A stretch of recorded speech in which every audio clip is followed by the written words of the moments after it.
UP. Integration of climate policy in national planning. Climate change is embedded in the 5-year development plans, ensuring alignment with all sectoral policies.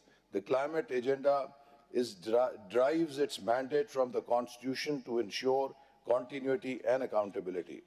Planning Commission's role in climate mainstreaming is also important. Planning Commission plays a central integration and coordination role in directing Pakistan's limited resources towards sustainable development. And we have a permanent member, climate change in Planning Commission, who is here, who looks after this function. Under Udan Pakistan, we have taken critical steps to mainstream the climate agenda into national development. Climate considerations are now part of national project prioritization to promote climate-responsive investment.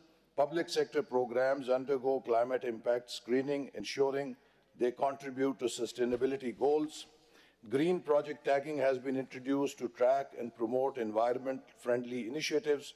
Climate risk assessments are now part of the appraisal process for public sector development program.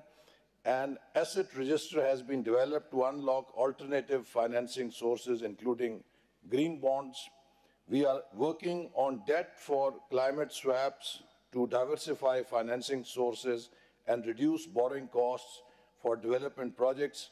The Planning Commission is aligning development partner-funded programs with Pakistan's climate agenda, ensuring all investments contribute to national priorities. National Climate Change Council is a high-level council chaired by the Prime Minister, includes chief ministers from all provinces, and serves as a crucial platform for building national consensus on climate action. Proposed National Climate Change Authority will further streamline climate governance. We propose the establishment of National Climate Change Authority to implement Pakistan's international climate commitments under various treaties, operate as a specialized implementation agency with the ability to provide policy inputs to Ministry of Climate Change and Environmental Coordination, and ensure a coherent national approach to climate adaptation, mitigation, and green growth strategies. Ladies and gentlemen, Pakistan stands at a critical juncture. Our response to climate change will determine the future of our economy, environment, and people's well-being.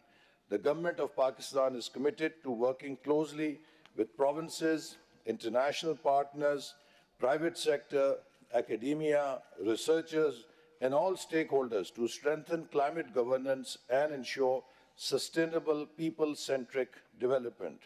Through Udan Pakistan, we aim to transform our economic model and secure a greener, more prosperous future for generations to come. Let us join hands to make Pakistan a leader in climate resilience and sustainable development. Pakistan Zindabad. Thank you, Ehsan Saab, for your address. I would now like to pass the mic on to Ms. Mariam Aurangzeb, who is joining us via Zoom. Ms. Mariam, the mic over to you.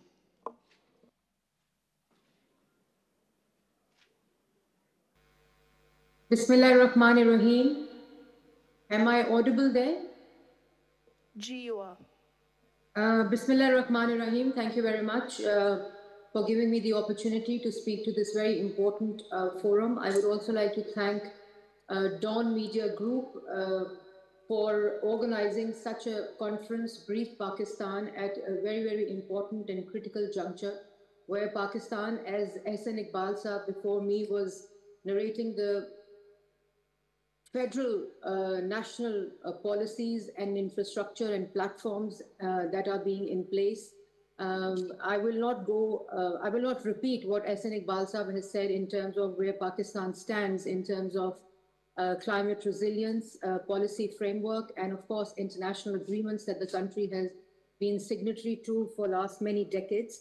I would present today as a keynote speaker about the Punjab climate experience that we have been experiencing after assuming office in last 12 months.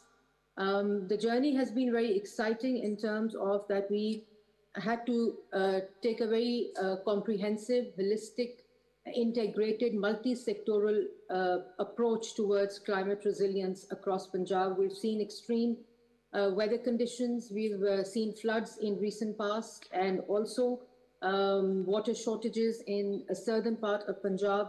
In the agriculture sector, of course, the rising temperature has resulted into 1 to 8% reduction in our major crops, including wheat, rice, maize, and cotton yields. Health, of course, has the bad air quality has had impact on our health indicators, of course, and the water shortage. 82%, as the data shows, has been confronted with increase in water shortage in South Punjab, as I was telling. So, under the leadership of the current Chief Minister, Mariam Nawaz, we have taken two-pronged approach in terms of climate resilience and, of course, the bad air quality, the AQI indicators in Punjab.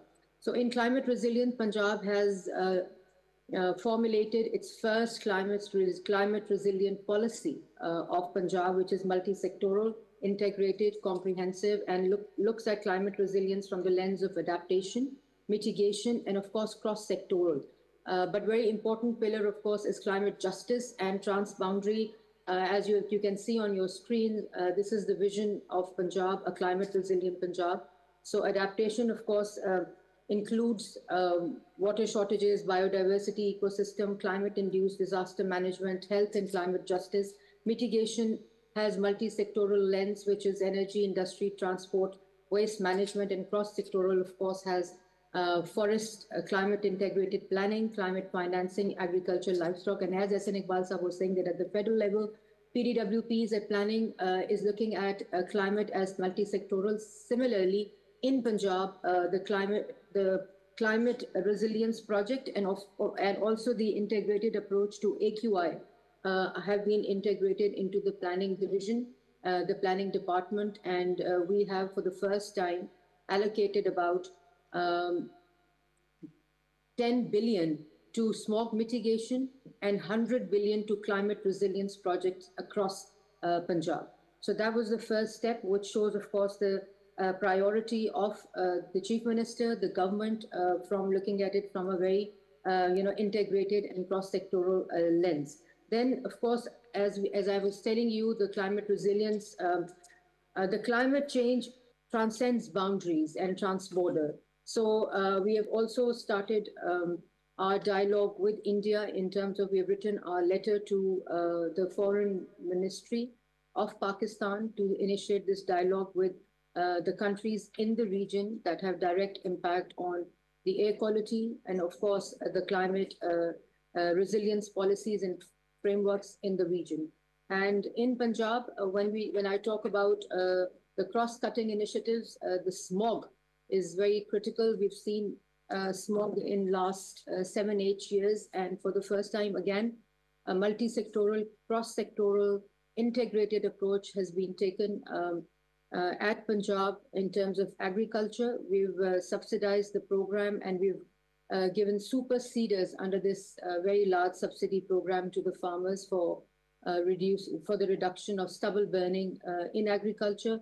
As we have seen, we were very challenged with technology and evidence-based data when it comes to having the data with us, and the monitoring was also of air quality was compromised. So for the first time, we installed about 30 monitors across Punjab, and the target is 60 monitors till March, which gives us live data of our air quality across Punjab. In Punjab, we've seen peaks this year in last 4 or 5 months.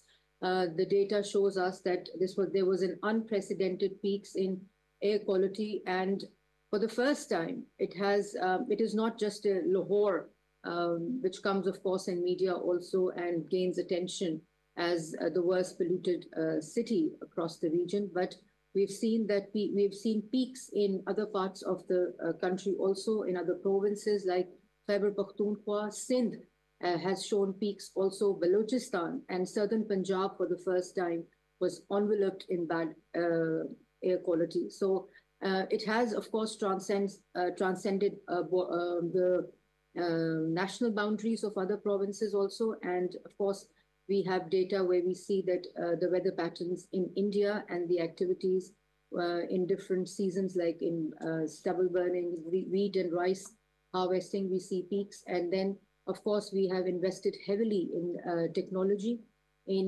infrastructure.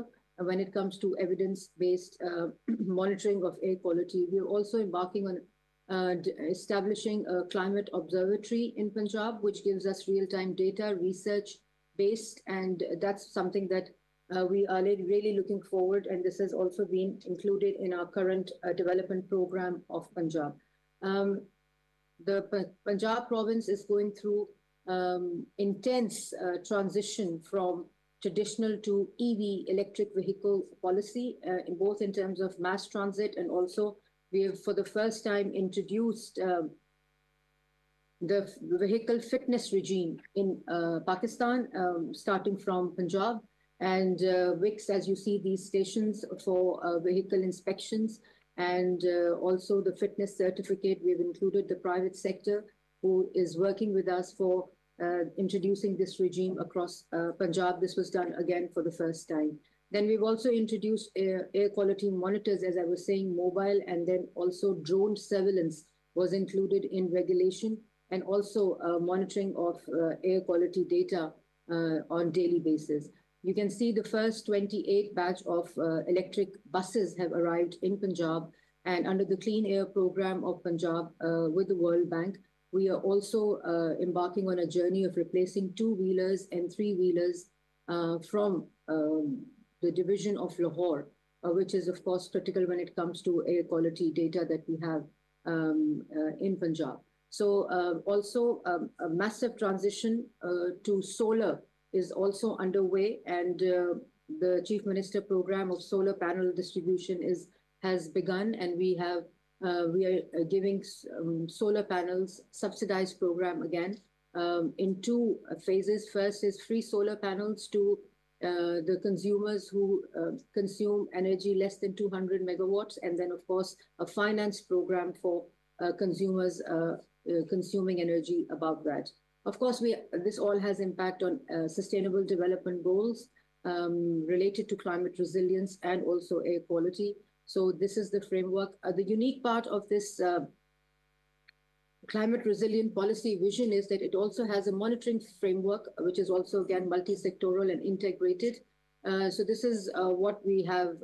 We are looking at land use planning, and growth, of course, is also an important thing. The solid waste management program, which is called Suthra Punjab, introduced by the Chief Minister and Government of Punjab across Punjab, is also a very, very important program when it comes to solid waste, and of course the single-use plastic policy. The single-use plastic is banned in Punjab for last 12 months, and we are working directly with the manufacturers. We're looking at both supply and demand of plastic use of both the consumer and the manufacturers. For the first time, we're listing industry.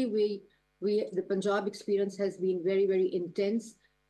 First 4 months, we handheld the industrial stakeholders, and we've changed our legislation and also regulatory framework.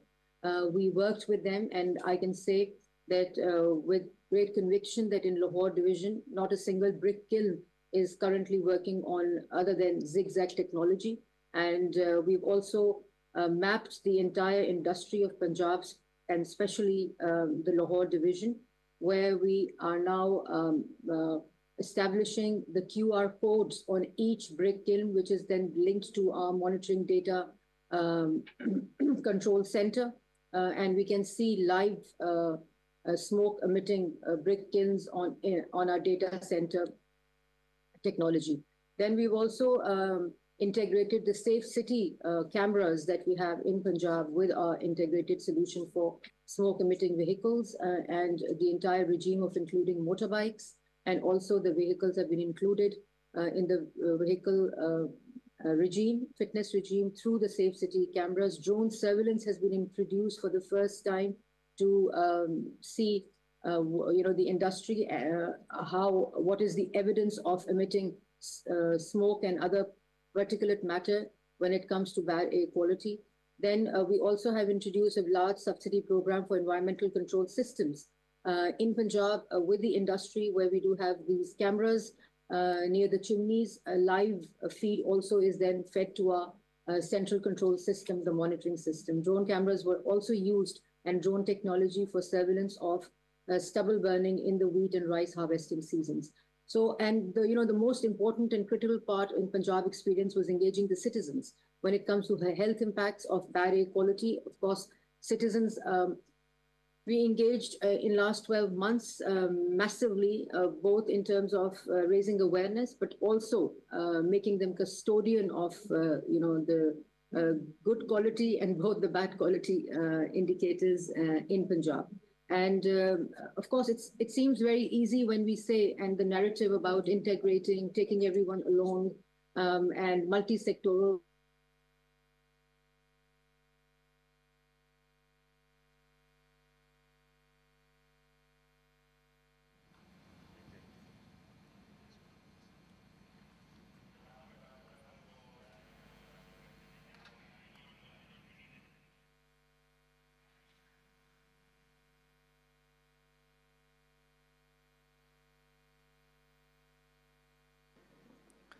I think we're experiencing a You can fugitive dust was very critical factor. So these are the sprinklers now by policy and by law around the construction sites that we have to regulate and also inspect that they all have these technology around that. So this was our learning. Of course, the audience must be interested in our dialogue with India and climate justice and transboundary initiation and the climate diplomacy. As I said, we have seen, we have written a letter to our foreign ministry, and we are looking forward to this dialogue because, of course, it's transboundary, cross-border.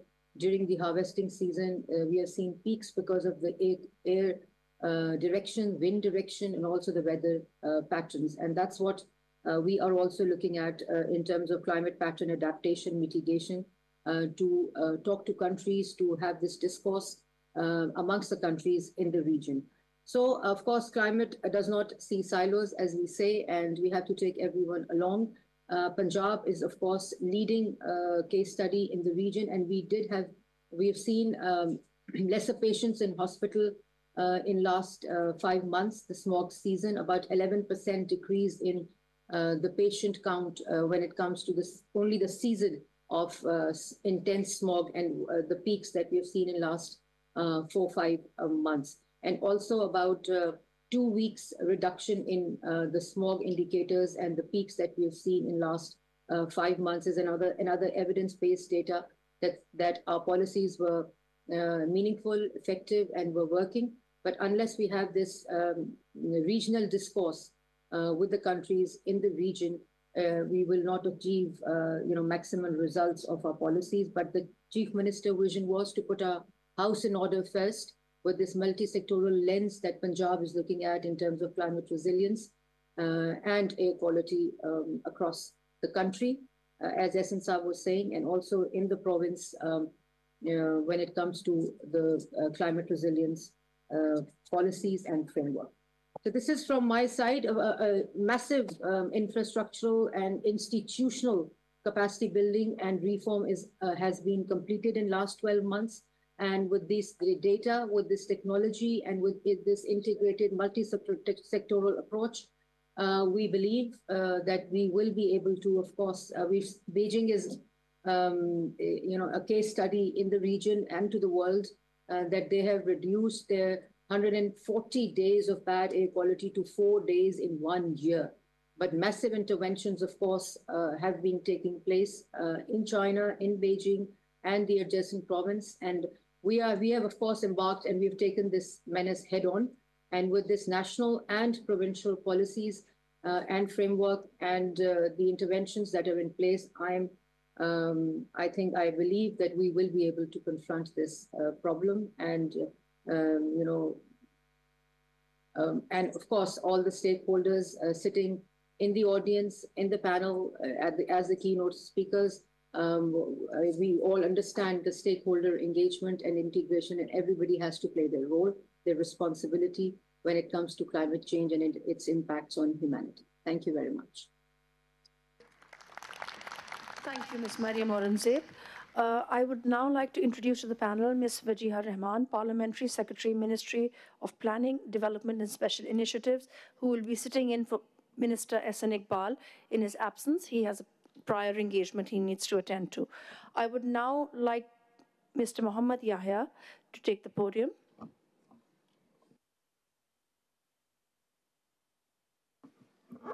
Thank you very much. Good morning, Excellencies, distinguished guests, UN colleagues.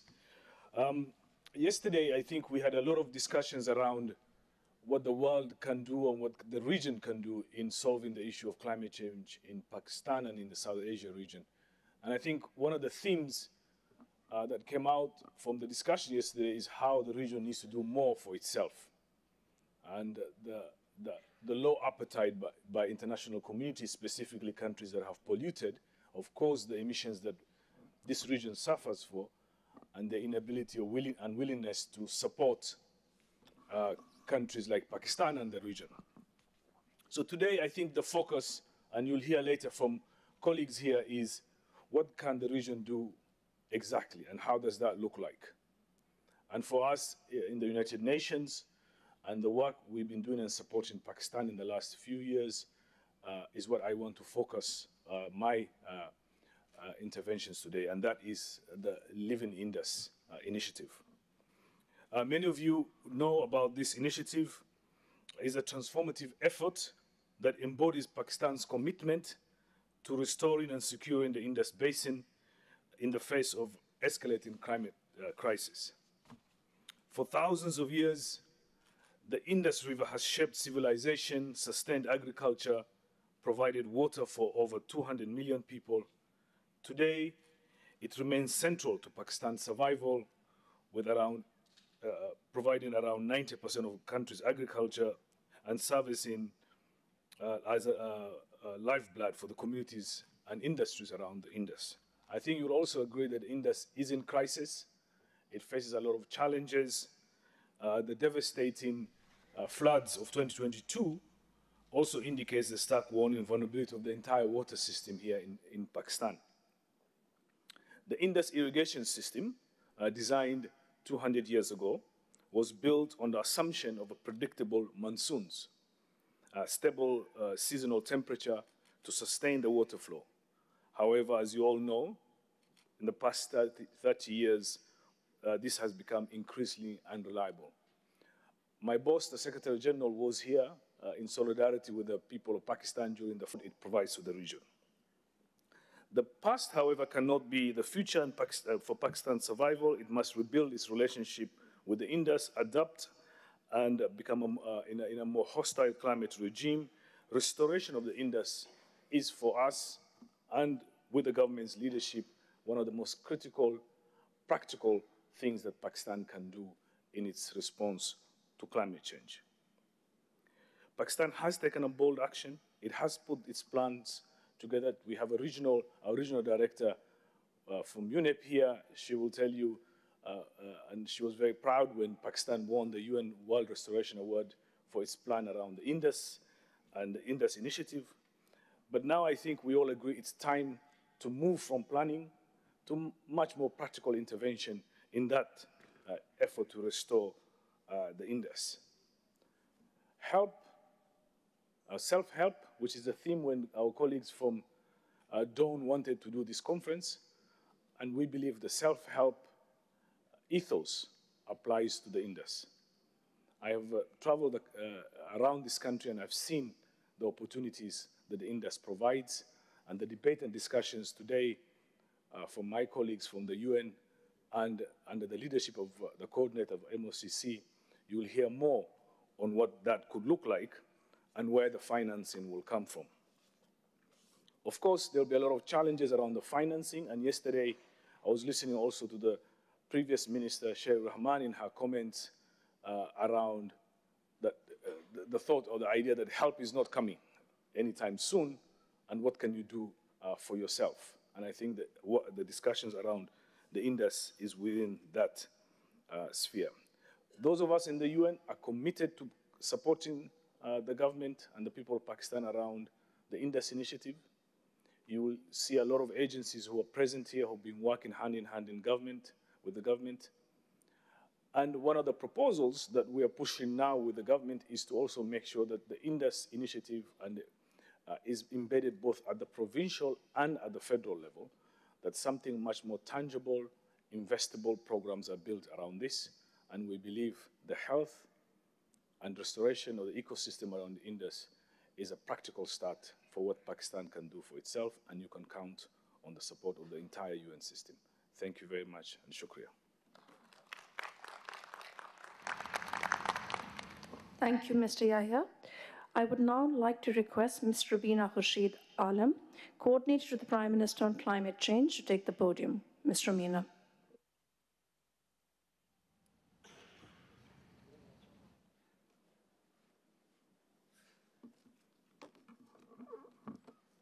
Thank you very much. Bismillah ar-Rahman ar-Rahim.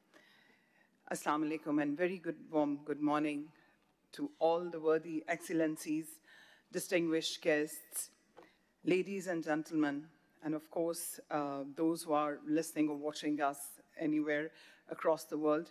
My warm greetings and regards to them, and my special gratitude to the DawnMedia Group. And I really want to welcome here a very young champion, a star of Pakistan from Balochistan hub, Zunaira Qayyum. I would request everyone to give her a round of applause. She's a climate champion of Pakistan, and she's a great pride. I would request if she can stand so everybody can look at her. So she was being in the COP as well, and she represents Pakistan. Yeah. It also shows the commitment that how we believe in our girls and how we have a great champions. Thank you very much, Zunaira, for your great efforts. My dear ladies and gentlemen, excellencies, it's a great honor to stand before you today at Breathe Pakistan, the Pakistan Symposium on Governance and Climate Change. This symposium underscores the critical intersection of governance and climate action, emphasizing the need for effective policies, resilient institutions, and innovative solutions.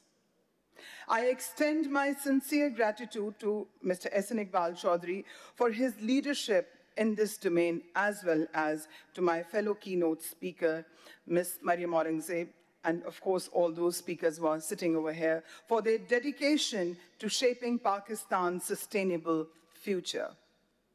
This initiative is a testament of our collective resolve to address the most pressing challenge of our time: climate change.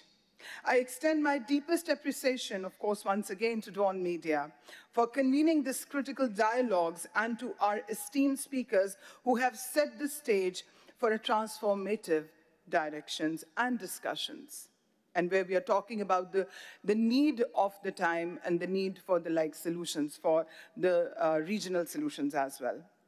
Pakistan stands at a defining moment in its climate journey. As a country on the front line of climate change, we face mounting challenges, extreme weather patterns, water scarcity, and environmental degradation. These challenges are not just environmental concerns. They threaten our economy, our food security, and the well-being of millions of people. However, Pakistan is not defined by these challenges alone. We are defined by our resilience and our ability to overcome adversity. We cannot overlook the shocking common challenges that require our foremost attention, followed by the quickest actions to meet the targets. We live in a world where severe poverty and hardship coexist with extreme wealth. Climate change, as a consequence of fatal carbon emissions from industrial waste, is playing a havoc in developing nations in the form of flash floods triggered by melting glaciers. Maternal and child mortality and unacceptability high. Millions of our children are out of school. Girls and women still await equal opportunities. We stand at a crossroads, and generations to come will never forgive us if we do not stand together and deliver today as being standing together with each other. I must say, ladies and gentlemen, that it's now or it's never. Despite these challenges, Pakistan stands as a nation of opportunity, resilience, and determination. We are not merely passive victims of climate change. We are active participants in foraging solutions. With the right governance structures, interventional collaborations, and innovative climate policies, Pakistan can turn these challenges into opportunities for green growth and sustainable development. We believe in a future where climate action drives economic prosperity, where environmental sustainability, forests, social equity, and where Pakistan emerge as a leader in climate resilience. Ladies and gentlemen, it is a question of justice. Pakistan is paying the price of something that was created by others, and not only Pakistan, of course, all the vulnerable countries who have been the victim of the climate change. The irreparable loss of precious lives, destruction of even the basic infrastructure such as roads, houses, schools, and basic health units by the recent floods makes it imperative for Pakistan to leave no stone unturned in effort to rescue, rehabilitation, and rebuilding. Under the leadership of the Honorable Prime Minister Mia Mohammad Shehbaz Sharif, Pakistan is taking bold steps towards a sustainable and climate resilient future. Our commitment to the Living Indus initiative aims to restore the health of our river system. The Recharge Pakistan program focused on floods, resilience, and water conservation, while our efforts under the Loss and Damage flood ensure the vulnerable communities receive the support of the need. As the leading climate advocate appointed by the Prime Minister to drive Pakistan's climate agenda, I would like to ensure everyone to overhear our commitment to a sustainable and climate resilient future remains unwavering. We are actively working on consolidating joint efforts to strengthen climate action to our region, introducing innovative mechanisms of institutionalizing sustainable development goals, and ensuring that our climate policies will be impactful and far-reaching. Our journey towards a greener Pakistan is not one we take alone. Strong partnerships with the United Nations and World Bank and regional allies enable us to implement meaningful, large-scale climate action. We need increased climate financing, technology transfer, and capacity building support to achieve our ambitions, targets under the Paris Agreement, and our national determined contributions. Ladies and gentlemen, at the provisional level, as you heard from the Madam Mariam and from the Honorable Minister Ehsan Iqbal Sahab, we are witnessing an encouraging moment. Punjab is leading the charge with the sustainable urban planning, and Khyber Pakhtunkhwa afforestation and nature-based solutions are setting a precedent for others to follow. We must ensure that every province, every district, and every citizen becomes an active participant in our shared climate journey. Ladies and gentlemen, governance and climate change are not separate issues. They are deeply interconnected.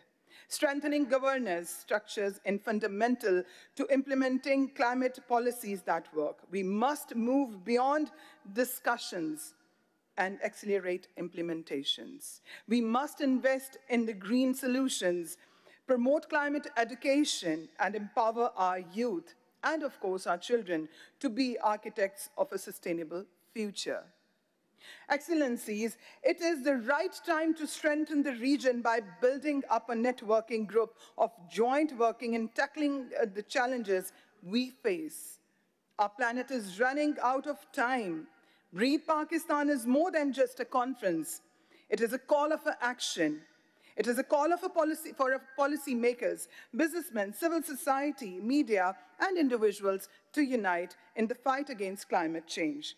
In this regard, media plays an instrumental role in raising awareness and shaping public discourse towards climate change. The power of storytelling, investigative journalism, and digital media campaigns cannot be overstated in mobilizing communities and influencing policy decisions. It is essential to establish, I would request it is and urge that it's a great need of the time, that it is very essential to establish a dedicated caucus on media of climate change internationally on awareness, a platform that brings together media professionals, environmental experts, and policymakers to drive climate realization across the sector of society. Through responsible reporting and compiling narratives, we can turn climate awareness into climate action. Ladies and gentlemen, excellencies, Pakistan has long been considered one of the most vulnerable countries to climate change in the world. But we will not be beaten. Today, it's Pakistan. Tomorrow, it can be someone else. But we must not sit back for it to happen somewhere else. We too must look beyond the current crisis and act and set our sights high as we strike out of a world of dignity and opportunity for all on a healthy planet. And in the end, I would really like to thank all of your commitment and dedication, all those guests who came from far away, from all across the world. I look forward to outcomes of this seminar, this conference, which will guide us in strengthening our regional efforts for climate resilience, ensuring that all communities will get benefits from our collective progress. Let us work together to ensure that Pakistan breathes cleaner air and becomes a global leader in climate resilience. And I would request to all to come up with the regional solutions, because in the end, I would just like to say, it's not you, it's not me, it's us. Let's stand together. Thank you very much. Have a great day. Thank you, Ms. Romina. I would now like to pass the mic on to Ms. Catherine Weevil, who will be facilitating the session on the living Indus. Catherine. Thank you. So, after all these very inspiring words, we are going to take you on a journey with thanks to DawnMedia and Hamid Haroun. We want to take you to a journey where Pakistan and civilization in this part of the world all started. So we're going to take you first to the northern areas, to the high peaks, the glaciers, where the Indus, the mighty the mighty Indus River is born. It starts in the north, and the glaciers give the gift of life to Pakistan by providing their water, which flows into the Indus and starts a course to the south of the country. The water from the north first flows through Punjab. It turns Punjab into a land of fertile plains. It brings food, water, the gift of life and jobs to the people. It then continues through the plains of Sindh and Balochistan, where it turns the desert into flowers, and where it has given birth to a civilization which has endured for 5,000 of years. That's the Indus civilization. It then reaches the delta, a very important wetland in Pakistan, which provides the country and its people with oxygen and also with a very rich biodiversity.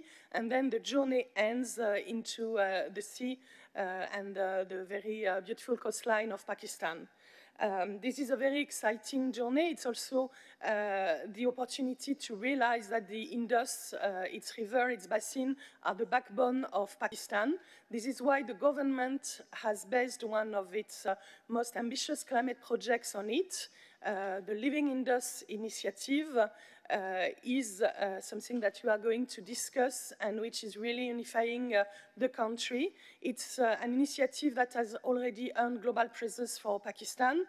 In June last year, for World Environment Day in Islamabad, the country received the World Restoration Flagship Award from the UN Environment Programme, a global and very prestigious award, and actually it was awarded in presence of Mohamed Yahya and Romina Khurshid Adam, who are here. And today we are here, just in front with us, Deshen Sering, who is from the UN Environment Programme and covers the region of Asia. So you see everything is gathered for a very interesting debate.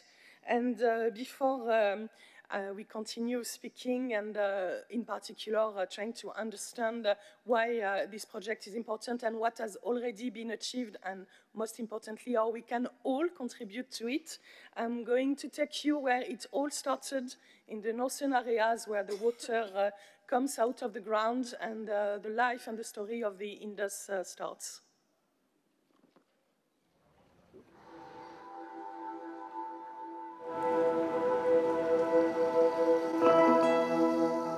The Indus has been supporting the civilization for more than 5,000 years. It is the backbone of Pakistan.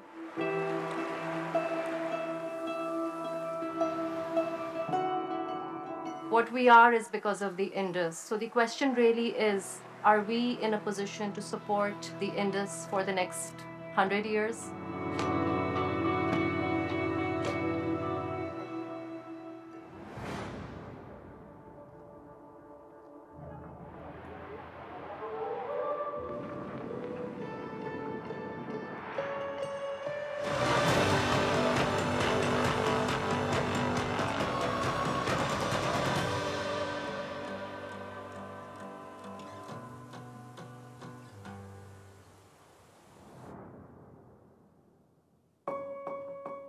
Yes, we can grow glaciers, and we have the technique. It is purely indigenous technique. The snow leopard is fully in danger in few years if we cannot control it. So our upcoming generation will not able to see snow leopard. The flood not only washed out my homes and property, but it had, take off all my childhood memories. Pakistan is one out of the 10 most impacted countries by climate change. And what that led to really was the culmination of what we naturally make the maritime security a sine qua non for Pakistan's national security. Volume of trade and global energy dependence on the Indian Ocean and its littoral is a conspicuous reminder that much of the progress and prosperity of many nations is directly governed by what goes on in our region. Understanding the multiplicity and nature of threats that abound the Indian Ocean and ability of international maritime forces to operate together becomes remarkably important. Aman is one of the ways that endeavors to create space for interoperability, allowing diverse and sometimes competing nations to come close and work together with an attempt to realize the common objective, that is, having stable seas.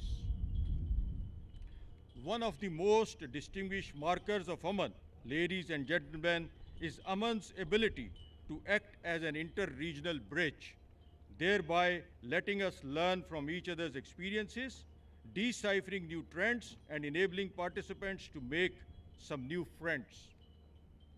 We started Aman in 2007 with 28 countries. Steadily, the number grew, and in 2023, the tally went up to 50. Aman 25 records the highest number of participation by 60 countries in almost 2 decades old activity.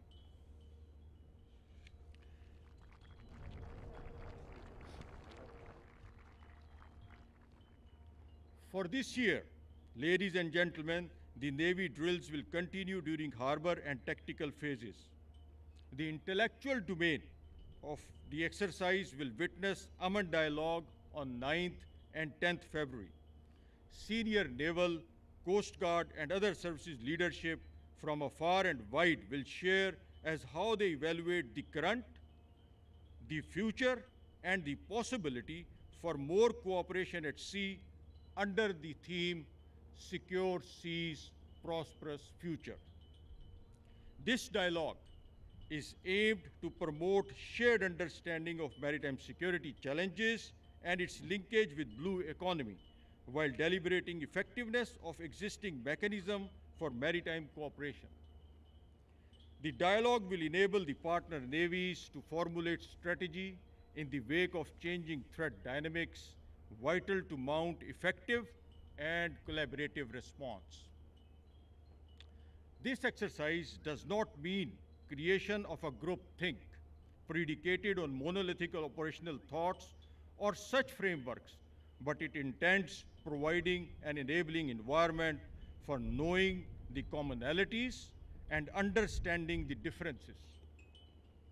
This will make maritime security, as in the words of Geoffrey Till, quintessentially cooperative. Despite divergences, the next few days will be exciting. We are expected to have a lot of interactions, social gatherings, academics and professional discussion on operational and strategic issues. I hope, ladies and gentlemen, that by the end of this exercise, we embrace the idea of fighting for what binds us and steering clear of what divides us. Most importantly, making a commitment to combat what's common to us all. Fair winds and following seas, I thank you very much indeed. Admiral Abdul Munib का खिताब इख्तिताम पसीर हुआ जिसमें उन्होंने इस बात पर जोर दिया कि अमन मश्क में बढ़ती हुई आलमी शराकतदारी मैरीटाइम सिक्योरिटी में पाकिस्तान बहरिया के किरदार पर बैनुल अक़वामी बरादरी के एतमाद को ज़ाहिर करती है, जिसकी बदौलत पाकिस्तान बहरिया 2025 की मश्क अमन के साथ पहली बार अमन डायलॉग का आगाज़ भी किया है। अमन डायलॉग बहरी सरबराहान, कोस्ट गार्ड्स और दिफाई अफवाज को आलमी और इलाकाई समुद्री मसाइल पर तबादला ख्याल करने का मौका फराहम करेगा ताकि समंदर में बढ़ते हुए चैलेंजेस से निपटने के लिए जदीद हल अपनाए जा सकें। मुख्तसरन अमन डायलॉग एक ऐसा प्लेटफॉर्म होगा जो फिक्री मुकालमे को समंदरी शोबे में अमली तजुर्बात के साथ हम आहंग करेगा। नाज़रीन, अभी बजने जा रहा है नक्कारा, the call of peace, Pakistan navy की खुसूसी इंस्ट्रूमेंटल वीडियो। इस धुन में आप महसूस कर सकेंगे पाकिस्तान की सरसब्ज धरती के थनक रंग। इसमें सजी है पाकिस्तान की सकाफत की कौसो कज़ा। मसूर कर देने वाले मनाजिर ना सिर्फ पाकिस्तान के अक्कास हैं, बल्कि यह है पाकिस्तान नेवी की सलाहियतों की मंजर कशी, दुनिया के कोने कोने से मेरी अफवाज की शमूलियत की गवाही।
नाज़रीन, आपने अपनी स्क्रीन पर देखी पाकिस्तान नेवी की खुसूसी इंस्ट्रूमेंटल वीडियो नकारा द कॉल ऑफ पीस।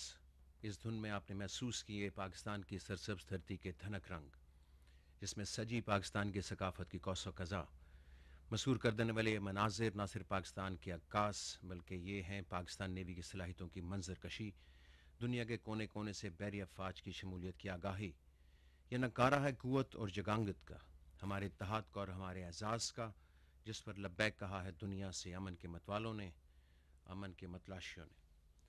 और नाज़रीन, इसके साथ ही आज की इस अमन मश्क 2025 की परचम कुशाई की इस तकरीब, जो कि बाज़ाब्ता आगाज़ है अमन मश्क 2025 का, इख्तिताम हुआ चाहता है और हम आपको स्टूडियोज़ वापस लिए चलते हैं।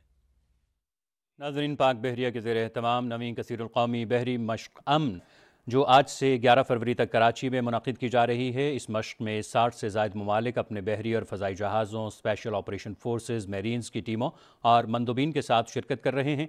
इस मश्क का बाकायदा आगाज़ आज शरीक ममालिक की परचम कुशाई की तकरीब से हुआ। Commander Pakistan fleet rear admiral Abdul Munib तकरीब के मेहमान खुसूसी थे।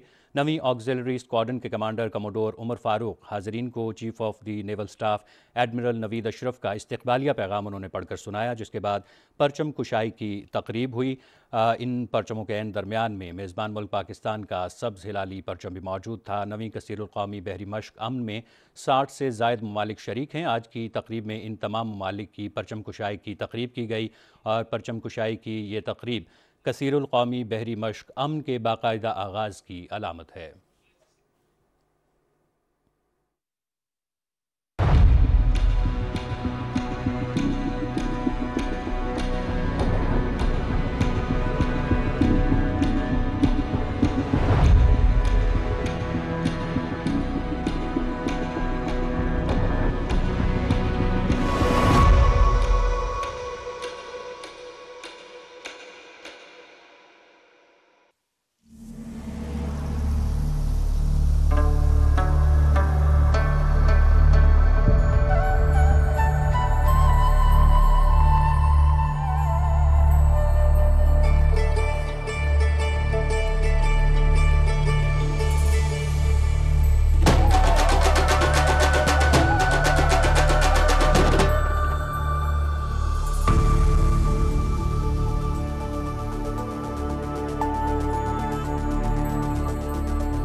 are neither in education nor in training.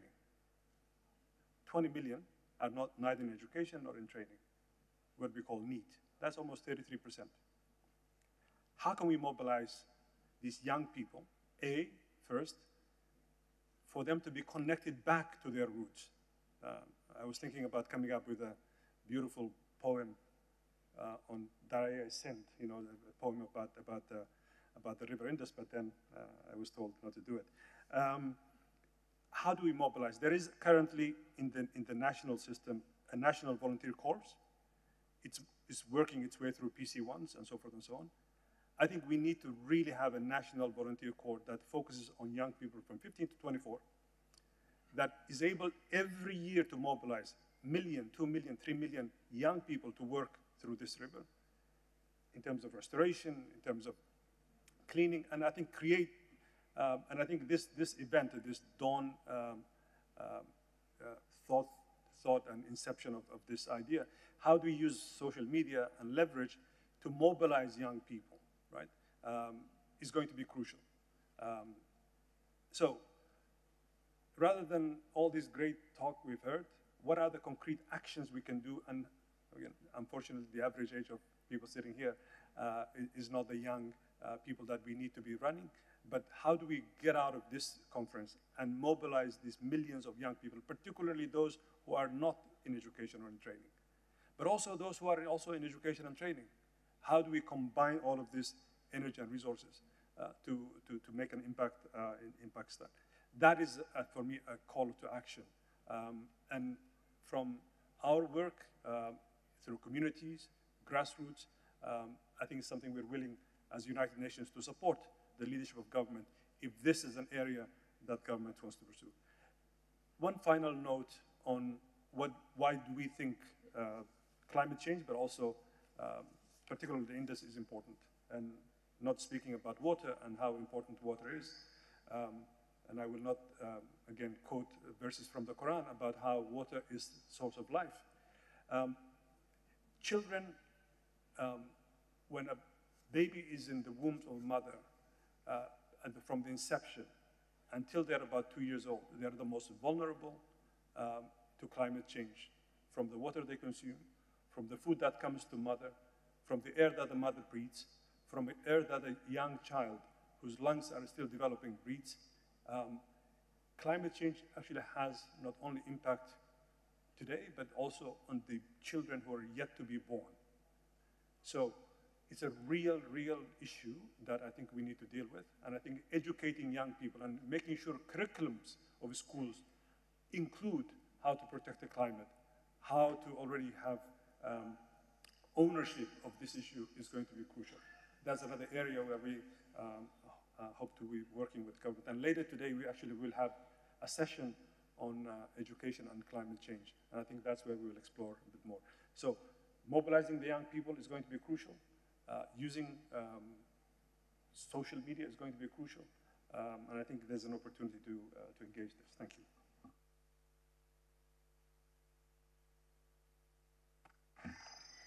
No, I think, as you said, education is key and is what will also determine the future of the Indus. Florence, you were mentioning also how the Indus provides people with food and water. What kind of interventions, for instance, can be done to ensure food security in for the people living all along its banks? So, Kath, there will be a session this afternoon on agriculture, forestry, so I encourage all of you to come with a very interesting panel from the government to the farmers. I mean, farmers, the first thing is farmers have not waited us to adapt to climate change. That's, you know, throughout the world, farmers are trying to find ways to adapt to climate change because they are, you know, hitting, the climate change is hitting their life every day. What we're going to, I'm not going to respond because I want people to, to attend the session in the afternoon, but I'll give you an hint on what we are going to look at. Is we think agriculture is the production of food only, But agriculture is much more than that. Agriculture is providing livelihoods for millions of farmers. Remember that 90% of the farmers are smallholder farmers in Pakistan, and they have only 50% of the land. So it's a livelihood. Agriculture can restore the nature, the ecosystem.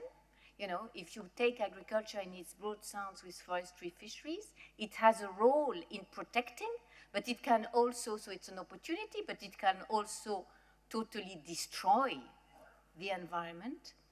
So social, and it has another aspect that we will look at is the safe food part. So it has an impact as well on the nutrition of Pakistan. So we look at these different roles that agriculture plays and the importance, therefore, to adapt, not only for national food security, but for the other things.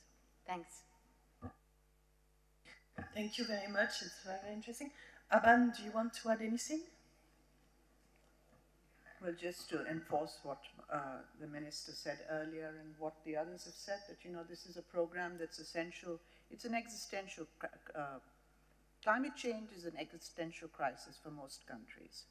For Pakistan, the ecosystem that is going to be impacted most greatly is the Indus and the Indus Basin.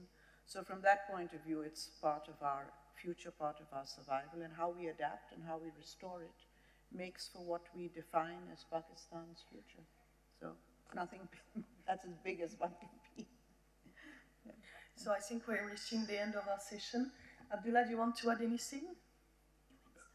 Maybe just again to go back to what the Minister said earlier, the global environmental tax.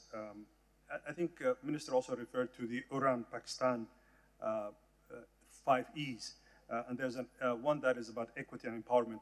Perhaps this could be used as a way to empower young people and, you know, under the national plan.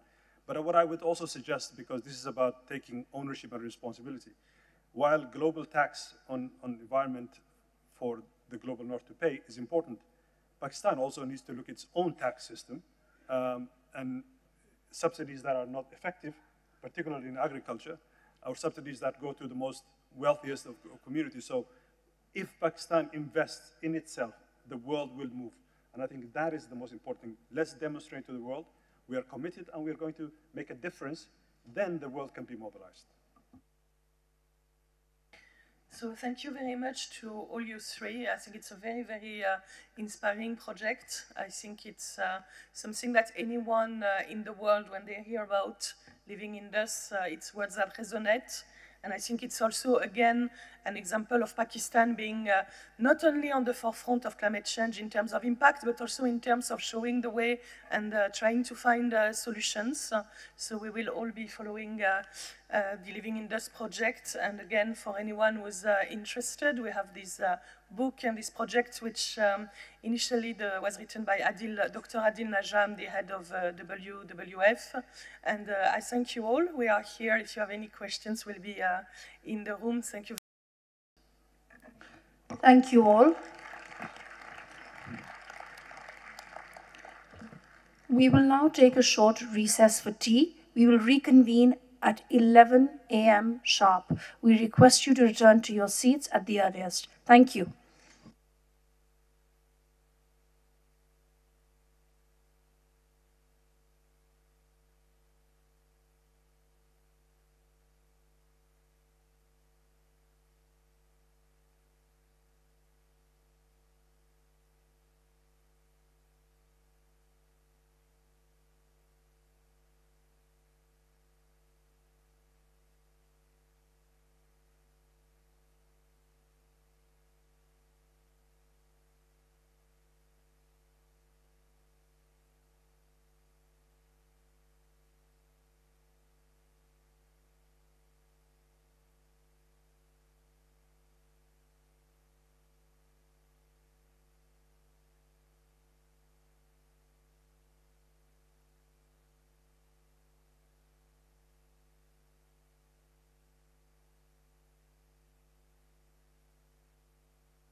Ladies and gentlemen,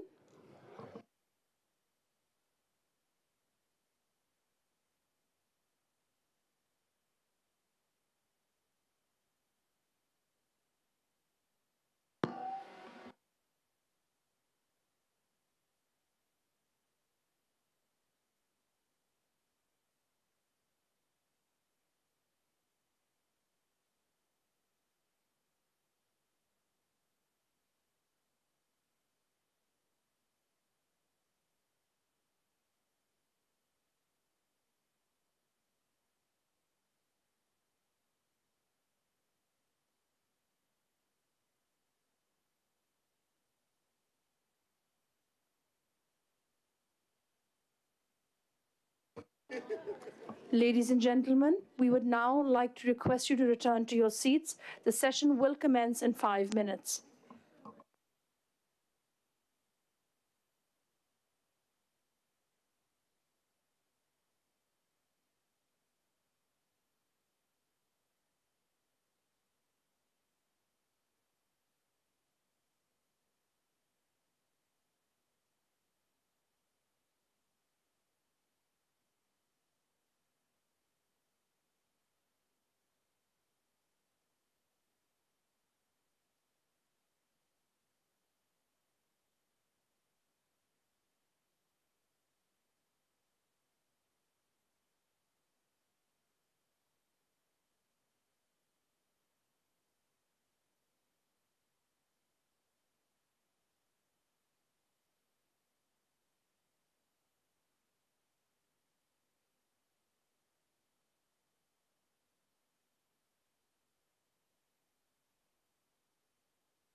Ladies and gentlemen, please return to your seats. The session will commence in 2 minutes.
Welcome back.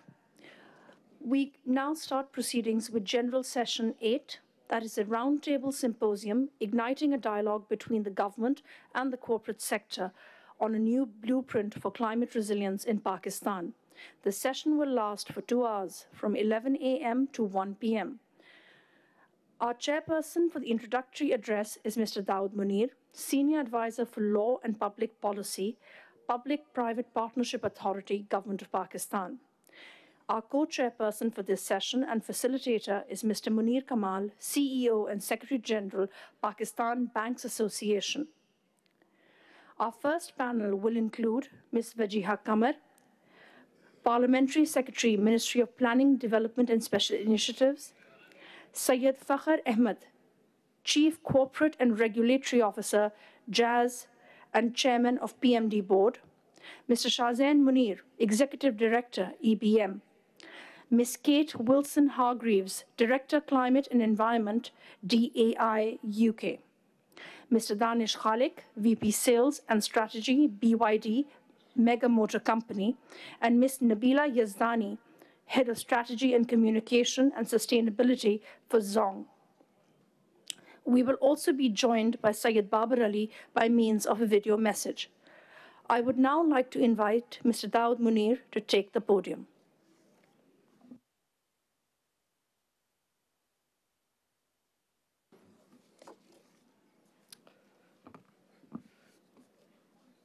Excellencies, distinguished guests, friends who have traveled from other countries to join us for these discussions, good morning. Yesterday, at the inaugural session of this conference, we heard from some of the top minds within Pakistan and internationally thinking about the problem of climate change. It was an incredibly rich discourse, the discussion and presentation and discussion on incredibly critical data that needs to inform this subject. I'd like to say at the outset, on behalf of the Planning Ministry as well as the Public-Private Partnership Authority, that DawnMedia deserves the highest commendation for having created this effervescence in Islamabad on this critical subject. I say this also as we start the discussion on the subject of this panel, which is the role of the private sector, and thinking about sort of the issues associated with that. Those are, of course, something that, the pressing problems, it's the government's job to think about those things, and we've had tremendous support over the years, over the decades from development partners also. But there's something more powerful, I would say, when voices emerge from within society itself, and in particular from the private sector, which gives us hope that there's indeed a vibrancy, resolve, and seriousness also within the larger system to take on the toughest challenges. Climate change is in some ways a rather tough subject versus some other public policy issues. It's one that's high on the complexity scale. It has multiple causes, it manifests itself in very complex ways, and it has impacts that lie somewhere in the future, and causes that may be based in countries or beyond borders. But most importantly, it is an issue that implores us to leave the present and think about future generations. The complexity notwithstanding, the problem statement, I think, is now abundantly clear. It's clear as daylight and was put forward quite emphatically by the speakers yesterday. And in our context, Pakistan is among the top 5 countries that is most vulnerable. We face some of the highest disaster risks and need perhaps upwards of $300 billion USD till 2030 to combat climate change. Well, the problem is now quite clear, as I said. It's known and it's been clearly laid out. The question is what to do now. How do we tackle this?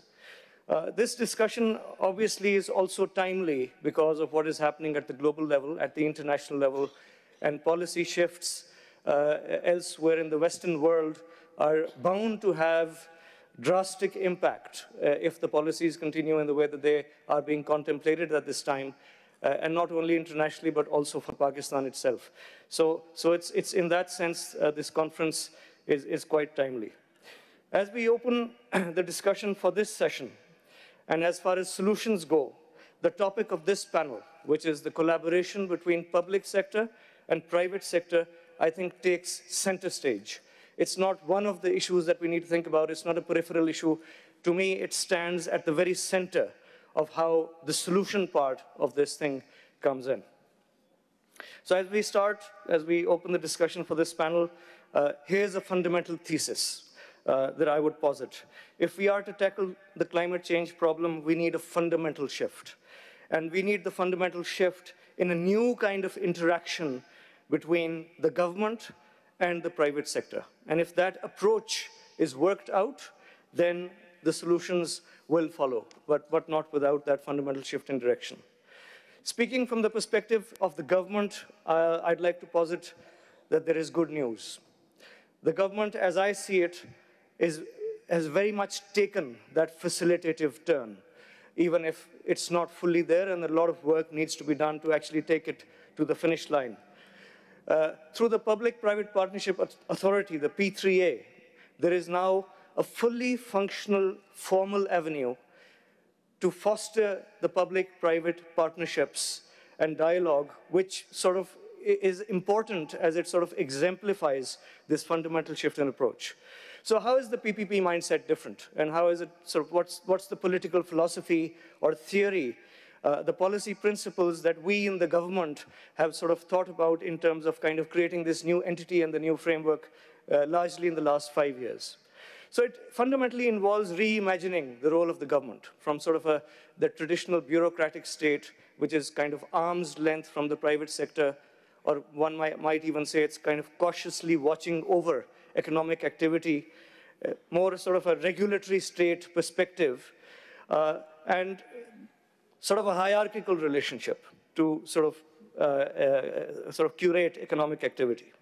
So that model needs reimagination, and that's what this framework precisely desires to do, where the government is now willing to sit across the table from the private sector, become a partner in order to solve problems which cannot be solved otherwise. There's no way to do that.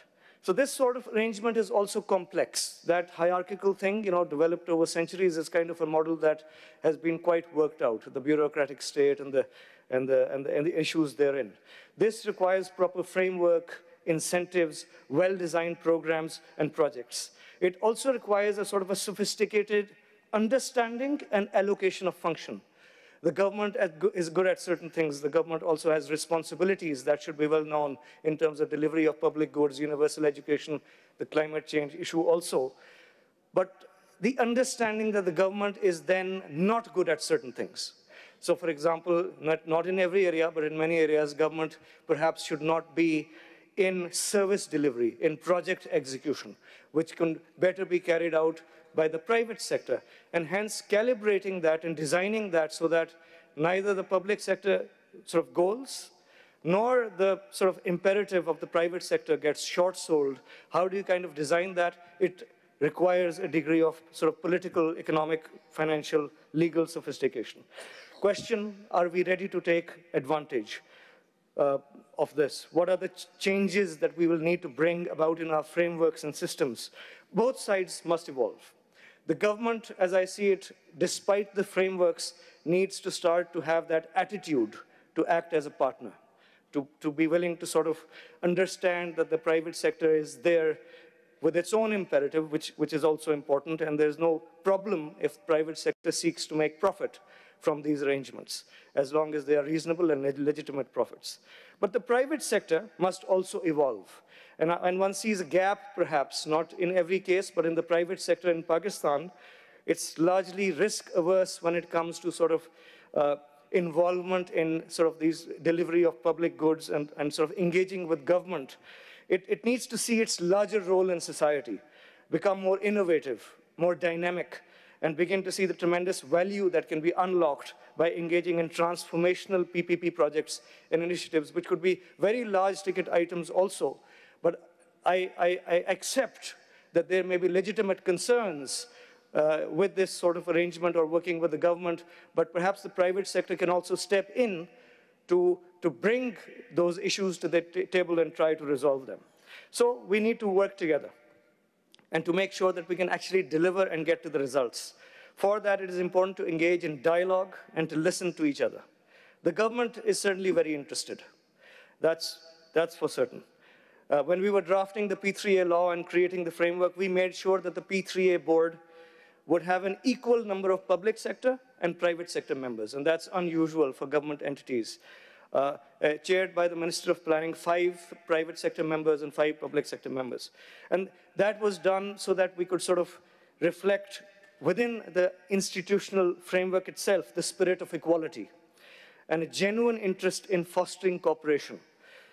It reminds me from what was said yesterday by our friend from Nepal, Kanak Dixit, who rightly noted that we need a culture of open dialogue, collective problem solving, where difficult conversations replace quiet avoidance. I think he put it really well. As Minister for Planning, Professor Ahsan Iqbal, who is also the chair of the P3A board and has been a champion and provided strategic vision for the country's PPP program, has stated yesterday, climate change is no longer a distant threat, it's now a lived reality.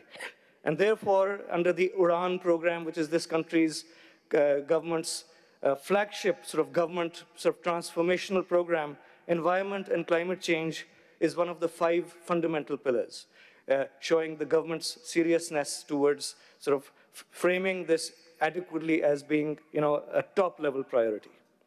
We have some of the top minds from Pakistan's corporate sector with us on this panel and the next panel that will come after this. As the government, our approach will be to engage intently and listen and find ways to work together. And indeed, the dialogue must continue beyond today.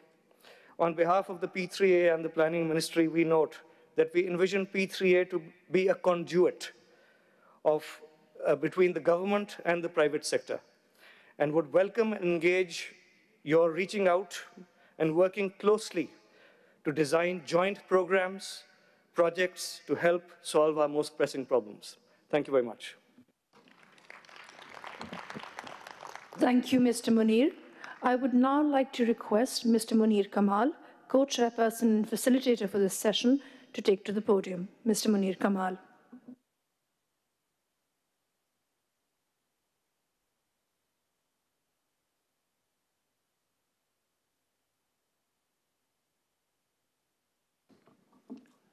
Bismillah ar-Rahman ar-Rahim. Sounds well. Thank you, Munir, and welcoming Munir again. So you'll have to contend with lots of Munir, one young man sitting there also. Every year for the last 2 decades, Pakistanis go through a ritual in the month of December. Somewhere along early December, mid-December, the smoke starts taking over Lahore. And it disrupts travel. And now this year, it became a serious health hazard also, as the schools were also shut down. So there's a lot of talk about environment, clean environment that we need. And by the time we come around February, late February, early March, we forget about that, and business as usual starts in Pakistan. But this time around, I think my friend Hamid Haroon and his very hardworking team said, guys, we are not going to let you forget about climate challenges. And that's why we are gathered here. And thank you very much for that, Dawn. And the challenges are huge. It's not just the yearly disruption of travel and some health hazard where the cough syrup, of course, is sold much more. We've seen the impact of climate change in 2022. The flood, and now globally it is accepted that what happened in 2022 in Pakistan through the massive floods was direct result of climate change. And just 1 year and few months, Pakistan, a poor country like Pakistan, lost about $12.5 billion. That's staggering for a country which is struggling to reach $2,000 per capita income. And when you go deeper into it and read about the potential, I think it was COP23 report, I don't know which one, which said that Pakistan is 8th most vulnerable country on the planet as far as the climate change and its ramifications are concerned. 8th out of 190 plus countries, 8th. And we make a ritual of monthly December hue and cry and then forget about it. So once again, what Dawn is saying is, it reminds me of a sher, Utho wagarna hoga nahi, hashr firs kabhi, daudo zamana chal qayamat ki chal gaya. So it's a wake-up call for us to do something. It's good to hear that the government is already doing and is conscious about that, and it's one of the 5 pillars of UDAN. But there's a lot of work to be done. And just to give you numbers, I think you also mentioned that between 2023 and 2030, Pakistan, the challenge, to address this challenge, we need something like $348 billion. And if we do not address this aspect now, by 2050, Pakistan would have lost 18 to 20% of its GDP. Again, reminding a country which is struggling to reach 2,000, in fact, we are around $1,600 per capita income. If we don't do anything, and we've already seen what the flood has done, we will lose 18 to 20% of our GDP. So After that, there should be absolutely no discussion whatsoever, and sit down and see how we can address this. Now, as far as the government is concerned, they're doing their own bit. Let me tell you, there is some good news from the private sector as well. I've been a banker all my life, and of course, from the business point of view, both SECP and State Bank of Pakistan have come up with regulations. At State Bank in 2017, they came out with the green lending guidelines, and they watch it closely, and they insist that we should be working on that. And the good news is the first green bond in Pakistan, which is going to be hopefully listed on the stock exchange, will be done by Infrazamin. Infrazamin, I'm lucky to be, in fact, privileged to be part of that board of directors. They did the first gender bond, which was listed, and now they will do a green bond. We are doing a summit, banking summit, the first banking summit, 24th and 25th of this month. And in addition to the traditional sessions about digitalization, SME, agri-financing, we are also doing a session on ESG, and where we are calling speakers from outside world also. So there is consciousness also. And I would urge you, if you can lay your hands on, the 2024 impact report of Habib Bank, absolute world-class document. And it just shows that the private sector is becoming aware of this challenge, and the private sector is moving ahead. And I'm sure many other, which I don't know at the moment. Amir Peracha is going to be the last speaker of this session, of the next session after that. And I'm sure he has to say what Unilever is doing there. So private sector is there. Somehow the dialogue between the government and private sector is not as intense as we would like to be. And again, I would like to thank Dawn for initiating this. And hopefully from now on, we are not going to forget December and move forward. You made that sure. So I'm not going to take too much time. We have an absolutely outstanding panel in session 1 and session 2. They are experts in their fields. I'm not going to be too much waste of time between them and not me. Let's listen to them, and let's take it forward. And at the end, Dawood and I will try to sum up of how we can move forward. Thank you very much again, Dawn, for making it. Thank you, Mr. Munir Kamal.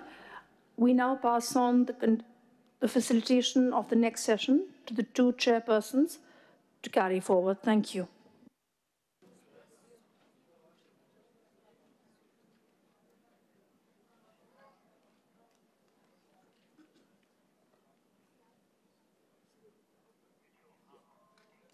Sorry, I was going to announce it's my honor and a privilege to announce that we are now going to see a video from the great man, Sayyid Babar Ali.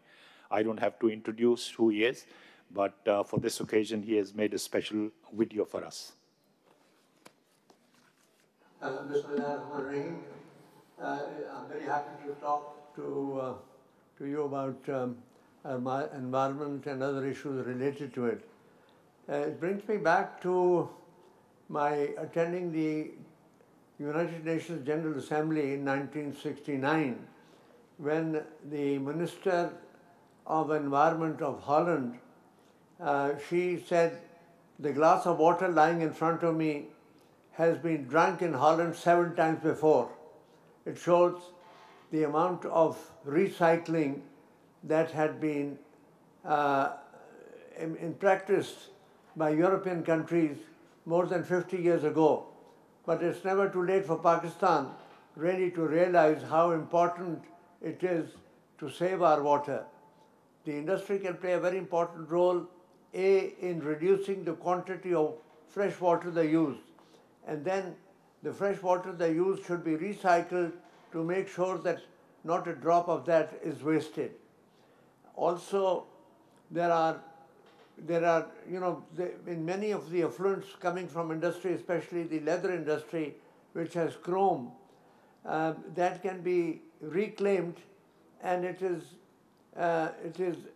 financially advantageous to use that chrome again and save that water to be recycled. But you must realize that over 80% of the water that we use in Pakistan is used by agriculture. And there again, there has to be a massive education of the farmer. Today he irrigates his land by flooding it. He should be encouraged to use furrows, which reduces the water usage. He should be encouraged to use drip irrigation, both for orchards, for fruit growing, and for crop growing. So the government has to educate first itself, and then the farmers, the industries should, those who are ahead in recycling their paper, their water, should share their experience with other companies who are doing similar industry. So the challenge is immense, and it can be solved. It requires determination, it requires passion, it requires commitment to making Pakistan prosperous and successful in the future. We still have more water than most countries in the world, and we should be grateful for what we have. We should look after it, we should preserve it. We are not harvesting our rainwater the way it can be done, both in the cities and elsewhere. So I wish you success in the future, and the more you talk about it, the more it'll help. Thank you. जो तो मैंने कहा कि जिसने किया वो they should share that experience with others. Government की policy को नहीं चलेगी वो तो. There is so much to be done by the private sector, and it should demonstrate that it doesn't have to depend on government to save water. Well, I mean, as far as energy is concerned, we are blessed with sunshine at least 300 days a year, and we should take full advantage of solar power. And then store it during the daytime to be used when the sun is not there. थोड़ा सा जो है वो जिक्र करते हैं about Dawn's ये conference के हवाले से कुछ. Yeah, I want to congratulate Dawn for the initiative they have taken to bring all these important subjects to the notice of the users of energy, users of water, users of other natural gifts that we have, and I'm very in great admiration of the good work that Dawn is doing and has been doing ever since it was founded, almost 80 years ago. And I've been a very ardent reader of Dawn, even when it was published from Delhi. Yeah, Dawn has played a very important role in bringing all these important issues to the notice of its readers and the public. And I hope it will continue to do so forever in the future. I hope the community will wake up to the excellent effort that is being made by organizations like Dawn, for which we need to thank them. No, industry needs to be educated also. And and my appeal is to the industry that is more sophisticated, which is more aware of these things, should share their experience with the ones that are not practicing it. Yeah, I mean, we can bring it to the notice of government, and government can disseminate this information. Government also is very conscious of the importance of economizing on usage of energy and water. So this is something which is in line with the government's policy. They need to applaud the industry that is practicing it and doing a good job, so that others can adopt it.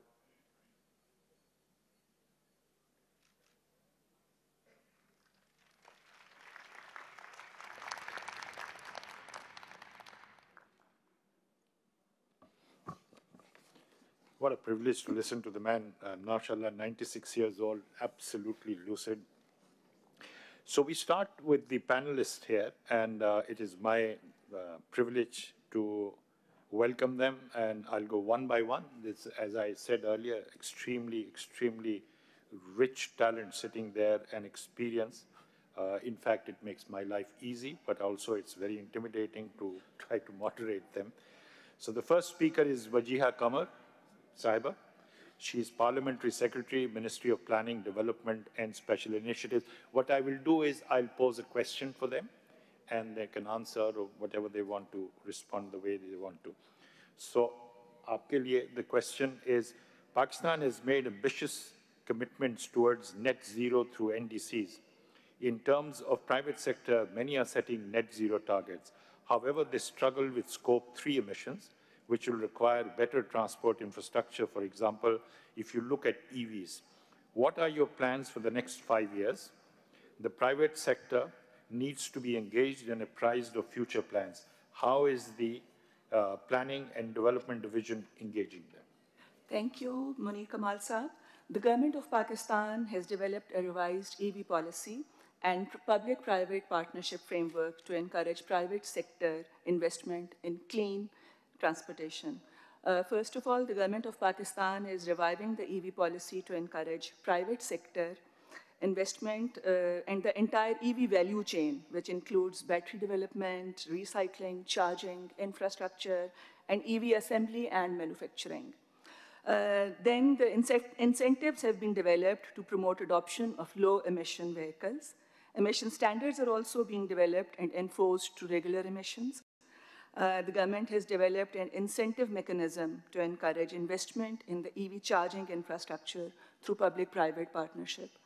The government has also initiated green mass transit in various parts of the country, and these initiatives, I'm sure, will help the country meet the NDC targets and improve the carbon competitiveness of our exports by lowering scope 3 emissions. Thank you.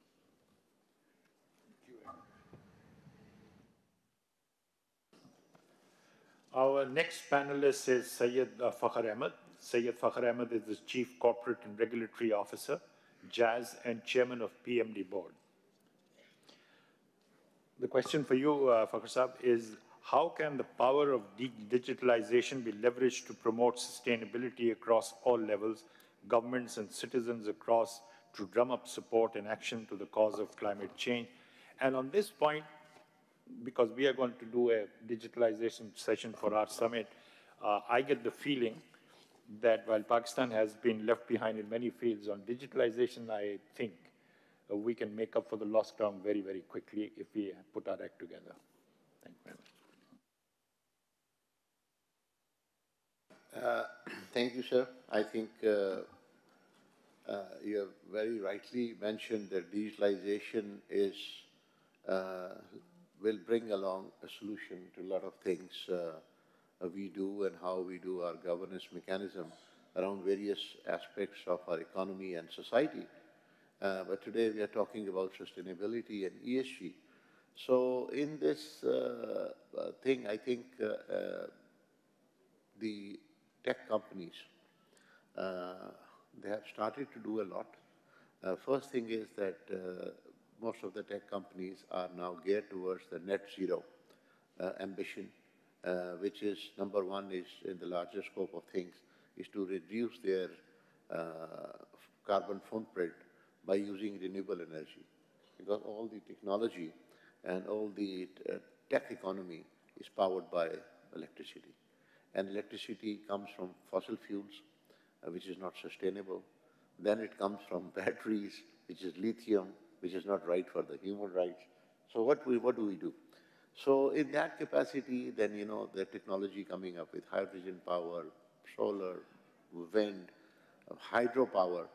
So these are various forms of renewable energy. So I think that is the first step we are doing, is trying to do. Secondly,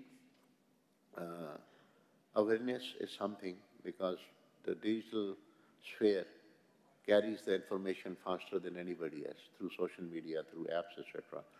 So engagement of youth, communities on basic aspects of sustainability with examples, with data, this is something which we all should be knowing, and we should be knowing that how near are we to a total disaster of climate change.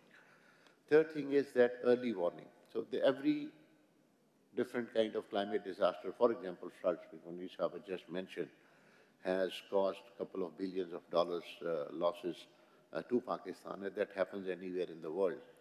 So there is a pre-disaster situation where you try to plan that, you are about to face a disaster, whether it is a flood or a landslides or something like that, or a heat stroke season, like we had a couple of them in Karachi in the last couple of years. So that is one area. So early warning systems is just one thing which technology companies can come up with.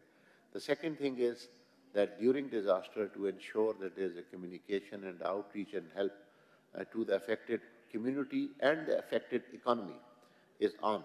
So that is why to reduce the impact. And the last is the post-disaster factor, where also these technologies companies can do a lot. So I think in combination, there's awareness, there are practical measures, there are short-term measures, there are measures to energy. And energy, I think, is the top thing where. And then, for example, today we have apps that how much emissions your car is coming out and how much emissions your office is. So you can have a more energy efficient office through technology. You can design a more energy efficient buildings, industries. So all these technologies are available and there are digital applications to it, measurement to it, and how much you can feel that how much you are contributing in mitigating, and also how much you are adding to polluting the overall climate change aspect. So I think for now on the technology question, I'll just, then I have some more things which we, as we run the forum, will come up with. You can continue if you want. Okay. So I think, which I wanted to say before coming to this forum, I said we have been talking, as Munir Saab said, very complex things. And as Babar Ali Saab rightly so, that why don't we fall back to basics? Which some of our heroes like Greta Thunberg, because I've been growing up with Rio Summit, then comes to Rio +10 in Nepal, I was there. Then we have the Sustainable Development Goals coming up, SDGs, and then we had the Kyoto Protocols. So all these things have been coming up. And we have seen very highly accomplished sustainability champions like Professor John Briscoe of Harvard University, who is not there between us today, who have been fighting for the environmental concerns for Pakistan probably more than anybody else. Some of you may have known him. So once I was coming to this forum, I said, as a corporate executive, I have a checklist. When did I plant a tree by myself? When did I stop my car near the Kagan lake, got out and took up the trash and made sure that I dump it properly? How many times did I go to my office in the morning and I started to plan that my office creates certain amount of trash? How do we recycle it? How many times I have gone to my children and started to tell them that, environment is your biggest thing, take care of that. So these are very small initiatives. As a marketing guru, many of us go, we acquire a big Chaurangi in Karachi and Lahore and make a cemented structure over it. How nice to environment. Go to Japan, go to Amsterdam. Barcelona has changed its environmental concern through technology, through people. Even we have 3 square foot of land, small Chaurangi, around the footpath. Why don't we plant a tree? I'm amazed to see Palm Jumeirah in Islamabad and Lahore with date trees being planted. Have we forgotten our indigenous trees of pine, of neem, of many other local species which grow tall, produce oxygen? So these are some of the very basic things. You go to Karachi, every second Chaurangi is devoted to a corporate. I myself is a shareholder in that. Most of us very proudly mention our name. Why can't I plant on 200 trees on a Hadri Chaurangi and literally say that, these are planted by my corporate with a small board, rather than put a cemented logo of my company on that. So some of these things, I think, comes at a matter of personal commitment to corporate executives to politicians as individuals on a very basic level. So I think these are some of the things. It's not something to, blame somebody. That's why I said that I made my checklist, how many of these I am doing. But then, if we go forward, I think Munir Sahab is rightly so, they are coming up with green bonds and etc. And I think some of these things are going to be covered of sustainable marketing, sustainable business delivery, sustainable value chain. So I'm sure that these things are going to be covered in that. Thank you. Thank you very much. And our next speaker is my namesake, Shazain Munir. And the young man, the question for you is, leaders play important role in ensuring the organizations are building resilience in their supply chains. How is EBM working towards sustainability in their organization and beyond? And just before you answer, when I started working in Citibank, my first call was to your grandfather. Hi. EBM. I am aware. Good morning and a warm welcome to our guests from abroad joining us here today in Islamabad. We're very happy to have you. Secondly, I would like to thank the DawnMedia Group for getting us all together here in this room today for an important cause. And Assalamu alaikum, everybody else in the room. Thank you, Munir Saab, for addressing and asking the question. I would like to take a slightly different angle to what we are all here for, which is climate change. Climate change is, as Valerie mentioned yesterday, the time for projects are over. It's time to build a new economy, and that is the circular economy. And that's an economy based on sustainability, financial sustainability, as well as sustainability for our youth and for our future. Now, Munir Sahab, you talked about earlier the unfortunate and the catastrophic floods in 2002, where unfortunately 30 million people were displaced. EBM, we are the largest food manufacturers in Pakistan. Mind you, I use the word food. Why? 90% of our recipe in biscuits are staple food items: flour, sugar, oil or shortening, and eggs. With the catastrophes such as the floods, the responsibility that we bear is we have climate change as a challenge, and equally as catastrophic, and I take it as a personal responsibility, is malnutrition and keeping food affordable for our masses. Because as Valerie also mentioned yesterday, climate change is not everyone's problem. It is predominantly a problem for the poor. And we have to face the facts over there. Now, in manufacturing biscuits, as we do, there was a time, you were recalling my grandfather, this is maybe about 40 years back, he used to say that biscuits were food between meals. Biscuits aren't food between meals anymore. They're being consumed as meal replacements in Pakistan. And that's why the volume and value is so high of biscuits currently in Pakistan, and it's going to continue. But we have a problem on our hands, and that's why we're all here today. And that problem is climate change and the rapid escalation of a deteriorating climate.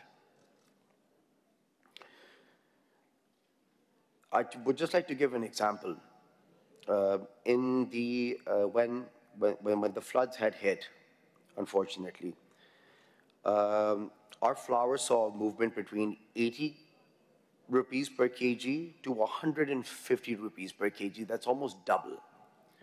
This kind of fluctuation in commodity pricing drives up our cost of production, making our products unaffordable to our consumers. Now, if our products are going to be unaffordable to consumers, we have a very serious problem. Because today, any laborer or any one of us can have 10 super biscuits and a cup of tea as a meal replacement for 100 rupees.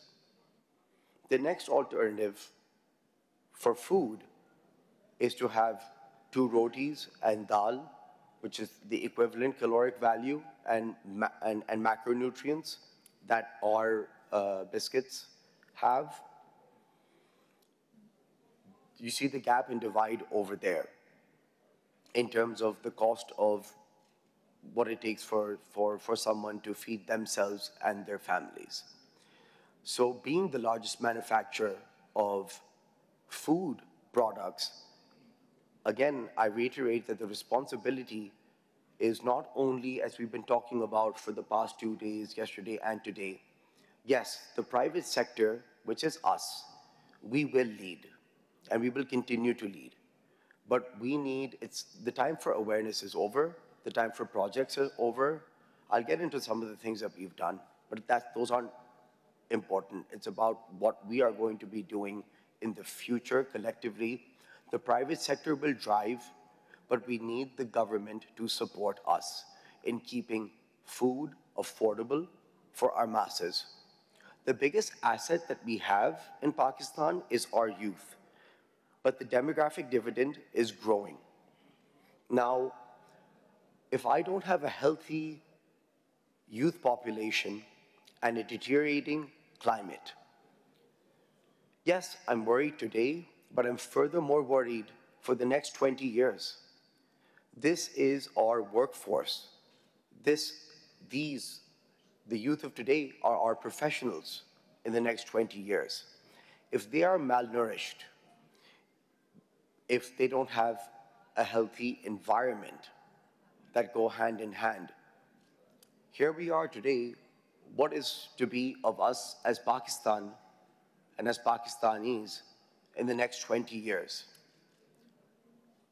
It's a serious problem, and it's a serious threat to us as a nation and as a community. A couple of points that I would like to add, Munir Saab, as you had asked me. Mr. Ehsan Iqbal Saab mentioned yesterday, at the heart of climate change is inaction. We are past that point now, and we need to pivot from climate awareness to impact, from policy to execution, and from individual to collective action, and that's why we are all here today. And we are supporting the DawnMedia Group in not only causing awareness, but pledging action as to what have we been doing and what are we going to be doing. Now, I've talked about keeping food affordable, and that's where we come in, and that's where we need the help of the government.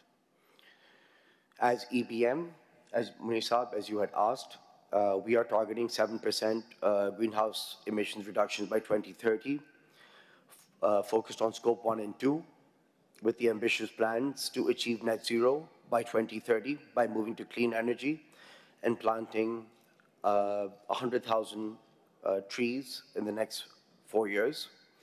2 of our largest biscuit production lines now run entirely on solar power, but that's still not enough, and I believe Amir Prach is going to be talking about this later. We have lands that unfortunately are not cultivatable anymore. Even the lands that we had that were cultivatable are now, because of climate change, becoming uncultivatable. So we need to pump up the solar production and use that and take the reliance off the grid. I think Amir is going to talk about that in a bit. Water conservation. We remain committed at EBM to reducing our fresh water consumption by 25% by installing effluent treatment plants, ETPs as we call them, to treat and reuse water across our facilities. That's what we're currently doing right now. Waste management and upcycling is something we take very seriously at EBM. 85% of our packaging today is either recyclable or made from recycled materials. This is currently what we're already doing. Our transformation of 12 tons of multi-layered plastics into recycled composites has reduced greenhouse gas emissions by 42 tons, while simultaneously, contributing to eco-friendly road infrastructure. Our leadership in sustainability also extends to climate financing.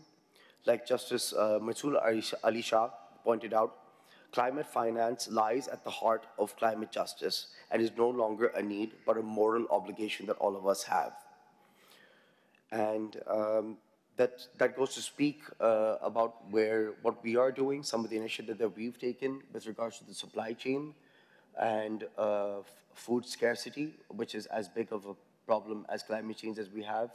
And we take it as a personal responsibility, and what we are pledging forward, which with the help of the government, is to keep food affordable for our masses, because we need to nourish our youth, which is 50% of our population is below the age of 30.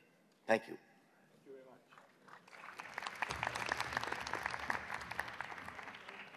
Thank you, Shahzain. In addition to what he said, SCCP in 2022 and then again in 2024 have come up with the guidelines for ESG.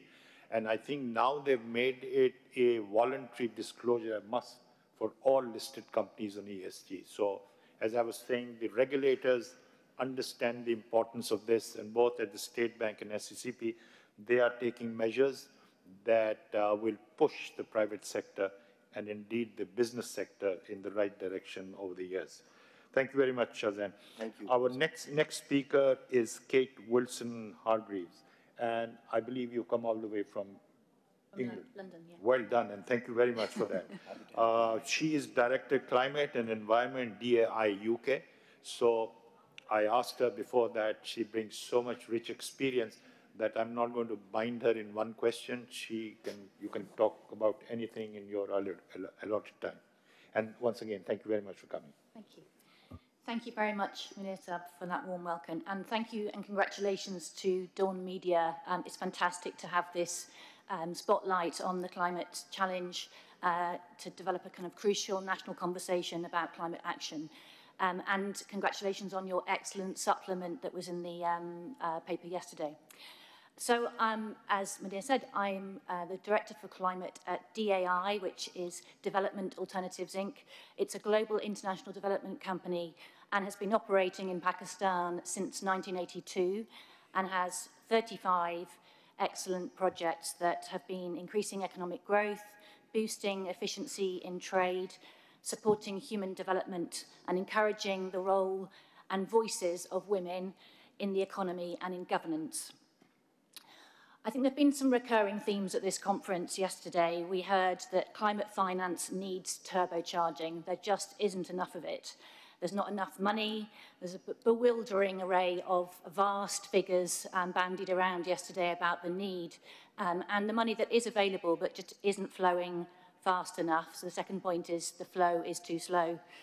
Third point is that money just costs too much for a lot of people, for investors. And in response to this, we hear from the private sector, from investors, that there just aren't enough high-quality, bankable projects or initiatives to invest in. And I think the private sector has three big things it can do to support this and unblock these challenges. To quote Valerie Hickey, we need to fix the plumbing. So the enabling environment for climate finance needs fixing, needs supporting. There are some examples from DAI. Our work on the Pakistan single window is a good example of this. Secondly, how to create that high-quality pipeline of bankable projects. Again, I'd like to talk a little bit about the Climate Finance Accelerator that DAI runs in Pakistan with the UK government, where DAI acts as a bridge between project developers on the one hand and financiers on the other hand. And finally, the role of the private sector. Financial institutions in the private sector need to help create new, innovative financial instruments, whether it's contingent financing, parametric insurance, and again, the Centre for Disaster Protection in the UK is a big example of support for this, as well as the great work going on in Pakistan on the voluntary carbon markets. And again, DAI colleagues through the US Invest programme have been working on that. Also unlocking barriers that prevent marginalised groups like women from securing finance. So if we take that plumbing issue first, how do we fix the plumbing? Well, the Pakistan Regional Economic Integration Activity, PRIA, has spent the last 9 years improving the business enabling environment, improving trade processes, boosting links with Central Asia, and crucially, promoting gender inclusivity and integrating climate change considerations into trade. So that's been an excellent programme, and we hope to see some great results from that.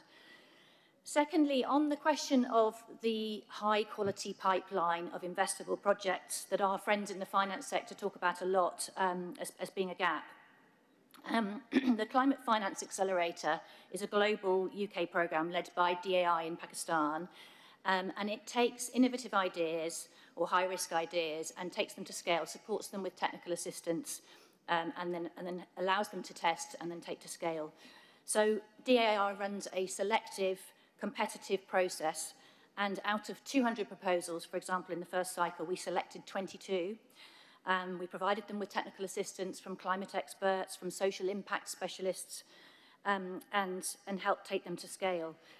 Some of them, indeed, through the technical assistance they received, have been able to leverage additional funds. In one case, Daewoo Express, $75 million was brought in on the back of that technical assistance. There are a number of sectors that the CFA supports, particularly clean and green transport, and very proud to say that some of the CFA work has promoted charging vehicles, two-wheeler EVs, electric buses in Pakistan, Orco, EV fleet management platform, and Bridge Links, which is effectively Uber for trucks. So some really good low-carbon projects there that have been brought to the market by virtue of the Climate Finance Accelerator. The last point, how to increase the flow of climate finance. DAI works with the UK government, the BII, on FSG+, Financial Services Group Plus, to catalyse investment in low climate and climate resilient projects. For example, we are supporting the Bank of Bangladesh to expand green lending initiatives and an Indian financial company to increase lending to women SMEs. And a final example from Pakistan, the INVEST programme, with USAID support, DAI has been working with the government in Pakistan and the private sector to develop the voluntary carbon market in Pakistan and identify opportunities for carbon mitigation through wind farms, low-carbon rice cultivation, and agroforestry. So in summary, the private sector, I think, has a crucial role. So in that, helping fix the plumbing, helping with the high-quality pipeline, and developing new financial instruments. But all these examples I've given from the DAI projects that I'm aware of have been delivered in partnership. And I know the next panel is all about that, all about those PPPs and partnerships. So it's partnership with important development partners such as the UK government, with other private sector organisations, but crucially, it's in partnership and with the human capital of Pakistan, specifically the government of Pakistan, institutions, NGOs, civil society, and the people of Pakistan. Thank you. Thank you so much.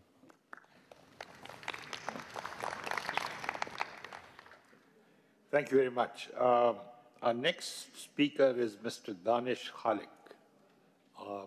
Danish Khalik is Vice President Sales and Strategy, BYD Mega Motor Company.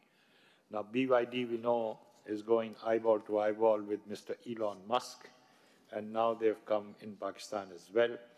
Clean EV companies, so it was very obvious that someone like him should be invited for this conference. Danish, the question for you that I have is the general verdict globally is that electric cars are better for the planet. How big is the market for electric vehicles in Pakistan? I know it's not easy to calculate at this stage. And how much potential does it hold for the long term? Do your potential consumers understand the impact metrics and ask for it when buying the electric cars? Are charging stations across Pakistan a reality that one can envision despite the energy crisis that Pakistan continues to grapple with? Thank you. Assalamu alaikum everyone and good morning. First of all, thank you Munir Saab for the question, and thank you Daud Saab for the opening remarks. It's a great honor to be here as part of this esteemed panel, and I'd like to thank DawnMedia for taking this initiative and spearheading this important conversation, which I think is long due.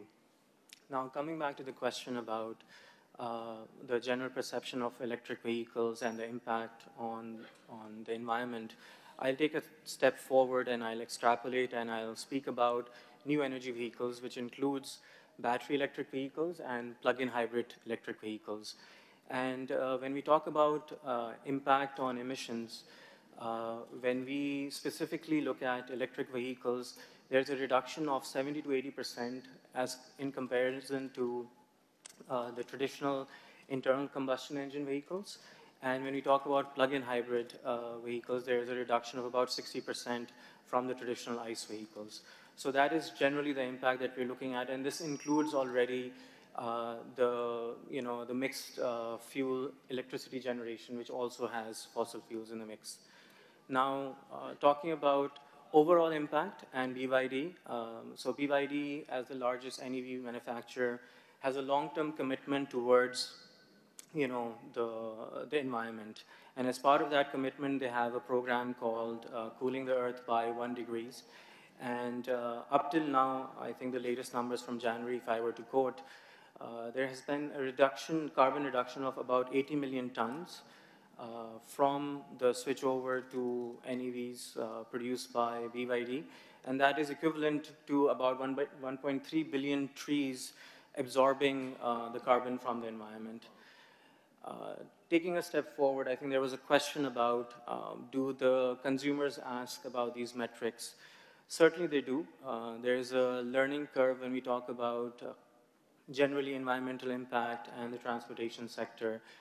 But, and that awareness is being done and implemented throughout the country. But there's also an economic case that the consumers definitely understand. And if I were to run some basic math, so for instance, if you talk about an electric vehicle that has about 50 kilowatt hour battery size, which gives you about 400 kilometers in range, and if you were to charge that at your home, 50 units, 50 rupees per unit, so essentially you're spending about 2,500 rupees for a full charge and getting 400 kilometers. When you compare that to an ICE engine, let's say the mileage is 10 kilometers per liter. At the current rate, you're looking at 25 rupees per kilometer that your cost is. And if you look at the math for using an electric vehicle, that comes down to 6.5 rupees. So that's the difference. That's the economic case that we're talking about for general consumers that brought them in that direction along with the awareness of the impact on the environment. And that's why we are seeing an uptick in terms of the general adoption of electric vehicles and new energy vehicles in Pakistan. It is a nascent market, of course, but due to these benefits that companies like BYD can offer to the consumers, they can make an informed decision. There was another question about sustainability of the market, and this is where I would like to talk about the overall ecosystem and our commitment to that. So Mega Motor Company, as the local partner for BYD, and through its subsidiary, is also setting up charging infrastructure all across Pakistan. And I think that's absolutely critical when we talk about NEV adoption in a country like Pakistan, because you need that supporting infrastructure. And that's our commitment as a company to support the adoption of NEVs in Pakistan. And let me also talk about a pertinent point, the support that is coming from the government and the continuous support that we would require from the government. There was a mention from earlier from one of the panelists about the electricity charging infrastructure and the new policy that has been introduced, which will reduce, for instance, application processing time to 15 days, the application fees to less than 50,000 rupees. So all of these things are going to help us collectively in terms of the overall adoption of NEVs as a new technology in Pakistan.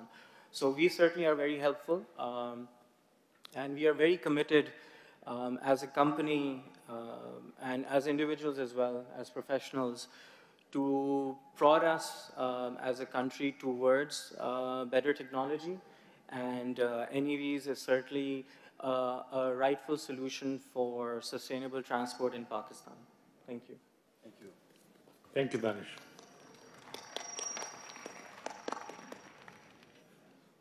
The last speaker of this session is Nabila Yazdani. She is Head of Strategy, Communication and Sustainability, Zong. And the question for you is, investors are more keen to understand how corporations are investing in mitigation of climatic disasters on businesses. How is Zong investing in areas of climate risk? Assalamu alaikum and good morning, everyone. As you know, the China Mobile is our parent company and we are a subsidiary of it. So if you see, it's a reflective of a strong bond and cooperation between China and Pakistan. So when we take the learning from China, how they have transformed over the years with the climate change and the China Mobile itself, the working procedures for green and low carbon operations, we have adopted the same strategy in Pakistan as well. We, as a communication service provider, we have a widespread network of cell sites across Pakistan. So our focus is very much that how we invest in our infrastructure, which is energy sufficient and sustainable in a longer run. So over the years, we have invested to solarize our cell sites. So we have more than 1,000 cell sites solarized, and we have shifted towards the lithium batteries to reduce our carbon footprint and also our network availability. When we come to the investment sides of looking into the data centers, so we are very much focused at how energy efficient is our data centers because they reduce the greenhouse carbon gas a lot more, and we are solarizing them in a large-scale data center as well. So working from this side of the infrastructure where the connectivity is very important for everyone, but how energy sufficient that will be, that is our main focus. So our tier 3 certified data centers reduces carbon a lot, and it also we are focusing on generating 600 kilowatts per year annum for us. So when we come to the sustainable part of the organization, we as a corporate social responsibility, we also look at how we can contribute into the sustainability part as well.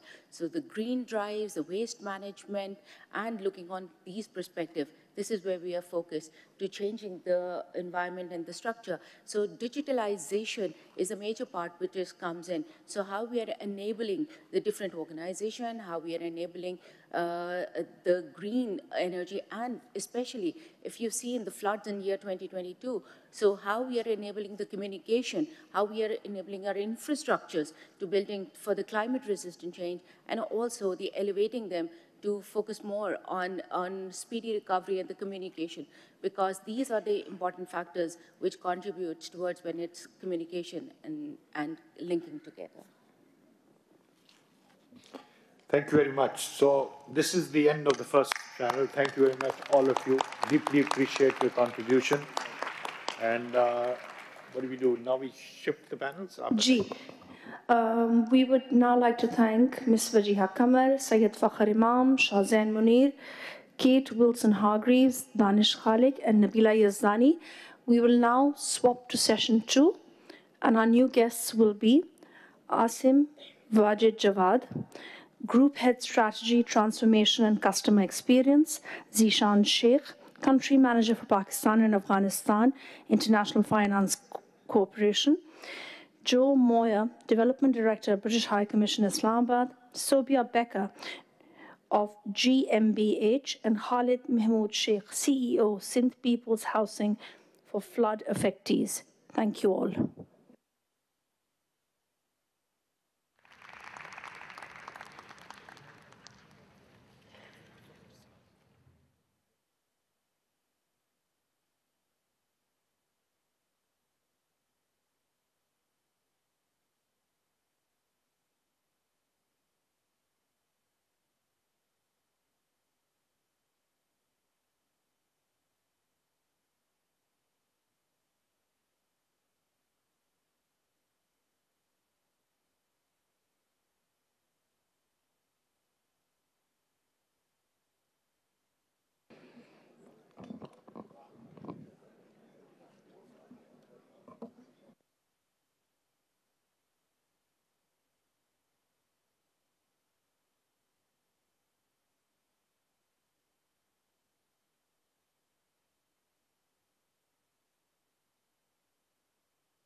Roundtable 2 is now in session.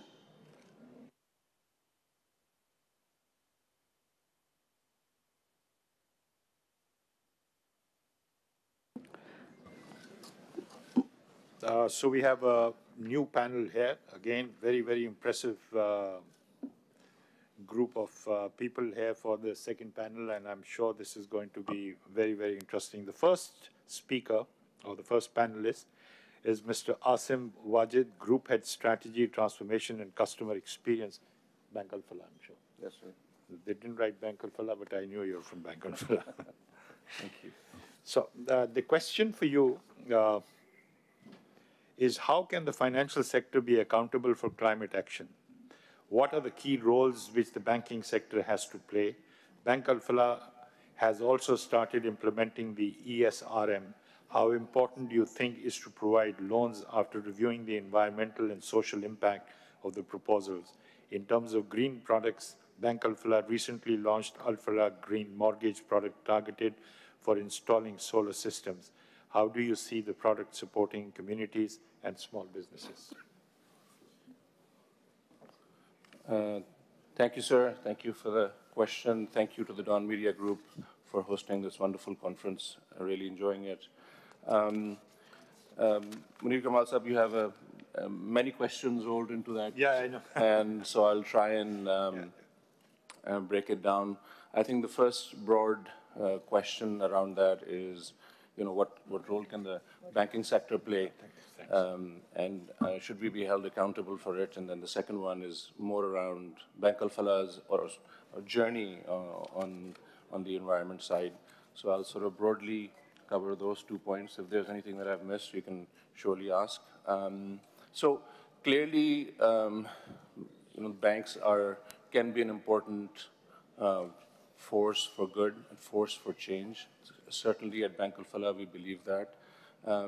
We're an important cog in the wheel, and in this desire to improve the environment and for this climate change, can we be held solely accountable? Of course not. There's going to be a lot of stakeholders, so we're an important cog in the wheel. We are very socially conscious, certainly at Bank Al-Falah, about our social responsibility. We are responsible for safeguarding everyone's deposits. So we have to ensure that the financial system remains sound. In the same way, we have to be caring towards our people and the communities that we live in. So we've been trying to obviously play a significant part towards that end.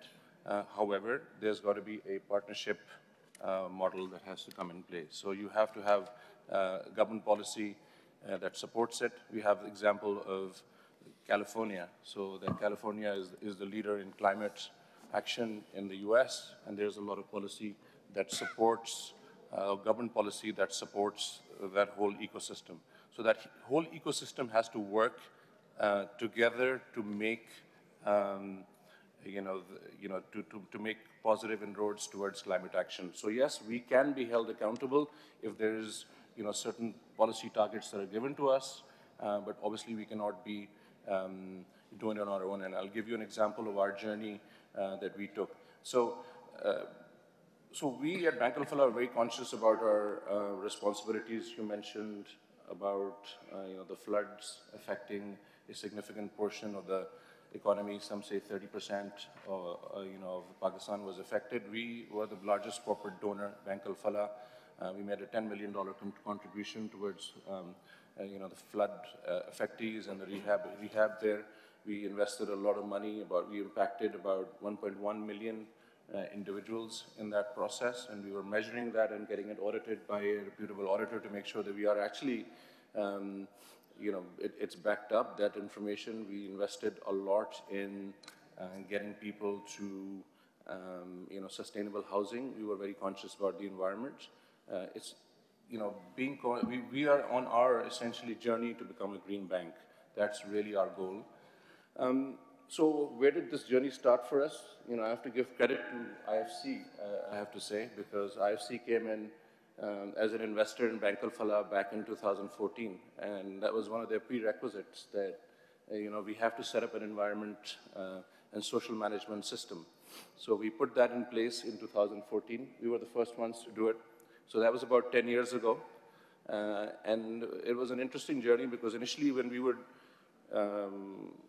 ask our clients, well, do you have an environment? We would ask them all these questions about environment, and they'd be completely lost and come to us and say, well, why are you asking us these questions to us? No other bank is asking us these questions. So it made us, uncompetitive in many ways. So we had to cross that bridge. So that was an interesting journey. We don't face the same issues anymore, but that was 10 years ago. Second most frequent question that we used to face at the time was our clients coming and saying, where exactly do we go to get this environment certification? So there weren't any, it wasn't very clear, obvious which government agency they'd have to go to get those certifications. So again, that was part of our journey. So this brings home the point that partnerships are important, policy action is important by the regulators and by government to support the ecosystem. We can't do it alone.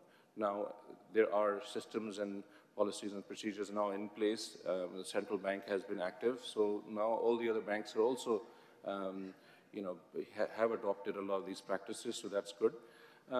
So that, that's been really, really important part of our journey. The other thing that we're thinking about, as I said, we want to become a green bank, and that really entails, three broad focus areas for us. Number one, we are focusing on, reducing our own impact on the environment. So how can we, we have branches and real estate all over the country. How do we make sure that we can put in sustainability measures in place? And now we've started to do that. That's really, really important. How do we dispose of our waste? That's a big, issue that we need to consider. Other than that, we are allocating capital towards, more and more capital towards, green initiatives. We've invested about, at least 30 billion or so in green and idle projects. That's been good. And then the third and most important aspect is how do we introduce more and more products and services which are green. So that really is, our, some of the key focus areas for us. So it's been an interesting journey for us. It's something that we believe in. We feel in summary that we at Bank Al-Falah can be a force for, good in this area. We care about our communities, and we want to continue to pursue our ambition of becoming a green bank. Thank you very much, Masim. Our next speaker is Zishan from IFC. The young man heads IFC in Pakistan. And IFC's, my experience so far is that playing a huge, huge role, among other things, on this, the topic that we are discussing for the last 2 days. When I say Pakistan Bank Association, carried out a green real estate investment program that IFC wanted to run. So we did it, we collaborated, and we made arrangements of lots of bankers to come and join, and this was IFC's program. So we could have asked all kinds of questions from Zishan, but let me tell you what I was given and what the question, but you can speak on whatever you feel like. The question for you, Zishan, is the new blended climate finance facility launched with the help of UK's FCDO. The recently announced UK-Pakistan country development partnership strategy is focused on addressing critical structural issues, population dynamics, climate vulnerability, gender equality, and macroeconomic stability. However, there is currently limited understanding of Pakistan's climate finance gaps, where this finance is most needed, and how Pakistan can mobilize the US $348 billion. And this number keeps coming back again and again. I'm sure whoever raised it has some, really good reasons for getting needed by 2030. Can you shed light on the role of public and private sector climate finance in Pakistan, and how development partners like IFC can effectively collaborate with the government of Pakistan and the private sector to pull in the same direction and realize Pakistan's climate finance objectives? Thank you, Kamal Saab. It's a pleasure to be here, and I want to begin by thanking Dawn Group and the organizers for giving us the opportunity to be part of this discussion and for organizing this very topical get-together. Thank you also for your kind words.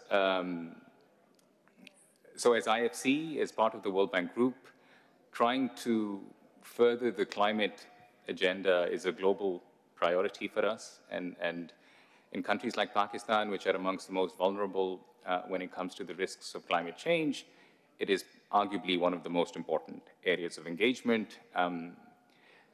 There's lots of things I can share in terms of the work we're doing and what development partners are and should be doing more of.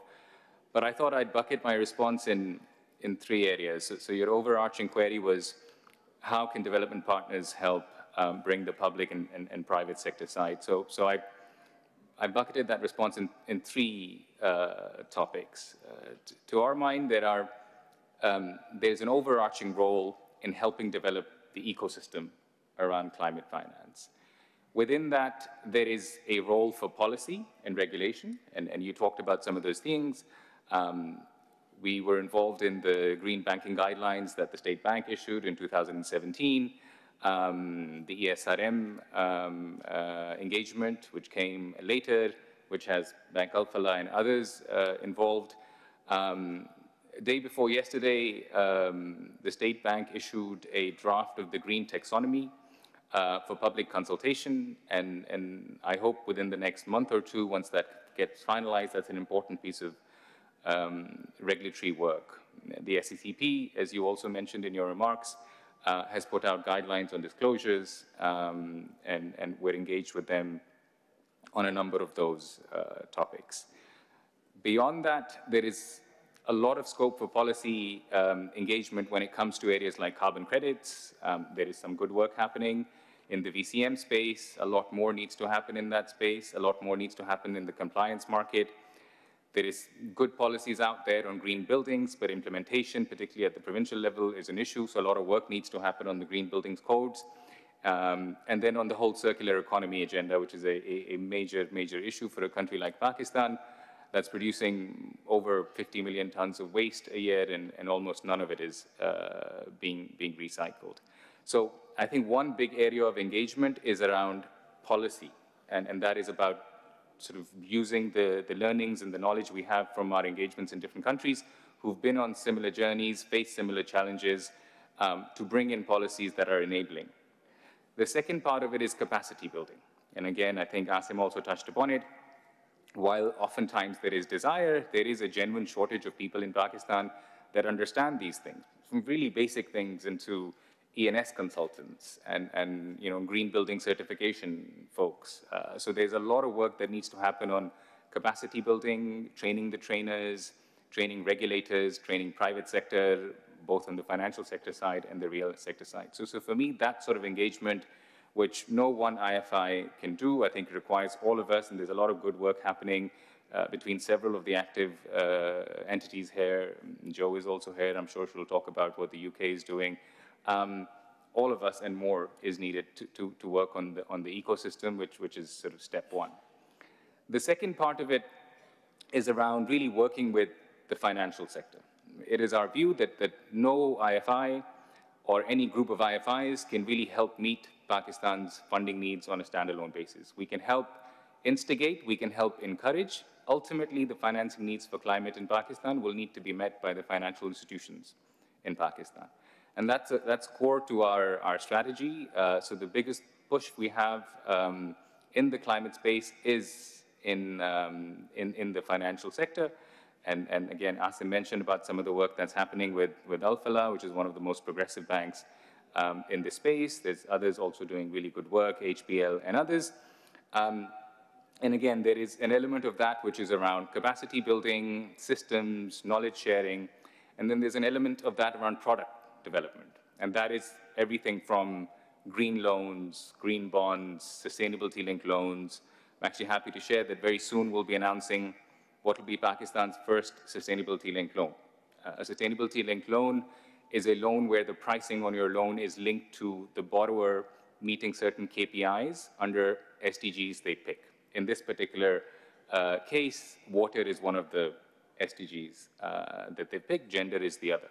So for us, this is the kind of product that should be prevalent, and everybody should be doing things like that. There are then things like transition bonds and transition loans. So energy transition is a big area in Pakistan.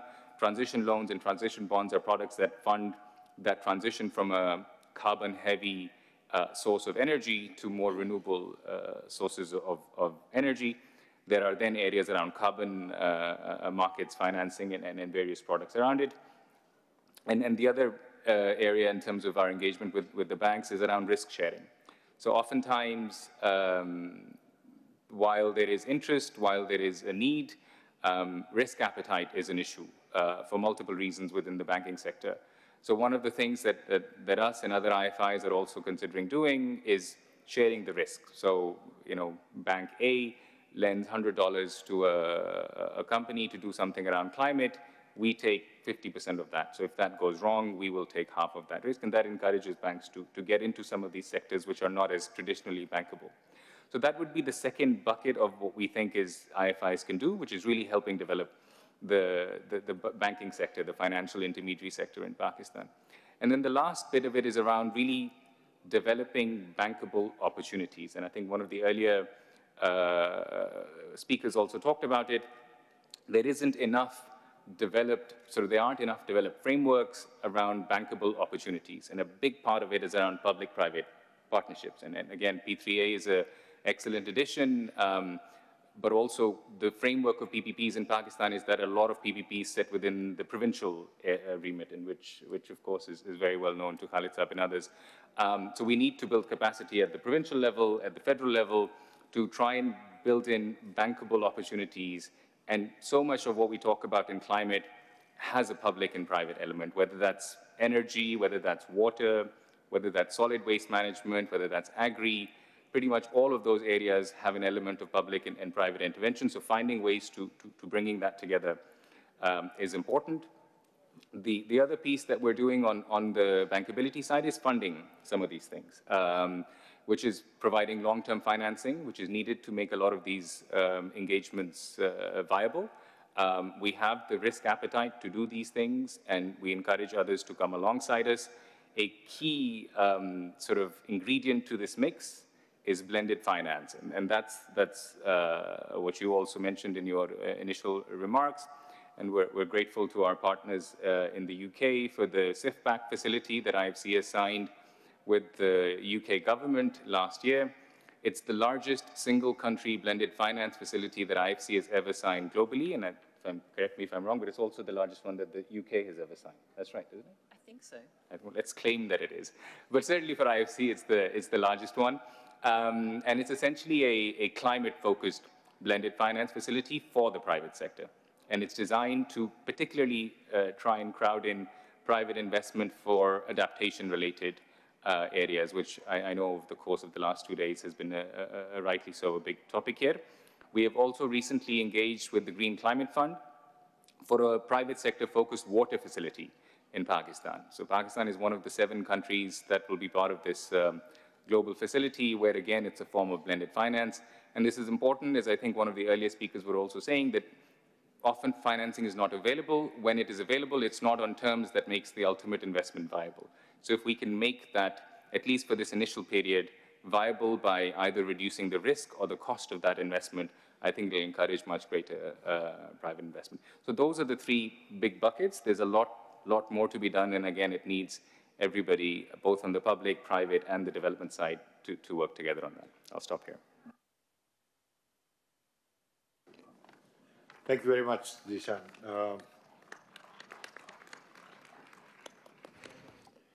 Our next speaker is Joe Moyer, Development Director, British High Commission, Islamabad. By the way, this company that I was talking about, Infrazam in Pakistan, which did the first gender bond and now in the process of doing a green bond, this is owned by Infraco Asia and then Fitch.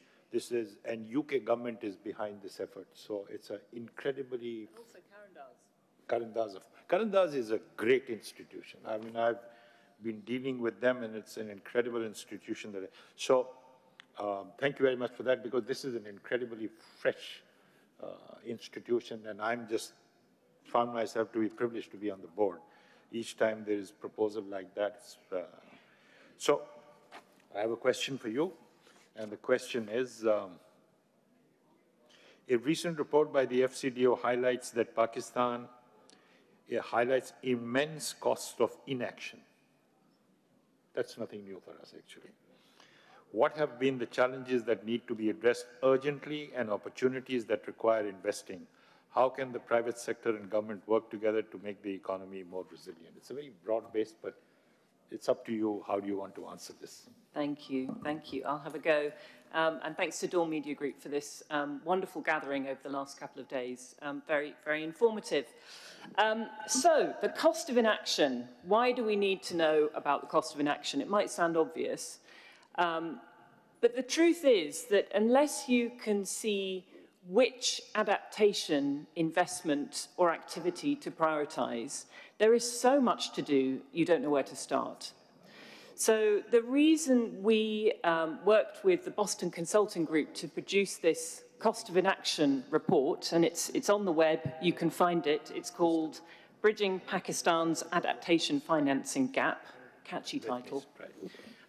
The reason we invested in this report is because you need to cost up that risk of not adapting to climate change. You have to be able to say, you know, if we don't invest in better seed varieties that are resistant to drought, if we don't provide the right sheds for our livestock, this is how much it's going to cost. Because when you know the cost, you can start prioritising what to do first. And you can also start to structure investments. That's really, really important. If we're going to engage the private sector, so many people have said already, you need to have bankable deals, and that means proper structuring, and people like Zishan and Munir and others will know far better than me how to do that. So this report has some pretty stark figures in it. So it takes a number of scenarios out to 2050. It looks at potential economic losses, social losses, environmental losses. And it looks at the different kinds of climate events that you might have. So extreme heat, drought, flooding, sea level rise. We tried to do glacial lake outbursts as well. We couldn't get the data. So using AI and a huge data model, the report predicts some quite scary things. So for instance, the economic losses to 2050 under the worst case scenario are $1.2 trillion. Huge, right?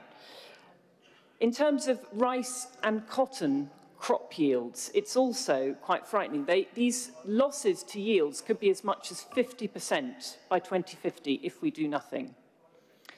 Swathes of land at the moment which are used for livestock potentially, because of extreme heat, just wouldn't be viable for those industries into the future. And then, of course, as we saw with the 2022 floods, there will be repeated displacements of people owing to flooding, but also owing to drought. So without going into too much of the doom and gloom, there's a pretty compelling set of arguments and costed set of arguments for investing in adaptation. The good news is that when you know these risks, you can start to look at prioritising investments and projects. And actually there are things that we can do now, quite simple things that we can invest in, which will shore up really important economic sectors here in Pakistan into the future, notably agriculture, textiles, but also, you know, other underpinning sectors like water. The reason we wanted to start investing with IFC in this blended finance facility is to try and crowd in more private sector investment to some of these adaptation challenges. So actually Pakistan, many of you will know, doesn't do brilliantly in terms of climate finance, and that's for a whole range of reasons, not least actually because the international climate finance funds are quite slow and cumbersome to work with. That's another problem.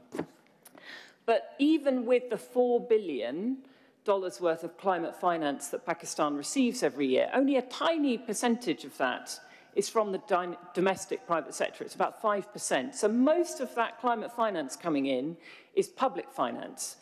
And yes, there is some international private finance, but just a tiny amount of domestic finance. That's a huge untapped opportunity. So what we're hoping to do with IFC, and actually already started, is to use our development capital, so kind of precious grant money, to help de-risk investments, particularly in adaptation and resilience. So it's a £70 million offer from us. What's that? About $80 million, sitting with IFC money, blending with IFC money, and leveraging, we hope, up to 5 times private investments. The other aspect that's been talked about is project preparation. So again, we come at this from a number of different angles. Kate's already mentioned that the CFA, which is a brilliant program DAI running in partnership with us here. But also alongside the blended finance facility there that IFC is running, there's a project preparation facility. So that's £20 million, what's that, about $25 million to help create these bankable projects. So I hope that gives you a little bit of an overview of how we as a development partner can start to work with others in the sector and with private sector partners to crowd in more finance. I'll just finish with a couple of words about government, because I can see my good friend Nadia from the Planning Commission, who is brilliant on all these issues sitting here. I think one of the most important things government can do, and this is both federal and provincial, is to embed really good risk assessment tools into planning processes. The CPMA process, the Climate Public Investment Management Assessment process, is embedding at the federal level. We need similar tools at the level of provincial government, because again, that helps government know which investment to prioritise first, which is going to have the biggest impact in terms of adaptation and resilience, the biggest bang for the buck. And it also helps to think through which investments should be PPP, perhaps, which may be fully commercially viable, and which should be done by public investment. And I know that government is working really hard on this at the moment with the IMF's Resilience Sustainability Fund potentially being an option for Pakistan. That will also drive a lot of really good structured activity in that area to get the planning and assessment processes into good shape. The business enabling environment has also been mentioned, and I think I'll just finish by saying, you know, this is also an absolutely critical area. We know that Pakistan is not always the easiest business environment to work in. You know, fantastic businesses here in the audience, all finding opportunities. But again, the onus is on government to really try and smooth some of those regulatory pathways, correct some of the sectoral imbalances that we currently see, and actually, you know, take a step back often to make it easier for business to invest here. I'll stop there. Thank you.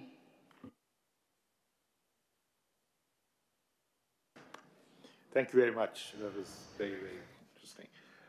Next speaker is Sobia Becker. She serves as an advisor for the Pakistan-German Climate Energy Partnership at the Deutsche. It's German, I can't pronounce it. You can let us know. So welcome, and the question, I have a question for you. And the question for you is, climate-related risk can be categorized into 2 types, transitional and physical risk. With the EU's Green New Deal coming in, legislation such as the carbon border tax and CSDDD will increase accountability in the supplier countries. How can Pakistani companies, especially exporters, prepare to meet the stringent environment requirements under the EU's GSP Plus program? Thank you very much for that warm welcome, and a very good afternoon to all present in the audience. It's a pleasure to be here. That's a great question. And I was thinking about it, and I felt that there were slight undertones of, oh, this is something that we have to do. You know, we're being forced to do it. And I think it's important to unpack that a little bit, because it's time to reset this narrative, shifting this narrative away from more of a compliance-driven adaptation to thinking of it more in terms of opportunity. So, it's really an opportunity-driven transformation that the introduction of these global standards are actually encouraging. So it's very critical that we move away from this idea that sustainability is something that's being forced upon us, and instead focus on the fact that sustainable, climate-resilient industries opens up new markets, it fosters innovation, and it also builds resilience against both market as well as environmental shifts that we have. You asked Kamal Sab about the physical risk as well as the transition risk. So I think the physical risks are very well understood. Pakistan is a highly climate vulnerable country. But the point that I'd like to make here is that we cannot effectively address the physical risk in this country till we have a cohesive and effective transition framework. So you could have all of the policies in the world, but if these policies are not regulated, they're not informed, they're not monitored, then we're not going to get very far. A classic example of that is industrial stack emissions, where you do have policies, you have the EPAs in the different provinces, but the enforcement is perhaps not so complete. So brick kilns is a classic example, and the smog that we have today, which is unfortunately shortening human lives, it is impacting the development of children. You have these problems that exist.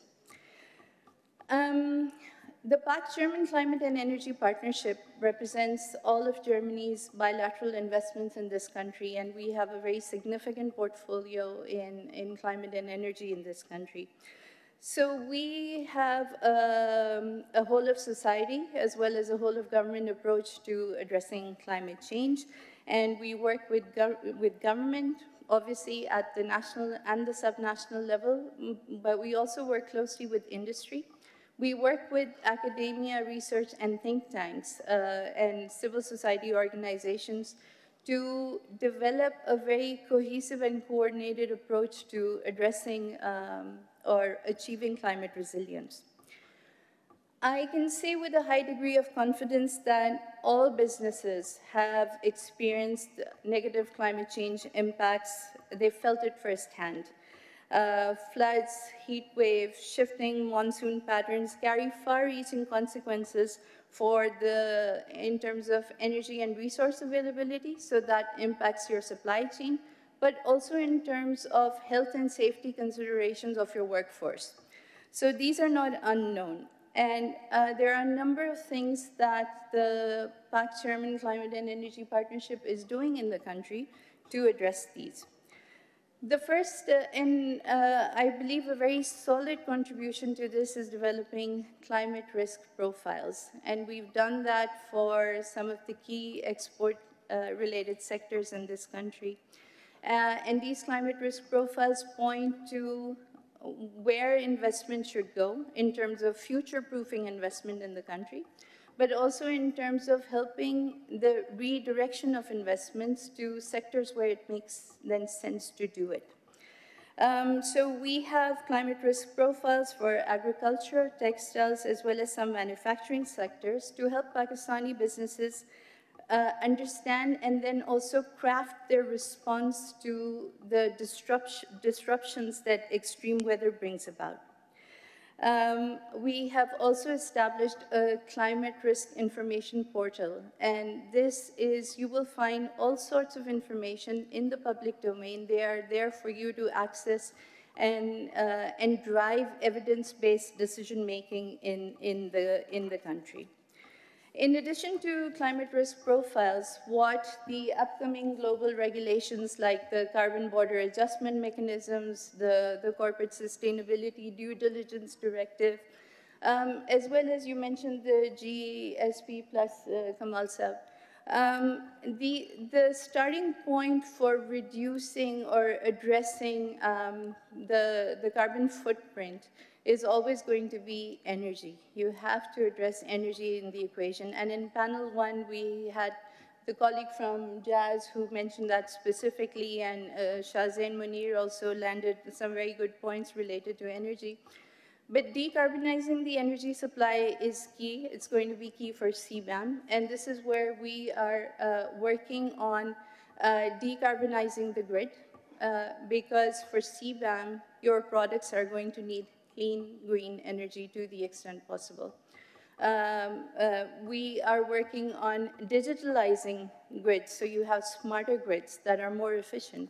And then we're also looking at how we can ramp up all of these actions very effectively and ensure that it's not just at the national level, but also at the subnational level. We are working on getting access to carbon finance. And I'd just like to say here that a very, very recent PwC report, hot off the press, they have shown that industries that have made investments in any sort of climate resilient infrastructure or processes, they've actually reaped 6 times the reward of that investment. So it makes a lot of sense. Nevertheless, to facilitate the transition of industry to a cleaner, greener growth trajectory, we're developing capacities to help institutions access carbon finance. And we're also looking at how we can implement or operationalize green taxonomies. Because we spoke about GSP+, that brings to mind textiles, which is one of the leading export-related sectors in this country. We are working with textiles on developing circular economy approaches. We are working with them to address resource efficiency so that you have efficient products that go not just from cradle to factory gate, but beyond as well, and allowing you to maintain market and export competitiveness and ease access to markets abroad. And finally, with regards to the CSDDD, we have established the Responsible Business Help Desk in Pakistan, which helps industries comply, learn about these directives, and comply with them. So when we think about the carbon footprint, we're looking at the entire spectrum. So it's not just Scope 1 and Scope 2 emissions, but we're also looking to strengthen the supply chain in terms of their carbon footprints, because eventually a company that can control Scope 1 and Scope 2, that's pretty much within their factory boundaries. But beyond that, their suppliers also need to be have a smaller carbon footprint. So this is a small snapshot of all of the things that we're doing to ensure Pakistan's continued green growth. And we look forward to aligning very closely with the new Udaan Pakistan program as well as with the the domestic financial ecosystem on implementing specific initiatives. Thank you very much. Thank you very much. Our last panelist here is Khalid Mahmood Sheikh Saab. He's the Chief Executive Officer, Sindh People's Housing for Flood Affected.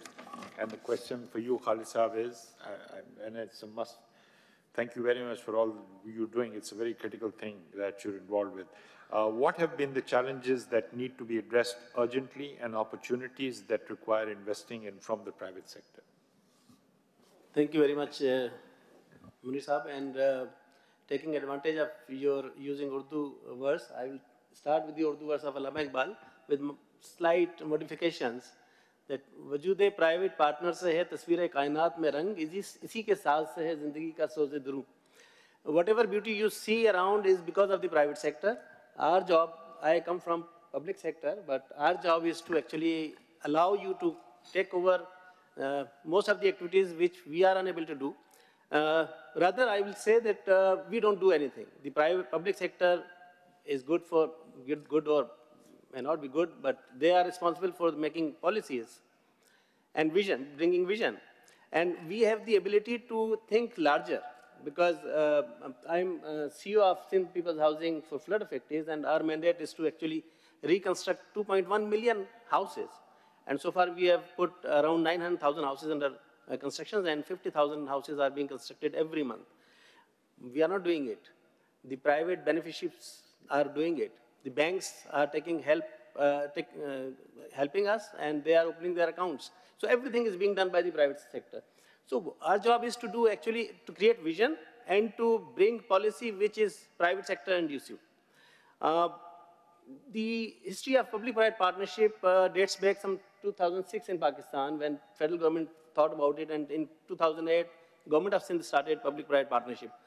And somehow we did good start because we came up with the policy, with the vision, and the ambition to do PPPs, and so many good projects were done in Sindh. But unfortunately, this could not be replicated in other provinces, including the federal government. I would just chart down few points which, because of the paucity of time. Number one is the vision. There should be a vision of federal government and provincial government that what they intend to achieve. I feel that this vision is lacking somewhere.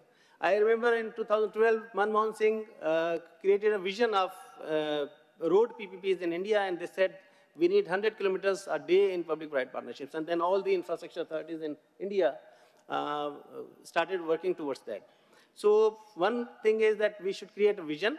When there is a vision, then the policy will be there. And the vision should be followed by the policy, and all the other obstacles which actually hamper the private sector's movement will be removed. For example, there are so many departments which are involved in the doing of public-private partnerships. So lack of coordination often exhausts private sector. So this should be the first thing. Second thing is governance issues. I think the new model of public governance is changed now. The old bureaucracy cannot function as efficiently as we are facing the challenges of 21st century. They need to be trained and abreast of the modern educations so that they are compatible with the private sectors. Third thing is we should be sincere in inviting private sectors to take over the things. The issue is public sector does not create anything. Everything is created by the private sector. But when we talk about the public-private partnerships, we are trying to create a long-term relationship where the private sector brings in investment along with the banks. And since this is a long-term relationship, so there are so many risks which need to be addressed. If that is structured properly, then we call it a good project. Often we create good projects which are very, very bankable. Bank is there, private partner is there, but some obstacles, I would not mention, some obstacles from the public sector just dashes down everything, be it PIA, be it water projects, which we have been doing for so many times. So, if there is a vision, the public sector will come up with the policy, and then the vistas will be up. That is that are the challenges. Opportunities are quite often, everybody knows about them, that the government doesn't have enough resources. So private finance, if it comes into the public sector domain, it will help create the infrastructure which is already needed. Efficiency is one of the elements which we seek in the private sector's participation. When there are banks involved, there are consultants involved, there is a private sector there, so there is broader area of transparency. So I think there's no denying fact that PPPs have been seen in Pakistan happening for some times, should be given more importance. Thank you very much. I stop here. Thank you very much. This has been a fascinating 2 sessions. Great panelists. Thank you very much, all of you, the first panel and the second panel. It's appropriate to end this wonderful program by inviting an eminent speaker, Amir Piracha. He is Chairman and Chief Executive Officer of Unilever in Pakistan.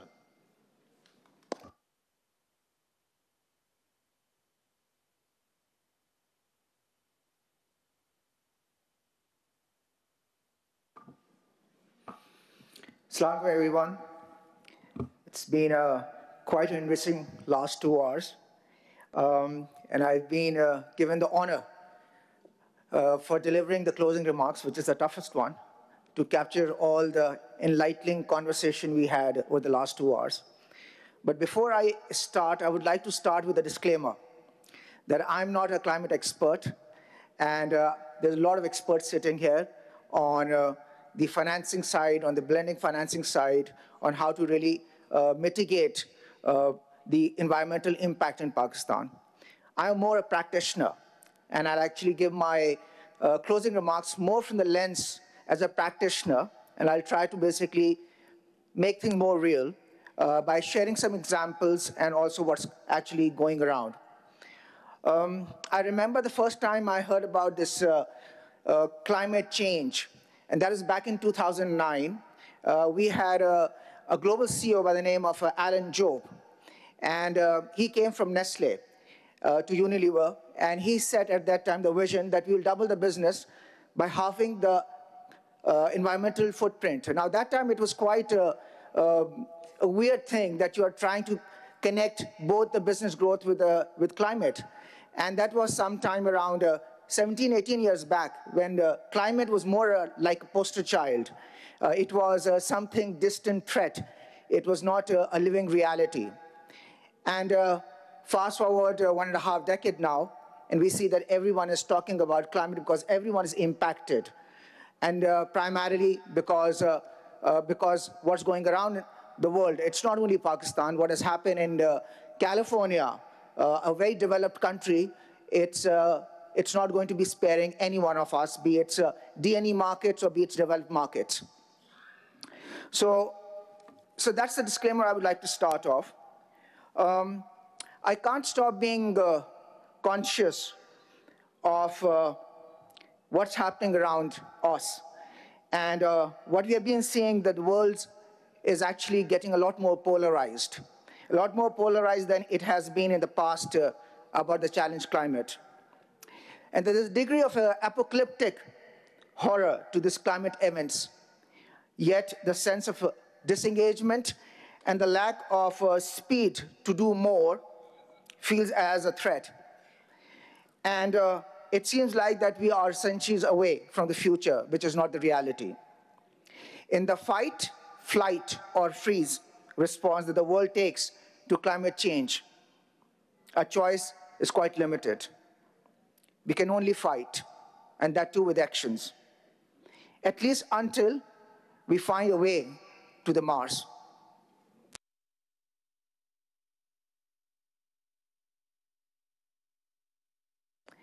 And this said, leaning completely one way or the other, doing work or doing business without impact, or doing impact without business won't cut it. And we have to basically do it side by side. There's one lesson that we must acknowledge about sustainability, which sits at the heart of how private sector can support and accelerate climate positive change. And the lesson is that over the last 2 decades, we have learned that the true impact happens when our environmental and the social goals align with the genuine business stroke commercial goals. In other words, when sustainability pays, business sticks with it. Otherwise, business moves on. And that's a reality we have been saying lately. The success of true action is dependent on the power of well-built business case. And we have seen the current panel who have been talking about the bankable projects. It ensures that environmental and social institutes don't just stay at the periphery. They drive innovation and long-term growth. And what we address needs to be a universal challenge or a shared one. And the solution must not step or be impractical, which includes viability of not just commercial, but impact. Let's start with climate, considering the conference has been convened around it, and it's an issue which is affecting each one of us. And it's the biggest threat in Pakistan. When we started our journey to our net zero ambition, we focused on getting our own house in order. And I'm referring towards Unilever now. How did we mitigate our emissions? And the company has been in Pakistan since independence, and we have benefited out of this country. But time to start paying back. And this is the time that it was back in 2019, 2020, we formed a strategic partnership with the Standard Chartered Bank to leverage State Bank's of Pakistan financing of the Green Initiative. We collaborated with solar providers like Rion Energy and K Solar and replaced much of our fossil-based energy with a renewable energy. And today, in the last 10 years, our energy mix is 91% renewable. And if I were to compare our carbon emissions since 2015 baseline, we have reduced our carbon emissions by 93%. So this is very much doable, but it was backed by a clear commercial case. Otherwise, I don't think so as a private sector we would have been able to go that far. So therefore, it's very important for any private sector to really have a very compelling business case before they start investing into any sustainable project. The second bit is, I can say with confidence, because Unilever not just globally, but also in Pakistan, this model has been scaled. And the other one, which has been the talk of the town, is plastics, which of course, we take the responsibility because as a producer, and can often be a point of criticism for business like ours. And with due reason, we wanted to chase the goal that we create impact and not only headlines. How? Collect more than we sell. And that's a target we set for ourselves back in 2015, that we want to actually collect more plastic wastage in the country than we actually produce. I'm happy to share that last year, a year before the schedule, we actually collect more plastic than we sell in this country. And that is very doable. But again, it was backed by a clear commercial business case. We basically formed partnerships with some startups. We formed some partnerships with some private vendors that they do the collection on our behalf, and they'll give a second life to the plastic. And the second life to the plastic was given by actually converting the same plastic into outdoor furniture and benches, which are going to be staying for years to come. We also basically worked with some local vendors how we actually convert our rigid shampoo bottles into recycled resins that we can actually reuse into our product. And it's not the story of Unilever. I'm aware that many other corporate companies today in Pakistan have taken such steps, particularly in case of plastics. There are companies who have taken initiative to actually collect the plastic and convert it into roads in a very same city we are actually here. So we have seen that how private sector is actually trying to solve this problem. But again, this problem has to be solved at the back of the financial case. For example, our R&D has been working that how we actually come up with a plastic which is sustainable and it does not come out at any additional cost, because we cannot go back and load this cost to a consumer and ask them for more price. They want a sustainable product, but at a cheaper price. And therefore, it's important that we get our R&D into action. It's important that we get into partnership that comes at no cost. And that's the only way forward. I want to zoom in now into a critical component that ties all these initiatives together, and that's financing and bankability. Resourcing, but in projects that produce results. This is what helped us commit, and this is what created. This is our playbook, and we believe it has a case for national replication. This is when investors commit, and the impact multiplies. What started as a renewable project in a small city, it went to the entire province. A plastic circularity program which started in a small area has actually gone to the entire city. There have been many companies who have been talking about regenerative agriculture. So we really need to be really going into these kind of practices, so we don't have to actually use a lot more fertilizer, because the land is a lot more fertile if we go into a regenerative agriculture. For Pakistan, climate initiatives by channeling much needed investment into renewables, waste management, and sustainable agriculture. It takes significant capital to build solar farms, to electrify transport, or to revolutionize waste management. The lesson is very clear. If we can prove a business model that works, whether it's renewable energy or a plastic circular program, then the private sector will invest. But to achieve this at scale, we need that blend of government incentives, multilateral support, and private capital. When everyone contributes, no single entity bears the risk. And I think so that's the way forward. And that's what the conversation has been over the last 2 hours for private sector acceleration. And so as public sector acceleration, this can be unlocked with blended finance, where grants alone, dollarized loans alone, and private sector alone fails. Blended financing can serve as a catalyst by de-risking capital with public and philanthropic funds. I'm not a climate expert, as I said in the very beginning. I'm a very common Pakistani. Yeah. I'm a businessman here. And you have heard experts, you have heard the head of states here as well. And I can offer the blueprint that gave us the results. This is the essence, that sustainability really means to us. It's not about the short-term fixes or token gestures.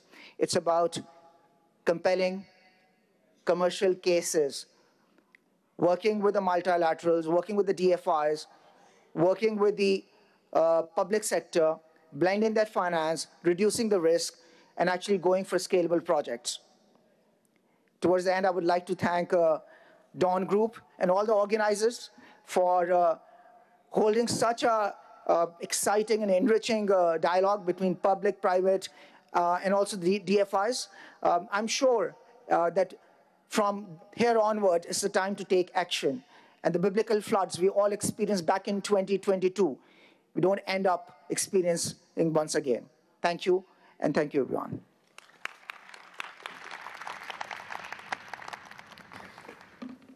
Excellent. Thank you, Amir. What a wonderful way to finish this 2-hour session.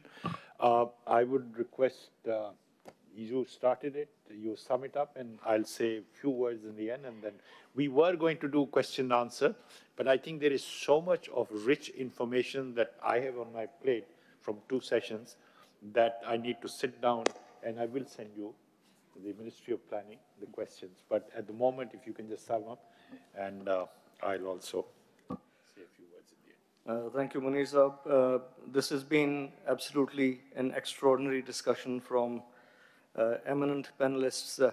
One of the sort of advantages, or maybe the charm of a conference of this sort, is that it brings together very diverse set of actors, people, perspectives, people who may not be otherwise speaking with each other, but through sort of convening in this manner, the conference has a life of its own, in the sense that it generates ideas through cross-pollination, and each of us have been affected more than we would know.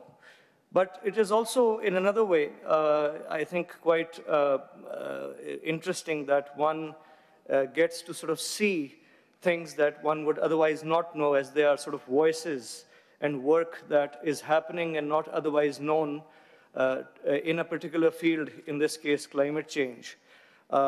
And for me personally, it's great to see the level. I mean, I've read in the papers, I've read CSR, I've looked at CSR programs, but to see the level of consciousness that exists in the corporate leaders, granted, I will say that they are not fully representative and there's a lot more to the business community, but still, to see the level of consciousness that exists and the work that is being done already is certainly very heartening. And here I would just sort of pause to give a comment that is more of a personal comment from someone who lived abroad as a part of the diaspora 15 years and has chosen to come back to Pakistan. And I feel this cognitive dissonance often. On the one hand, a lot of negativity and what I would sort of even call sort of a political despondency about what is possible in Pakistan. And on the other hand, something like this, certainly, which I think is the antithesis of that. It shows certainly that not what is possible, but what is indeed happening at the moment on the ground. And to me, that's certainly very, very optimistic. With that, I just want to sort of bring together 2 or 3 themes very quickly in a minute, and then I will conclude. The first, I think, was mentioned by a number of speakers.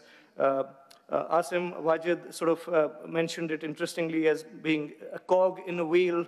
I found that interesting in the sense that you cannot be held solely accountable, is what he said. And no actor can, perhaps, because this problem is so complex. Zishan Sheikh also mentioned that the development partners can really only play a catalytic role. And then it's up to the others to step up, and Amir Parachar Saab was also sort of reiterating that just now. So this collective action problem, the government certainly has a very, very important role to play, but it's really a joint enterprise, and I think maybe that's where some of the failure is happening, that folks are not talking to each other enough, and there's not enough of a coordinating mechanism. There's a divide between the sort of the federal and the provincial level and the sort of coordinating mechanisms there, but also between sort of horizontal actors, I think is a very important theme that I sort of was able to distill. Another theme related, as Zishan mentioned this, is the issue of capacity. Again, this is a very complex problem. I've said this before also, climate change, and you need experts. And we've sort of witnessed an exodus from Pakistan of skilled people, and perhaps there's something we need to address there, in terms of capacity, financial, legal, regulatory, and otherwise, to be able to do this sort of work. Third, the high-quality, investable, bankable pipeline. Kate Wilson mentioned this in the work that DAI has done with respect to the CFI initiative and so on. I know some of that work. It's been really pioneering work in Pakistan, but at the same time, what was mentioned in terms of the PPP pipeline, because that's where some of the very large projects will reside.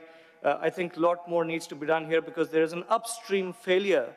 And that work, again, is tough because you'll have 1,000 projects that you think could be viable, but you need to isolate maybe 10 that work, and that is very cognitively taxing and highly sophisticated work. Otherwise, you'll end up wasting money on projects that otherwise will fail later. So there's a lot of work that needs to be done, and on part of the government, we have started to engage with international experts and local expertise also, hiring, there's a program to engage international consulting firms to come in and sort of catalyze sort of that intellectual work that needs to be done to move those things. But it's been a great panel, and thank you so much to all the panelists for their insights. Brilliant. Thank you very much. To that, we come to an end because we have Friday prayers today also. It's all yours. We will recess for lunch. Lunch is served upstairs for those of you who want to proceed. Namaz arrangements have been made in the Baradari for men. Namaz will commence at 1:30 and room 23 for women. So please feel free to proceed. We will reconvene at 2 p.m. sharp. Kindly come down as soon as possible. Thank you.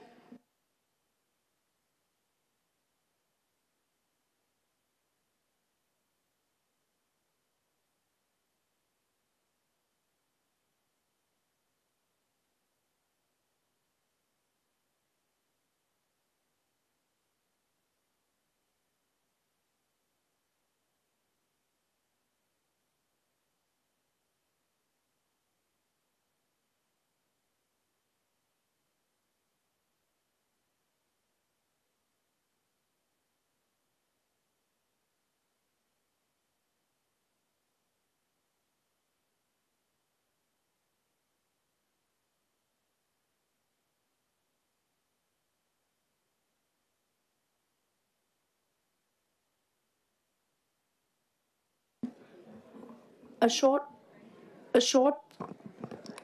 footnote, we have ongoing parallel sessions upstairs. For those of you who wish to join those, Please feel free. We have ushers by the stairs. They will guide your way and let you know what is scheduled at what time. Additionally, our sessions after lunch include a media panel, an agri panel. We also have an address from the Prime Minister of Pakistan and closing from the Chairman of the Senate. We look forward to welcoming you back.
मज़ीद news updates और digital stories के लिए subscribe करें Dawn news Pakistan.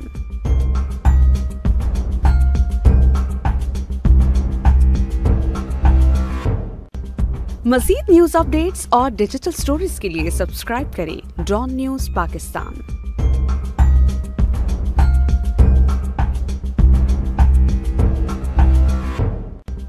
मज़ीद news updates और digital stories के लिए subscribe करें डॉन न्यूज़ पाकिस्तान।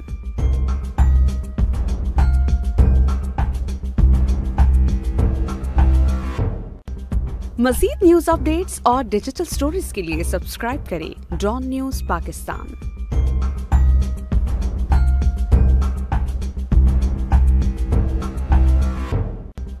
मज़ीद न्यूज़ अपडेट्स और डिजिटल स्टोरीज के लिए सब्सक्राइब करें डॉन न्यूज़ पाकिस्तान।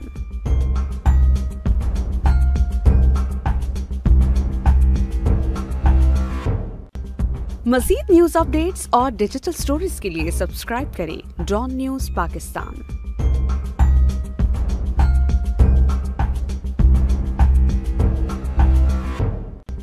मज़ीद न्यूज़ अपडेट्स और डिजिटल स्टोरीज के लिए सब्सक्राइब करें डॉन न्यूज़ पाकिस्तान।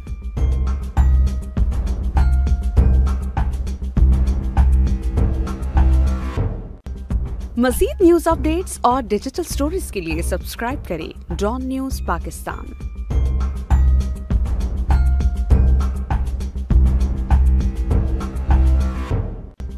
मज़ीद न्यूज़ अपडेट्स और डिजिटल स्टोरीज के लिए सब्सक्राइब करें डॉन न्यूज़ पाकिस्तान।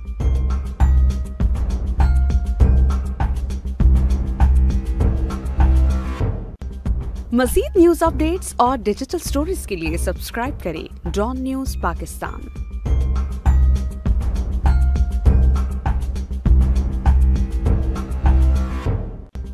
मज़ीद न्यूज़ अपडेट्स और डिजिटल स्टोरीज के लिए सब्सक्राइब करें डॉन न्यूज़ पाकिस्तान।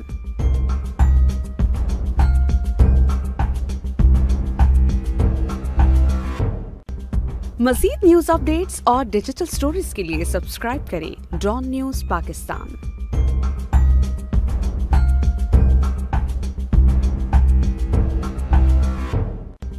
मज़ीद न्यूज़ अपडेट्स और डिजिटल स्टोरीज के लिए सब्सक्राइब करें डॉन न्यूज़ पाकिस्तान।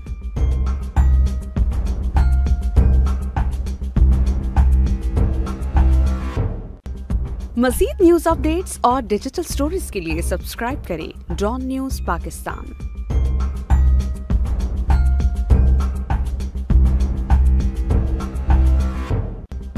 मज़ीद न्यूज़ अपडेट्स और डिजिटल स्टोरीज के लिए सब्सक्राइब करें डॉन न्यूज़ पाकिस्तान।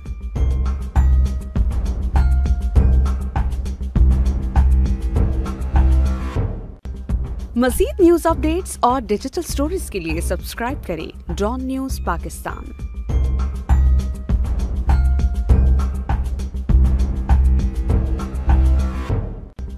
मज़ीद न्यूज़ अपडेट्स और डिजिटल स्टोरीज के लिए सब्सक्राइब करें डॉन न्यूज़ पाकिस्तान।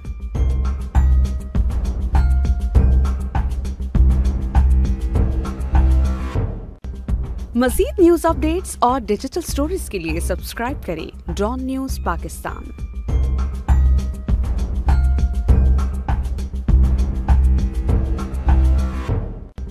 मज़ीद न्यूज़ अपडेट्स और डिजिटल स्टोरीज के लिए सब्सक्राइब करें डॉन न्यूज़ पाकिस्तान।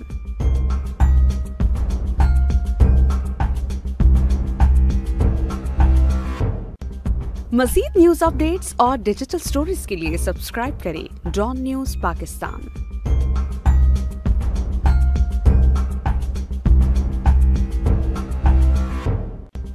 मज़ीद न्यूज़ अपडेट्स और डिजिटल स्टोरीज के लिए सब्सक्राइब करें डॉन न्यूज़ पाकिस्तान।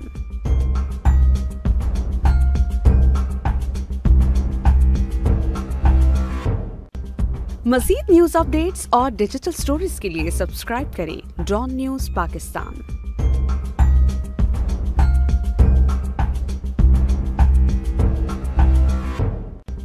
मज़ीद न्यूज़ अपडेट्स और डिजिटल स्टोरीज के लिए सब्सक्राइब करें डॉन न्यूज़ पाकिस्तान।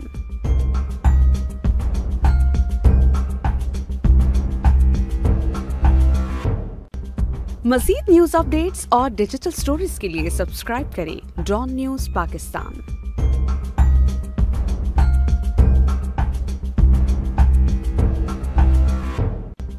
मज़ीद न्यूज़ अपडेट्स और डिजिटल स्टोरीज के लिए सब्सक्राइब करें डॉन न्यूज़ पाकिस्तान।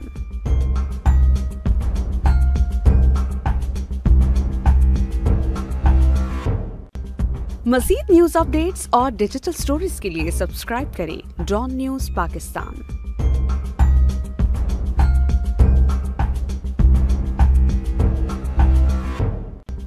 मज़ीद न्यूज़ अपडेट्स और डिजिटल स्टोरीज के लिए सब्सक्राइब करें डॉन न्यूज़ पाकिस्तान।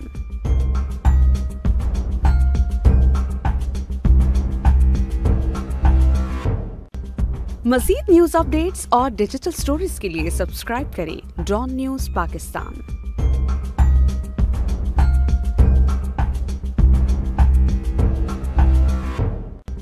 मज़ीद न्यूज़ अपडेट्स और डिजिटल स्टोरीज के लिए सब्सक्राइब करें डॉन न्यूज़ पाकिस्तान।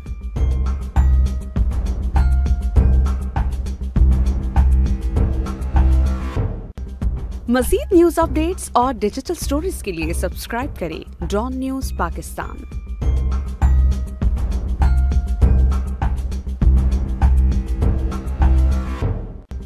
मज़ीद न्यूज़ अपडेट्स और डिजिटल स्टोरीज के लिए सब्सक्राइब करें डॉन न्यूज़ पाकिस्तान।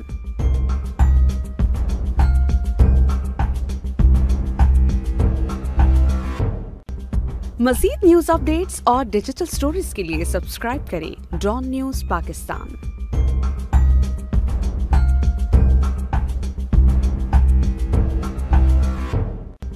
मज़ीद न्यूज़ अपडेट्स और डिजिटल स्टोरीज के लिए सब्सक्राइब करें डॉन न्यूज़ पाकिस्तान।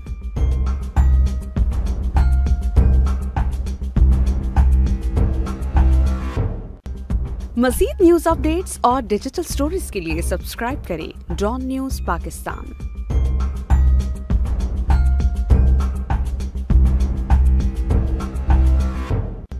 मज़ीद न्यूज़ अपडेट्स और डिजिटल स्टोरीज के लिए सब्सक्राइब करें डॉन न्यूज़ पाकिस्तान।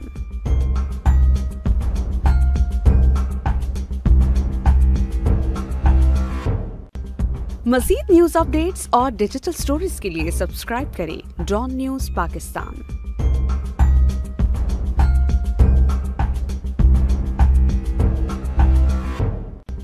मज़ीद न्यूज़ अपडेट्स और डिजिटल स्टोरीज के लिए सब्सक्राइब करें डॉन न्यूज़ पाकिस्तान।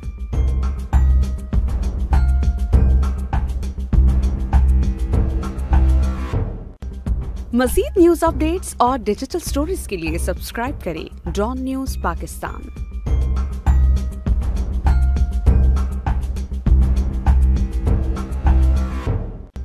मज़ीद न्यूज़ अपडेट्स और डिजिटल स्टोरीज के लिए सब्सक्राइब करें डॉन न्यूज़ पाकिस्तान।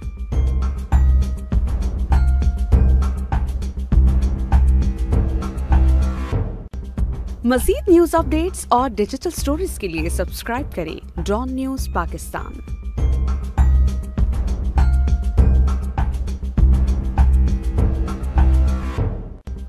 मज़ीद न्यूज़ अपडेट्स और डिजिटल स्टोरीज के लिए सब्सक्राइब करें डॉन न्यूज़ पाकिस्तान।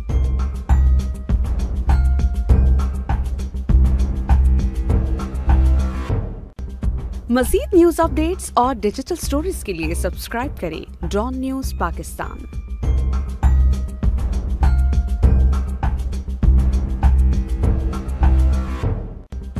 मज़ीद न्यूज़ अपडेट्स और डिजिटल स्टोरीज के लिए सब्सक्राइब करें डॉन न्यूज़ पाकिस्तान।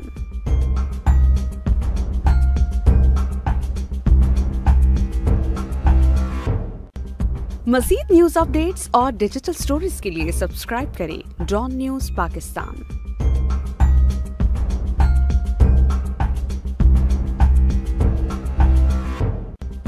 मज़ीद न्यूज़ अपडेट्स और डिजिटल स्टोरीज के लिए सब्सक्राइब करें डॉन न्यूज़ पाकिस्तान।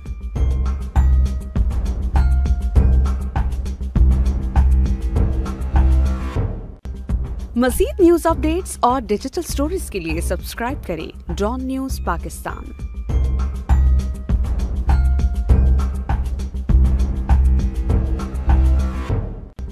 मज़ीद न्यूज़ अपडेट्स और डिजिटल स्टोरीज के लिए सब्सक्राइब करें डॉन न्यूज़ पाकिस्तान।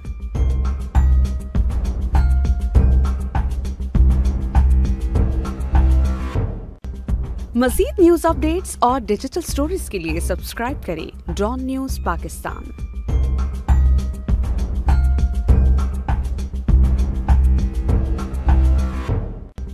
मज़ीद न्यूज़ अपडेट्स और डिजिटल स्टोरीज के लिए सब्सक्राइब करें डॉन न्यूज़ पाकिस्तान।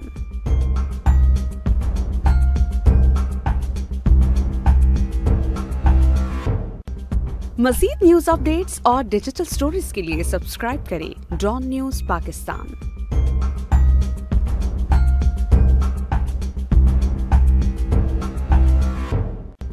मज़ीद न्यूज़ अपडेट्स और डिजिटल स्टोरीज के लिए सब्सक्राइब करें डॉन न्यूज़ पाकिस्तान।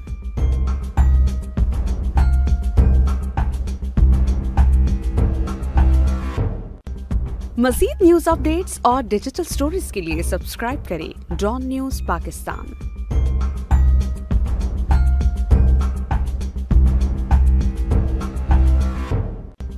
मज़ीद न्यूज़ अपडेट्स और डिजिटल स्टोरीज के लिए सब्सक्राइब करें डॉन न्यूज़ पाकिस्तान।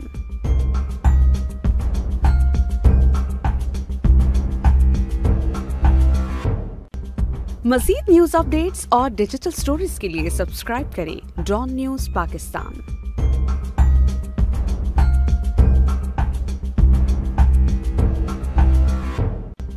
मज़ीद न्यूज़ अपडेट्स और डिजिटल स्टोरीज के लिए सब्सक्राइब करें डॉन न्यूज़ पाकिस्तान।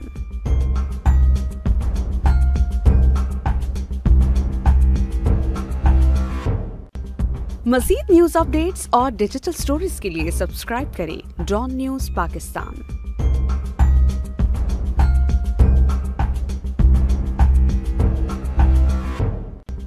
मज़ीद न्यूज़ अपडेट्स और डिजिटल स्टोरीज के लिए सब्सक्राइब करें डॉन न्यूज़ पाकिस्तान।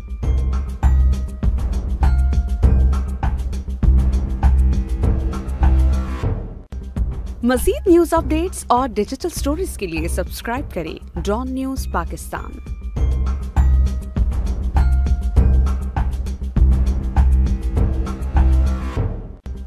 मज़ीद न्यूज़ अपडेट्स और डिजिटल स्टोरीज के लिए सब्सक्राइब करें डॉन न्यूज़ पाकिस्तान।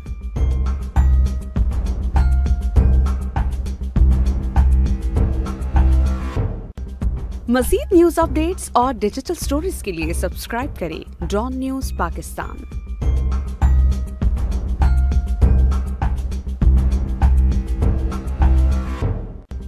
मज़ीद न्यूज़ अपडेट्स और डिजिटल स्टोरीज के लिए सब्सक्राइब करें डॉन न्यूज़ पाकिस्तान।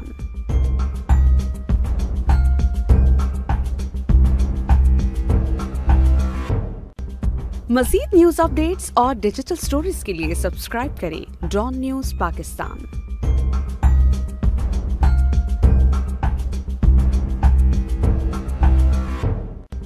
मज़ीद न्यूज़ अपडेट्स और डिजिटल स्टोरीज के लिए सब्सक्राइब करें डॉन न्यूज़ पाकिस्तान।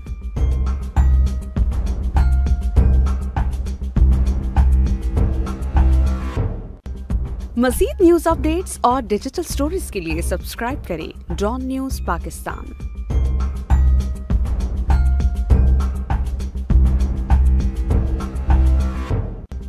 मज़ीद न्यूज़ अपडेट्स और डिजिटल स्टोरीज के लिए सब्सक्राइब करें डॉन न्यूज़ पाकिस्तान।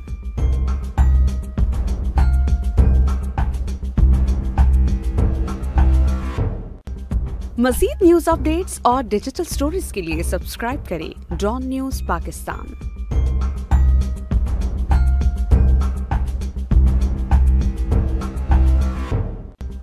मज़ीद न्यूज़ अपडेट्स और डिजिटल स्टोरीज के लिए सब्सक्राइब करें डॉन न्यूज़ पाकिस्तान।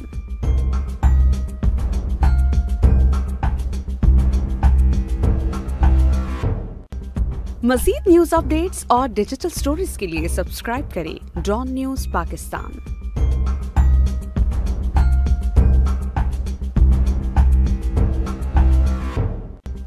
मज़ीद न्यूज़ अपडेट्स और डिजिटल स्टोरीज के लिए सब्सक्राइब करें डॉन न्यूज़ पाकिस्तान।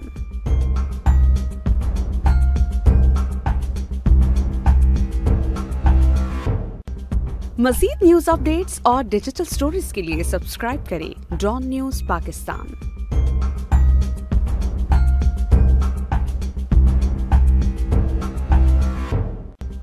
मज़ीद न्यूज़ अपडेट्स और डिजिटल स्टोरीज के लिए सब्सक्राइब करें डॉन न्यूज़ पाकिस्तान।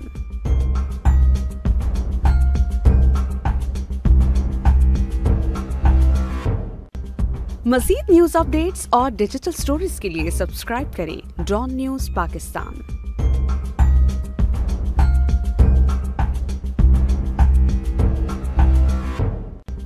मज़ीद न्यूज़ अपडेट्स और डिजिटल स्टोरीज के लिए सब्सक्राइब करें डॉन न्यूज़ पाकिस्तान।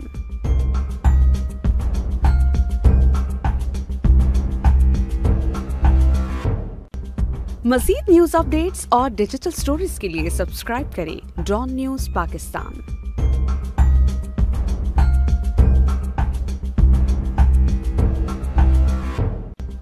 मज़ीद न्यूज़ अपडेट्स और डिजिटल स्टोरीज के लिए सब्सक्राइब करें डॉन न्यूज़ पाकिस्तान।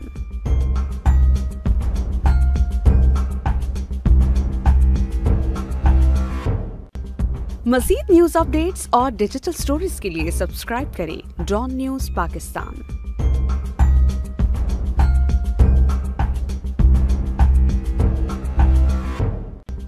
मज़ीद न्यूज़ अपडेट्स और डिजिटल स्टोरीज के लिए सब्सक्राइब करें डॉन न्यूज़ पाकिस्तान।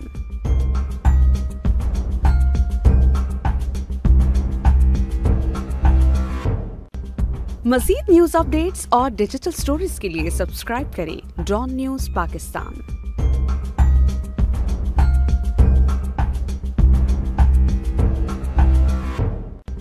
मज़ीद न्यूज़ अपडेट्स और डिजिटल स्टोरीज के लिए सब्सक्राइब करें डॉन न्यूज़ पाकिस्तान।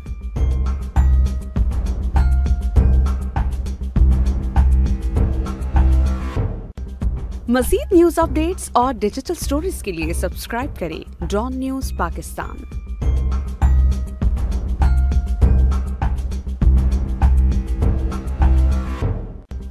मज़ीद न्यूज़ अपडेट्स और डिजिटल स्टोरीज के लिए सब्सक्राइब करें डॉन न्यूज़ पाकिस्तान।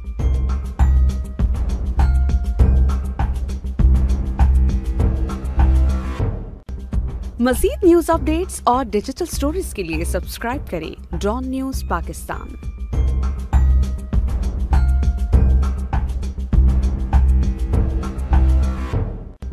मज़ीद न्यूज़ अपडेट्स और डिजिटल स्टोरीज के लिए सब्सक्राइब करें डॉन न्यूज़ पाकिस्तान।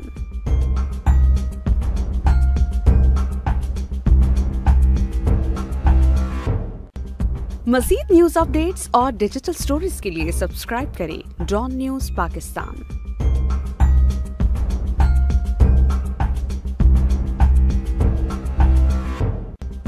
मज़ीद न्यूज़ अपडेट्स और डिजिटल स्टोरीज के लिए सब्सक्राइब करें डॉन न्यूज़ पाकिस्तान।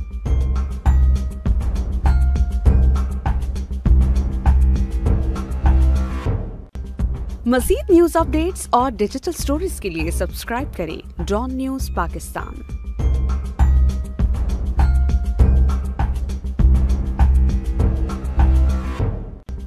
मज़ीद न्यूज़ अपडेट्स और डिजिटल स्टोरीज के लिए सब्सक्राइब करें डॉन न्यूज़ पाकिस्तान।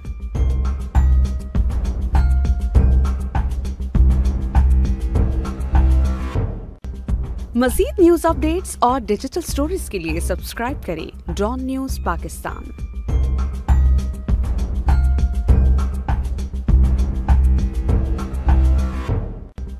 मज़ीद न्यूज़ अपडेट्स और डिजिटल स्टोरीज के लिए सब्सक्राइब करें डॉन न्यूज़ पाकिस्तान।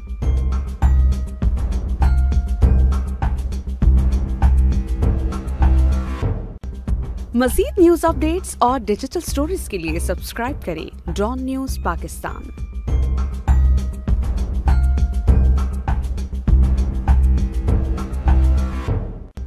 मज़ीद न्यूज़ अपडेट्स और डिजिटल स्टोरीज के लिए सब्सक्राइब करें डॉन न्यूज़ पाकिस्तान।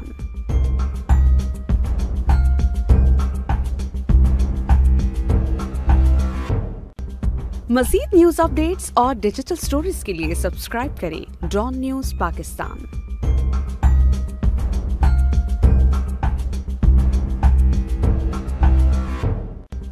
मज़ीद न्यूज़ अपडेट्स और डिजिटल स्टोरीज के लिए सब्सक्राइब करें डॉन न्यूज़ पाकिस्तान।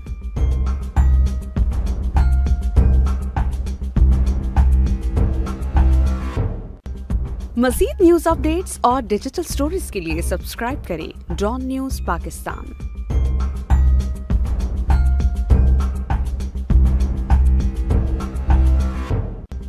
मज़ीद न्यूज़ अपडेट्स और डिजिटल स्टोरीज के लिए सब्सक्राइब करें डॉन न्यूज़ पाकिस्तान।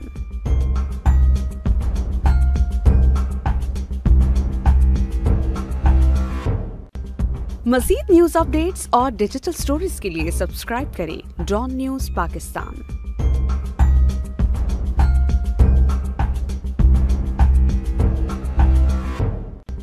मज़ीद न्यूज़ अपडेट्स और डिजिटल स्टोरीज के लिए सब्सक्राइब करें डॉन न्यूज़ पाकिस्तान।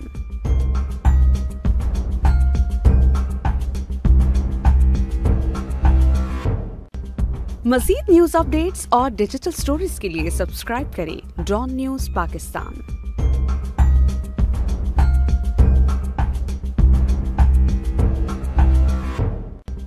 मज़ीद न्यूज़ अपडेट्स और डिजिटल स्टोरीज के लिए सब्सक्राइब करें डॉन न्यूज़ पाकिस्तान।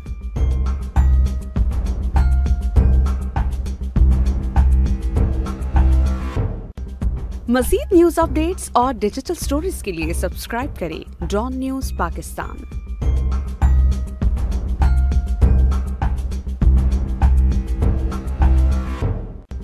मज़ीद न्यूज़ अपडेट्स और डिजिटल स्टोरीज के लिए सब्सक्राइब करें डॉन न्यूज़ पाकिस्तान।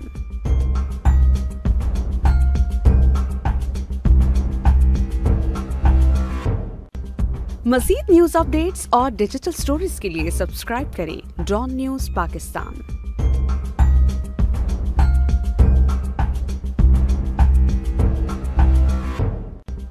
मज़ीद न्यूज़ अपडेट्स और डिजिटल स्टोरीज के लिए सब्सक्राइब करें डॉन न्यूज़ पाकिस्तान।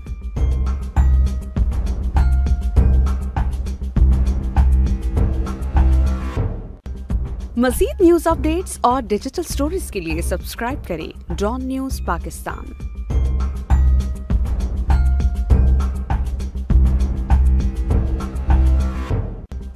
मज़ीद न्यूज़ अपडेट्स और डिजिटल स्टोरीज के लिए सब्सक्राइब करें डॉन न्यूज़ पाकिस्तान।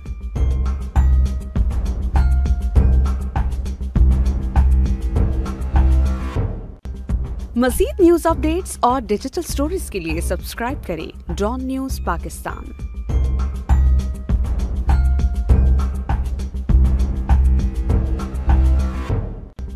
मज़ीद न्यूज़ अपडेट्स और डिजिटल स्टोरीज के लिए सब्सक्राइब करें डॉन न्यूज़ पाकिस्तान।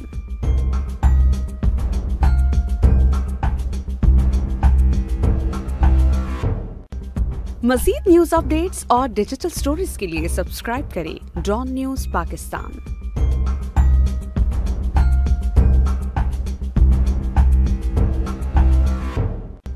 मज़ीद न्यूज़ अपडेट्स और डिजिटल स्टोरीज के लिए सब्सक्राइब करें डॉन न्यूज़ पाकिस्तान।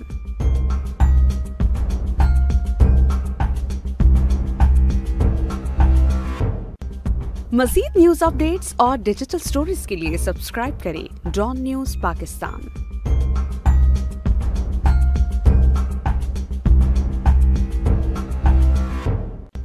मज़ीद न्यूज़ अपडेट्स और डिजिटल स्टोरीज के लिए सब्सक्राइब करें डॉन न्यूज़ पाकिस्तान।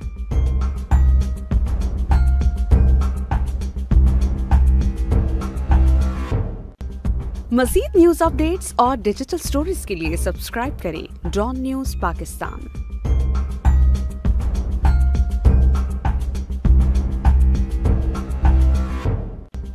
मज़ीद न्यूज़ अपडेट्स और डिजिटल स्टोरीज के लिए सब्सक्राइब करें डॉन न्यूज़ पाकिस्तान।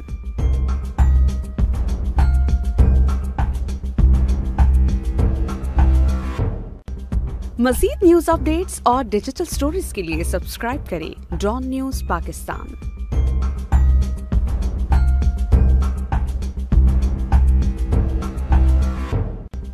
मज़ीद न्यूज़ अपडेट्स और डिजिटल स्टोरीज के लिए सब्सक्राइब करें डॉन न्यूज़ पाकिस्तान।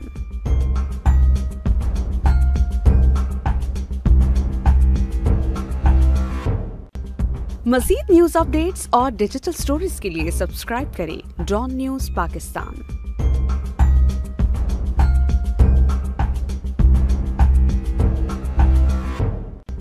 मज़ीद न्यूज़ अपडेट्स और डिजिटल स्टोरीज के लिए सब्सक्राइब करें डॉन न्यूज़ पाकिस्तान।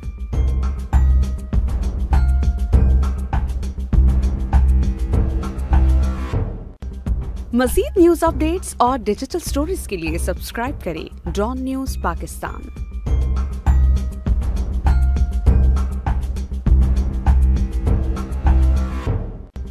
मज़ीद न्यूज़ अपडेट्स और डिजिटल स्टोरीज के लिए सब्सक्राइब करें डॉन न्यूज़ पाकिस्तान।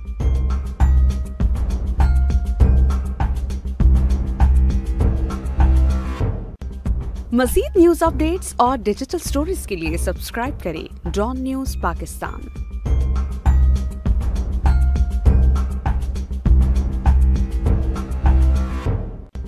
मज़ीद न्यूज़ अपडेट्स और डिजिटल स्टोरीज के लिए सब्सक्राइब करें डॉन न्यूज़ पाकिस्तान।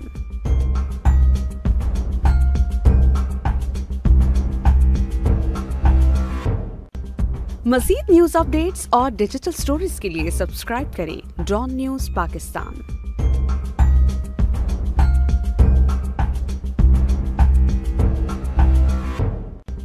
मज़ीद न्यूज़ अपडेट्स और डिजिटल स्टोरीज के लिए सब्सक्राइब करें डॉन न्यूज़ पाकिस्तान।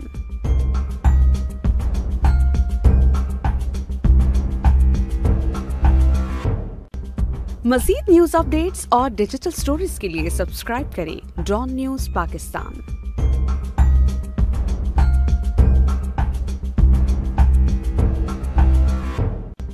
मज़ीद न्यूज़ अपडेट्स और डिजिटल स्टोरीज के लिए सब्सक्राइब करें डॉन न्यूज़ पाकिस्तान।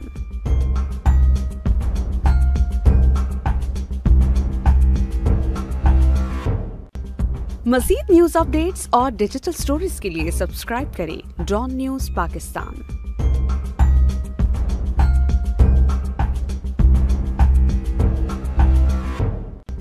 मज़ीद न्यूज़ अपडेट्स और डिजिटल स्टोरीज के लिए सब्सक्राइब करें डॉन न्यूज़ पाकिस्तान।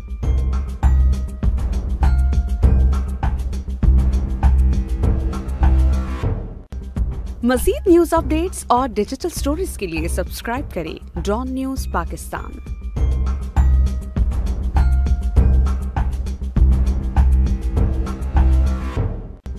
मज़ीद न्यूज़ अपडेट्स और डिजिटल स्टोरीज के लिए सब्सक्राइब करें डॉन न्यूज़ पाकिस्तान।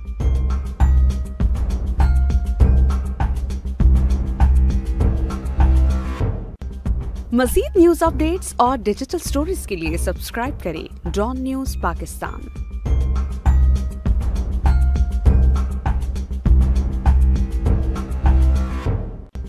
मज़ीद न्यूज़ अपडेट्स और डिजिटल स्टोरीज के लिए सब्सक्राइब करें डॉन न्यूज़ पाकिस्तान।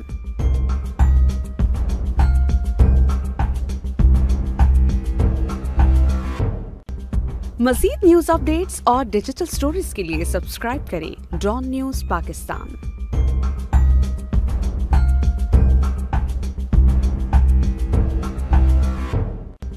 मज़ीद न्यूज़ अपडेट्स और डिजिटल स्टोरीज के लिए सब्सक्राइब करें डॉन न्यूज़ पाकिस्तान।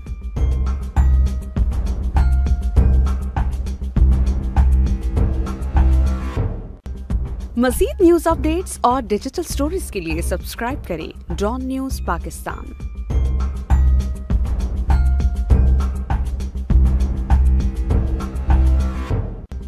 मज़ीद न्यूज़ अपडेट्स और डिजिटल स्टोरीज के लिए सब्सक्राइब करें डॉन न्यूज़ पाकिस्तान।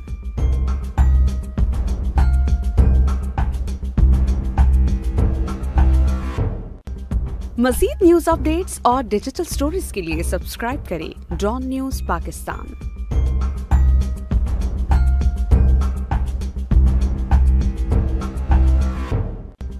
मज़ीद न्यूज़ अपडेट्स और डिजिटल स्टोरीज के लिए सब्सक्राइब करें डॉन न्यूज़ पाकिस्तान।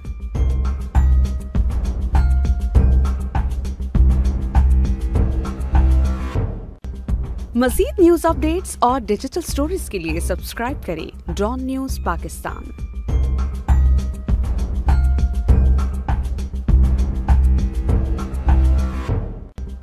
मज़ीद न्यूज़ अपडेट्स और डिजिटल स्टोरीज के लिए सब्सक्राइब करें डॉन न्यूज़ पाकिस्तान।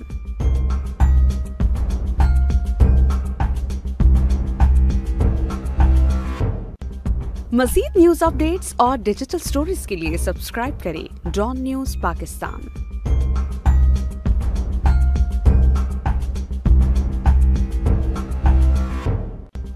मज़ीद न्यूज़ अपडेट्स और डिजिटल स्टोरीज के लिए सब्सक्राइब करें डॉन न्यूज़ पाकिस्तान।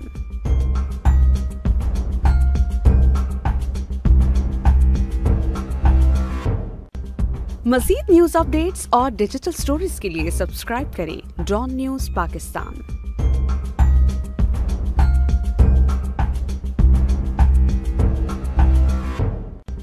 मज़ीद न्यूज़ अपडेट्स और डिजिटल स्टोरीज के लिए सब्सक्राइब करें डॉन न्यूज़ पाकिस्तान।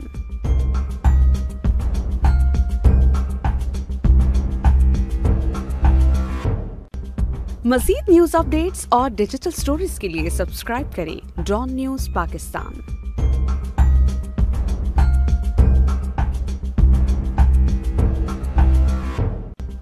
मज़ीद न्यूज़ अपडेट्स और डिजिटल स्टोरीज के लिए सब्सक्राइब करें डॉन न्यूज़ पाकिस्तान।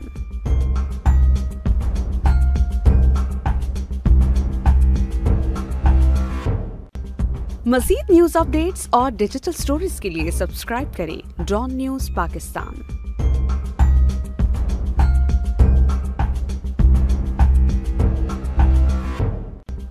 मज़ीद न्यूज़ अपडेट्स और डिजिटल स्टोरीज के लिए सब्सक्राइब करें डॉन न्यूज़ पाकिस्तान।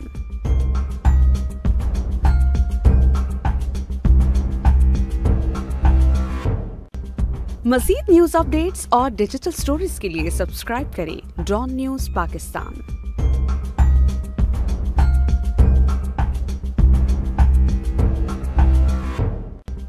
मज़ीद न्यूज़ अपडेट्स और डिजिटल स्टोरीज के लिए सब्सक्राइब करें डॉन न्यूज़ पाकिस्तान।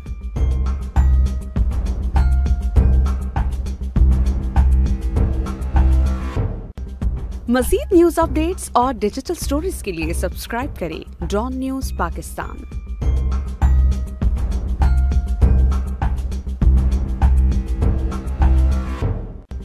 मज़ीद न्यूज़ अपडेट्स और डिजिटल स्टोरीज के लिए सब्सक्राइब करें डॉन न्यूज़ पाकिस्तान।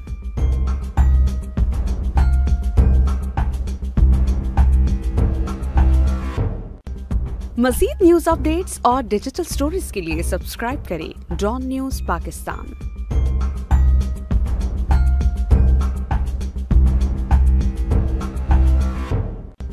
मज़ीद न्यूज़ अपडेट्स और डिजिटल स्टोरीज के लिए सब्सक्राइब करें डॉन न्यूज़ पाकिस्तान।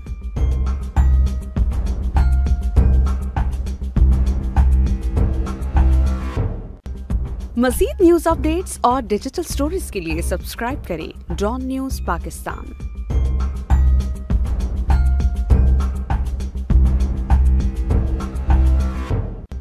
मज़ीद न्यूज़ अपडेट्स और डिजिटल स्टोरीज के लिए सब्सक्राइब करें डॉन न्यूज़ पाकिस्तान।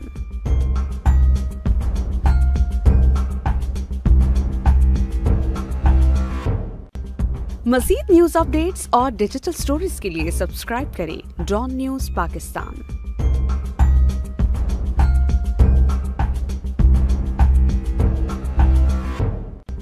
मज़ीद न्यूज़ अपडेट्स और डिजिटल स्टोरीज के लिए सब्सक्राइब करें डॉन न्यूज़ पाकिस्तान।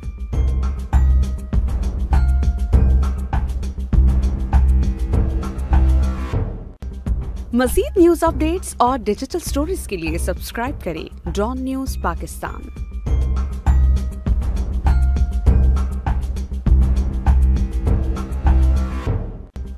मज़ीद न्यूज़ अपडेट्स और डिजिटल स्टोरीज के लिए सब्सक्राइब करें डॉन न्यूज़ पाकिस्तान।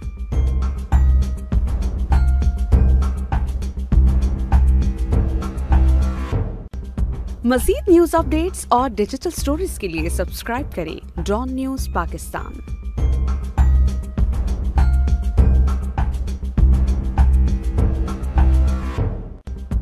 मज़ीद न्यूज़ अपडेट्स और डिजिटल स्टोरीज के लिए सब्सक्राइब करें डॉन न्यूज़ पाकिस्तान।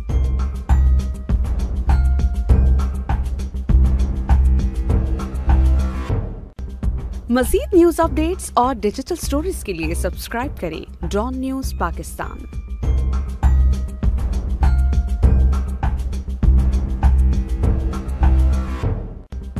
मज़ीद न्यूज़ अपडेट्स और डिजिटल स्टोरीज के लिए सब्सक्राइब करें डॉन न्यूज़ पाकिस्तान।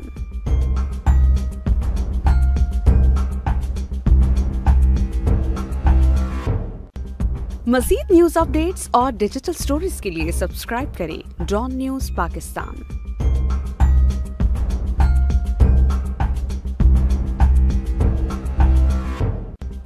मज़ीद न्यूज़ अपडेट्स और डिजिटल स्टोरीज के लिए सब्सक्राइब करें डॉन न्यूज़ पाकिस्तान।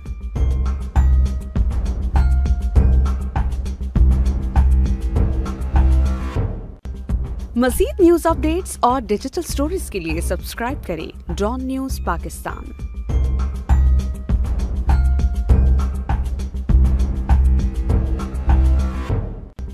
मज़ीद न्यूज़ अपडेट्स और डिजिटल स्टोरीज के लिए सब्सक्राइब करें डॉन न्यूज़ पाकिस्तान।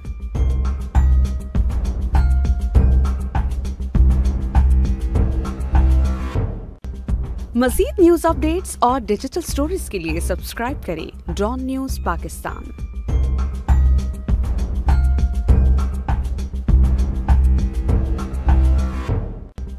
मज़ीद न्यूज़ अपडेट्स और डिजिटल स्टोरीज के लिए सब्सक्राइब करें डॉन न्यूज़ पाकिस्तान।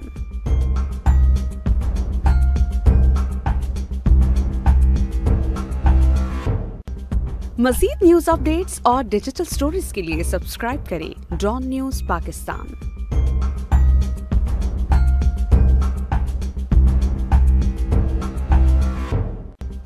मज़ीद न्यूज़ अपडेट्स और डिजिटल स्टोरीज के लिए सब्सक्राइब करें डॉन न्यूज़ पाकिस्तान।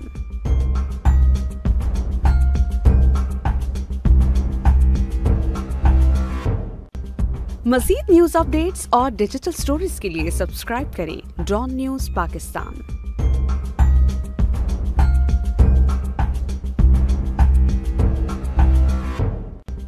मज़ीद न्यूज़ अपडेट्स और डिजिटल स्टोरीज के लिए सब्सक्राइब करें डॉन न्यूज़ पाकिस्तान।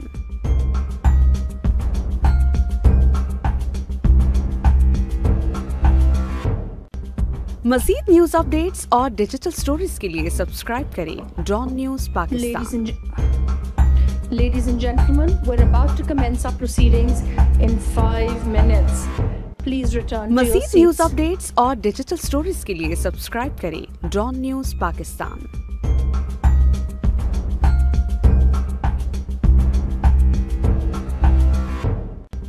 मज़ीद न्यूज़ अपडेट्स और डिजिटल स्टोरीज के लिए सब्सक्राइब करें डॉन न्यूज़ पाकिस्तान।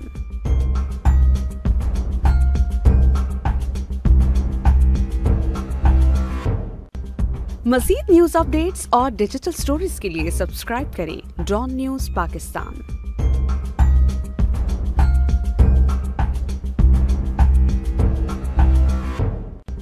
मज़ीद न्यूज़ अपडेट्स और डिजिटल स्टोरीज के लिए सब्सक्राइब करें डॉन न्यूज़ पाकिस्तान।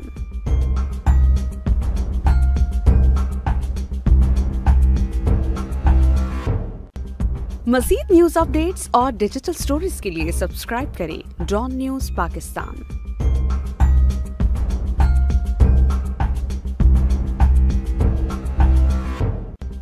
मज़ीद न्यूज़ अपडेट्स और डिजिटल स्टोरीज के लिए सब्सक्राइब करें डॉन न्यूज़ पाकिस्तान।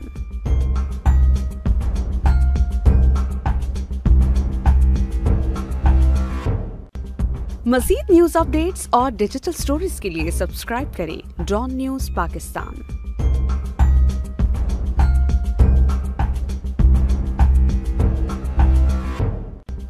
मज़ीद न्यूज़ अपडेट्स और डिजिटल स्टोरीज के लिए सब्सक्राइब करें डॉन न्यूज़ पाकिस्तान।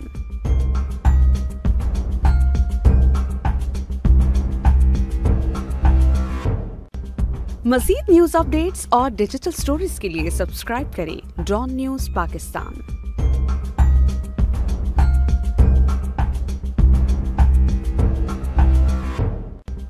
मज़ीद न्यूज़ अपडेट्स और डिजिटल स्टोरीज के लिए सब्सक्राइब करें डॉन न्यूज़ पाकिस्तान।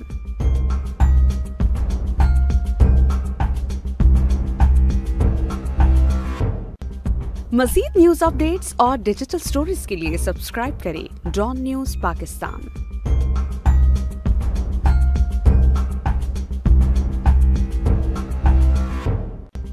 मज़ीद न्यूज़ अपडेट्स और डिजिटल स्टोरीज के लिए सब्सक्राइब करें डॉन न्यूज़ पाकिस्तान।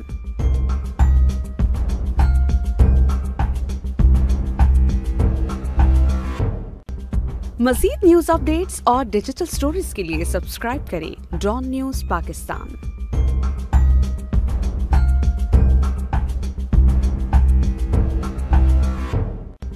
मज़ीद न्यूज़ अपडेट्स और डिजिटल स्टोरीज के लिए सब्सक्राइब करें डॉन न्यूज़ पाकिस्तान।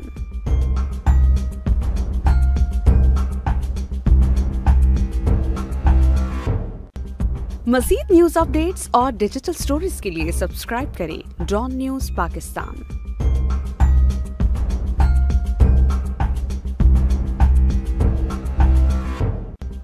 मज़ीद न्यूज़ अपडेट्स और डिजिटल स्टोरीज के लिए सब्सक्राइब करें डॉन न्यूज़ पाकिस्तान।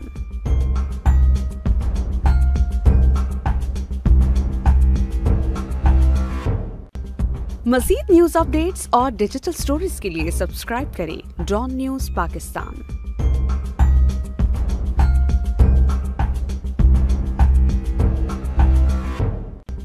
मज़ीद न्यूज़ अपडेट्स और डिजिटल स्टोरीज के लिए सब्सक्राइब करें डॉन न्यूज़ पाकिस्तान।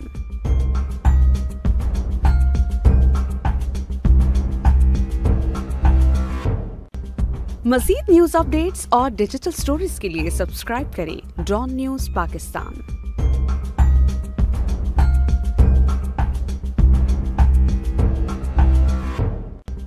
मज़ीद न्यूज़ अपडेट्स और डिजिटल स्टोरीज के लिए सब्सक्राइब करें डॉन न्यूज़ पाकिस्तान।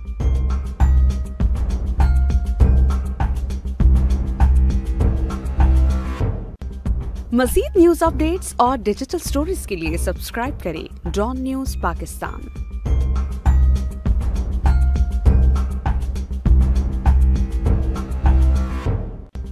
मज़ीद न्यूज़ अपडेट्स और डिजिटल स्टोरीज के लिए सब्सक्राइब करें डॉन न्यूज़ पाकिस्तान।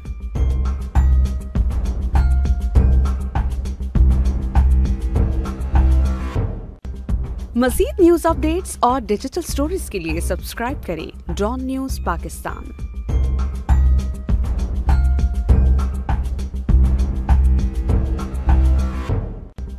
मज़ीद न्यूज़ अपडेट्स और डिजिटल स्टोरीज के लिए सब्सक्राइब करें डॉन न्यूज़ पाकिस्तान।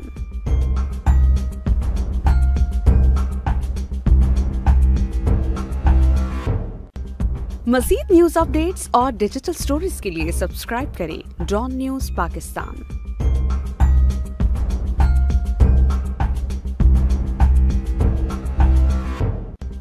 मज़ीद न्यूज़ अपडेट्स और डिजिटल स्टोरीज के लिए सब्सक्राइब करें डॉन न्यूज़ पाकिस्तान।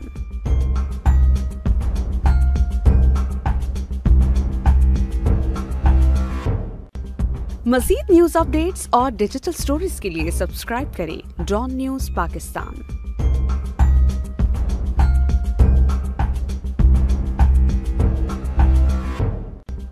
मज़ीद न्यूज़ अपडेट्स और डिजिटल स्टोरीज के लिए सब्सक्राइब करें डॉन न्यूज़ पाकिस्तान।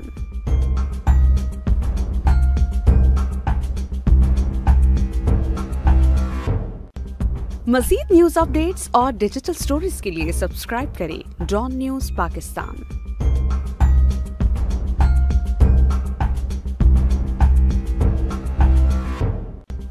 मज़ीद न्यूज़ अपडेट्स और डिजिटल स्टोरीज के लिए सब्सक्राइब करें डॉन न्यूज़ पाकिस्तान।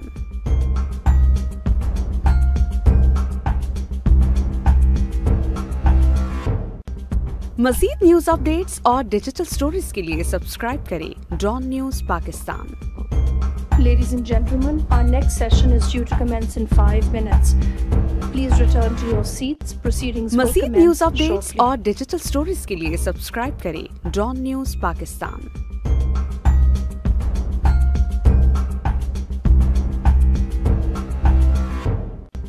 मज़ीद न्यूज़ अपडेट्स और डिजिटल स्टोरीज के लिए सब्सक्राइब करें डॉन न्यूज़ पाकिस्तान।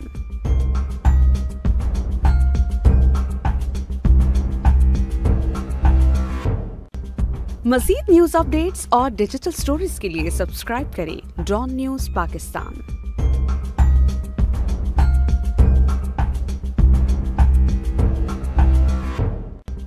मज़ीद न्यूज़ अपडेट्स और डिजिटल स्टोरीज के लिए सब्सक्राइब करें Dawn news Pakistan.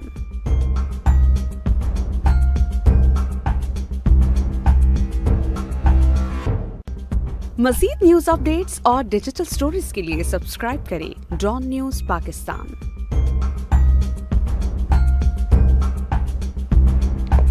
Ladies and gentlemen, our session is due to commence मज़ीद shortly. न्यूज़ अपडेट्स Please और return to digital your stories seats. के लिए Proceedings सब्सक्राइब will करें begin. Dawn news Pakistan.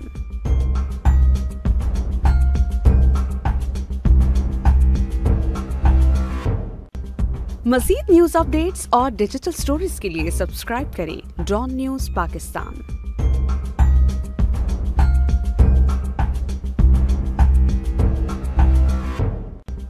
मज़ीद न्यूज़ अपडेट्स और डिजिटल स्टोरीज के लिए subscribe करें Dawn news Pakistan. We request all audience members to take seats center मज़ीद news stage and updates not on और the digital right and stories left के लिए flank. Subscribe करें Dawn news Pakistan. Proceedings are about to commence. Kindly return to the auditorium. मज़ीद news updates और digital stories के लिए subscribe करें Dawn news Pakistan.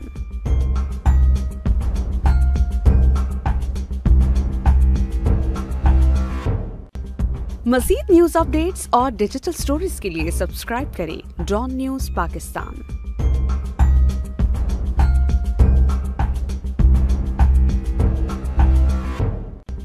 मज़ीद न्यूज़ अपडेट्स और डिजिटल स्टोरीज के लिए सब्सक्राइब करें डॉन न्यूज़ पाकिस्तान।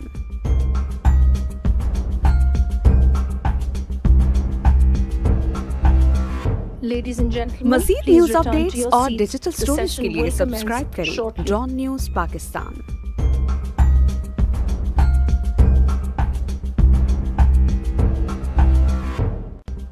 मज़ीद न्यूज़ अपडेट्स और डिजिटल स्टोरीज के लिए सब्सक्राइब करें डॉन न्यूज़ पाकिस्तान।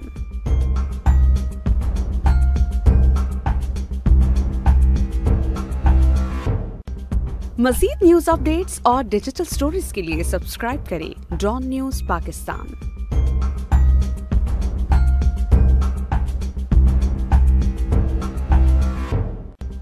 मज़ीद न्यूज़ अपडेट्स और डिजिटल स्टोरीज के लिए सब्सक्राइब करें डॉन न्यूज़ पाकिस्तान।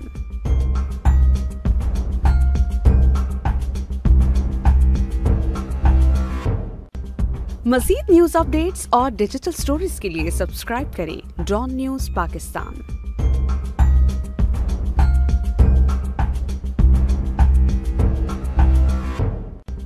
मज़ीद न्यूज़ अपडेट्स और डिजिटल स्टोरीज के लिए सब्सक्राइब करें डॉन न्यूज़ पाकिस्तान।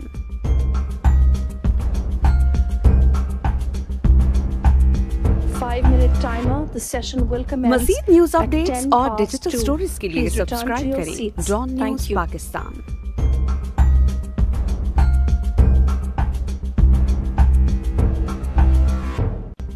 मज़ीद न्यूज़ अपडेट्स और डिजिटल स्टोरीज के लिए सब्सक्राइब करें डॉन न्यूज़ पाकिस्तान।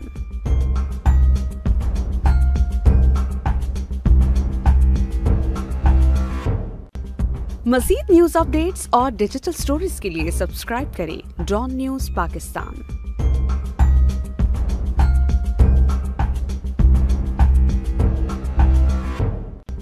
मज़ीद न्यूज़ अपडेट्स और डिजिटल स्टोरीज के लिए सब्सक्राइब करें डॉन न्यूज़ पाकिस्तान।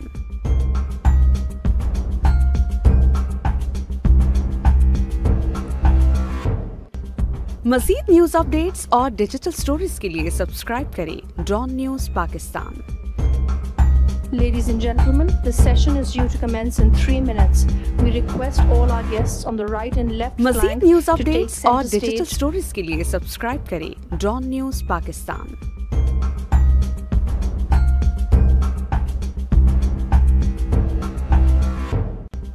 मज़ीद न्यूज़ अपडेट्स और डिजिटल स्टोरीज के लिए सब्सक्राइब करें डॉन न्यूज़ पाकिस्तान।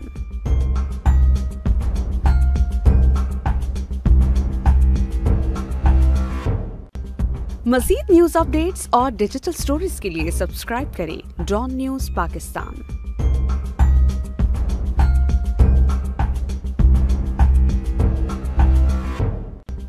मज़ीद न्यूज़ अपडेट्स और डिजिटल स्टोरीज के लिए सब्सक्राइब करें Dawn news Pakistan.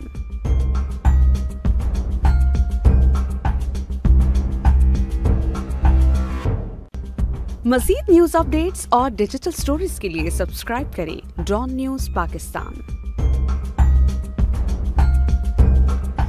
Ladies and gentlemen, the next session will commence in 2 minutes. Please return मज़ीद to your news seats. Updates और डिजिटल स्टोरीज के लिए सब्सक्राइब करें डॉन न्यूज़ पाकिस्तान।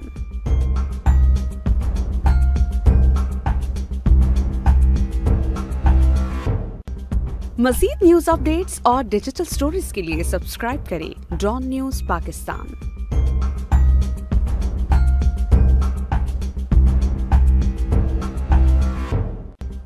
मज़ीद न्यूज़ अपडेट्स और डिजिटल स्टोरीज के लिए सब्सक्राइब करें डॉन न्यूज़ पाकिस्तान।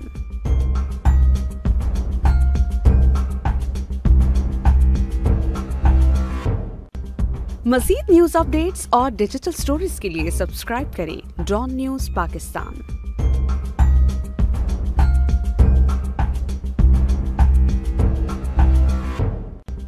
मज़ीद न्यूज़ अपडेट्स और डिजिटल स्टोरीज के लिए सब्सक्राइब करें Dawn news Ladies and Pakistan. gentlemen, our session will commence in 1 minute. Please return to your seats. मज़ीद न्यूज़ अपडेट्स और डिजिटल स्टोरीज के लिए सब्सक्राइब करें डॉन न्यूज़ पाकिस्तान।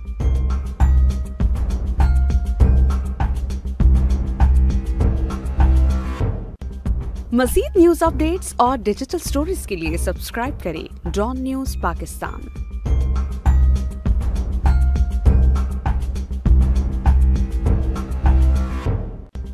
मज़ीद न्यूज़ अपडेट्स और डिजिटल स्टोरीज के लिए सब्सक्राइब करें डॉन न्यूज़ पाकिस्तान।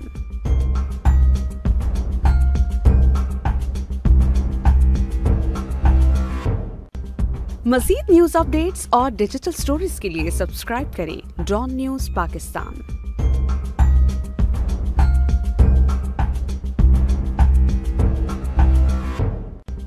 मज़ीद न्यूज़ अपडेट्स और डिजिटल स्टोरीज के लिए सब्सक्राइब करें Dawn news Pakistan. General Session 11 is now in progress. This session is titled Media and Climate Change. The chairman of the session will be मज़ीद news Editor updates Dawn और digital Zafar stories Abbas के लिए Saab, who subscribe will करें take Dawn news Pakistan. responsibilities as MC from now on. Thank you, Yusra. मज़ीद news updates और Thank you, digital everyone. Stories के लिए It's always a subscribe challenge करें Dawn to news have a Pakistan. session after lunch, but I can still see a very decent number of people out there in the audience. And मज़ीद so news updates let's और start. Digital Let me stories first के लिए subscribe introduce करें this Dawn news distinguished panel. Pakistan. Starting from my extreme left is Sumashri Sarkar, who is from The मज़ीद Wire news in updates India. और She's digital based stories in के लिए Kolkata, subscribe करें Dawn an news award-winning Pakistan. journalist winning an award on a climate issue about women and their health. After that मज़ीद is news Mr. Updates Ali और Taqi digital Sheikh. Stories के लिए subscribe करें Ali Dawn Taqi has news been Pakistan. writing on environmental issues, on climate change for a very long time, but before that, he had remained an activist and a मज़ीद news campaigner updates और on digital stories environmental के लिए issues. Subscribe So करें he is one Dawn of those news solid Pakistan.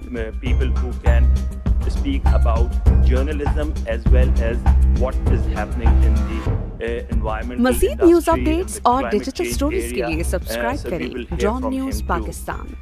After that is a person who is known to almost every journalist in Islamabad. मज़ीद news updates और digital Nirupama stories के लिए Subramanian subscribe करें was Dawn news the Pakistan. correspondent for the Hindu in Islamabad for almost 4 years and a household name in the journalist fraternity मज़ीद news over updates here. और digital But other stories than के लिए that, she has subscribe worked करें for Dawn not only news for the Pakistan. Hindu, she has worked for the Indian Express. These days, she is a freelance writer, mostly writing on South Asian affairs. मज़ीद news updates और Then digital comes stories के Mr. लिए Mushahid subscribe Hussain करें Sayyed. Dawn news Mr. Pakistan. Mushahid Hussain Sayyed is the former editor of The Muslim and wrote on several मज़ीद issues, news updates और mainly digital on stories के politics, लिए but other subscribe matters करें also. Dawn news Pakistan. And then he decided to move on and join politics and was a senator in the Pakistani parliament for a very long time. After that is Mr. Kanak Dixit. Kanak Dixit is a Nepali journalist. He's the founder, editor of Himal magazine, a magazine about South Asian affairs, not just about politics, but on environment, on climate. And he is one of those optimists who think that through this magazine, he can introduce changes in this region. Then comes our guest from the UK, Emilia Maichusuk. She is the climate editor of the Financial Times. She has been with the Financial Times for over 20 years, but as a journalist for many more years. She has been in New York. She has worked from Australia. She is now presently working from the UK, and she will tell us how important it is to have a climate and environment hub in a newsroom, and we will learn a lot from her. Then comes Mr. Mahfouz Anam. Mahfouz Anam is a veteran Bangladeshi journalist, founder, editor of the Daily Star, and a person from whom I have personally learned a lot, and we will hear a lot from him about the challenges of climate change in Bangladesh and the rest of South Asia. So let's start this discussion.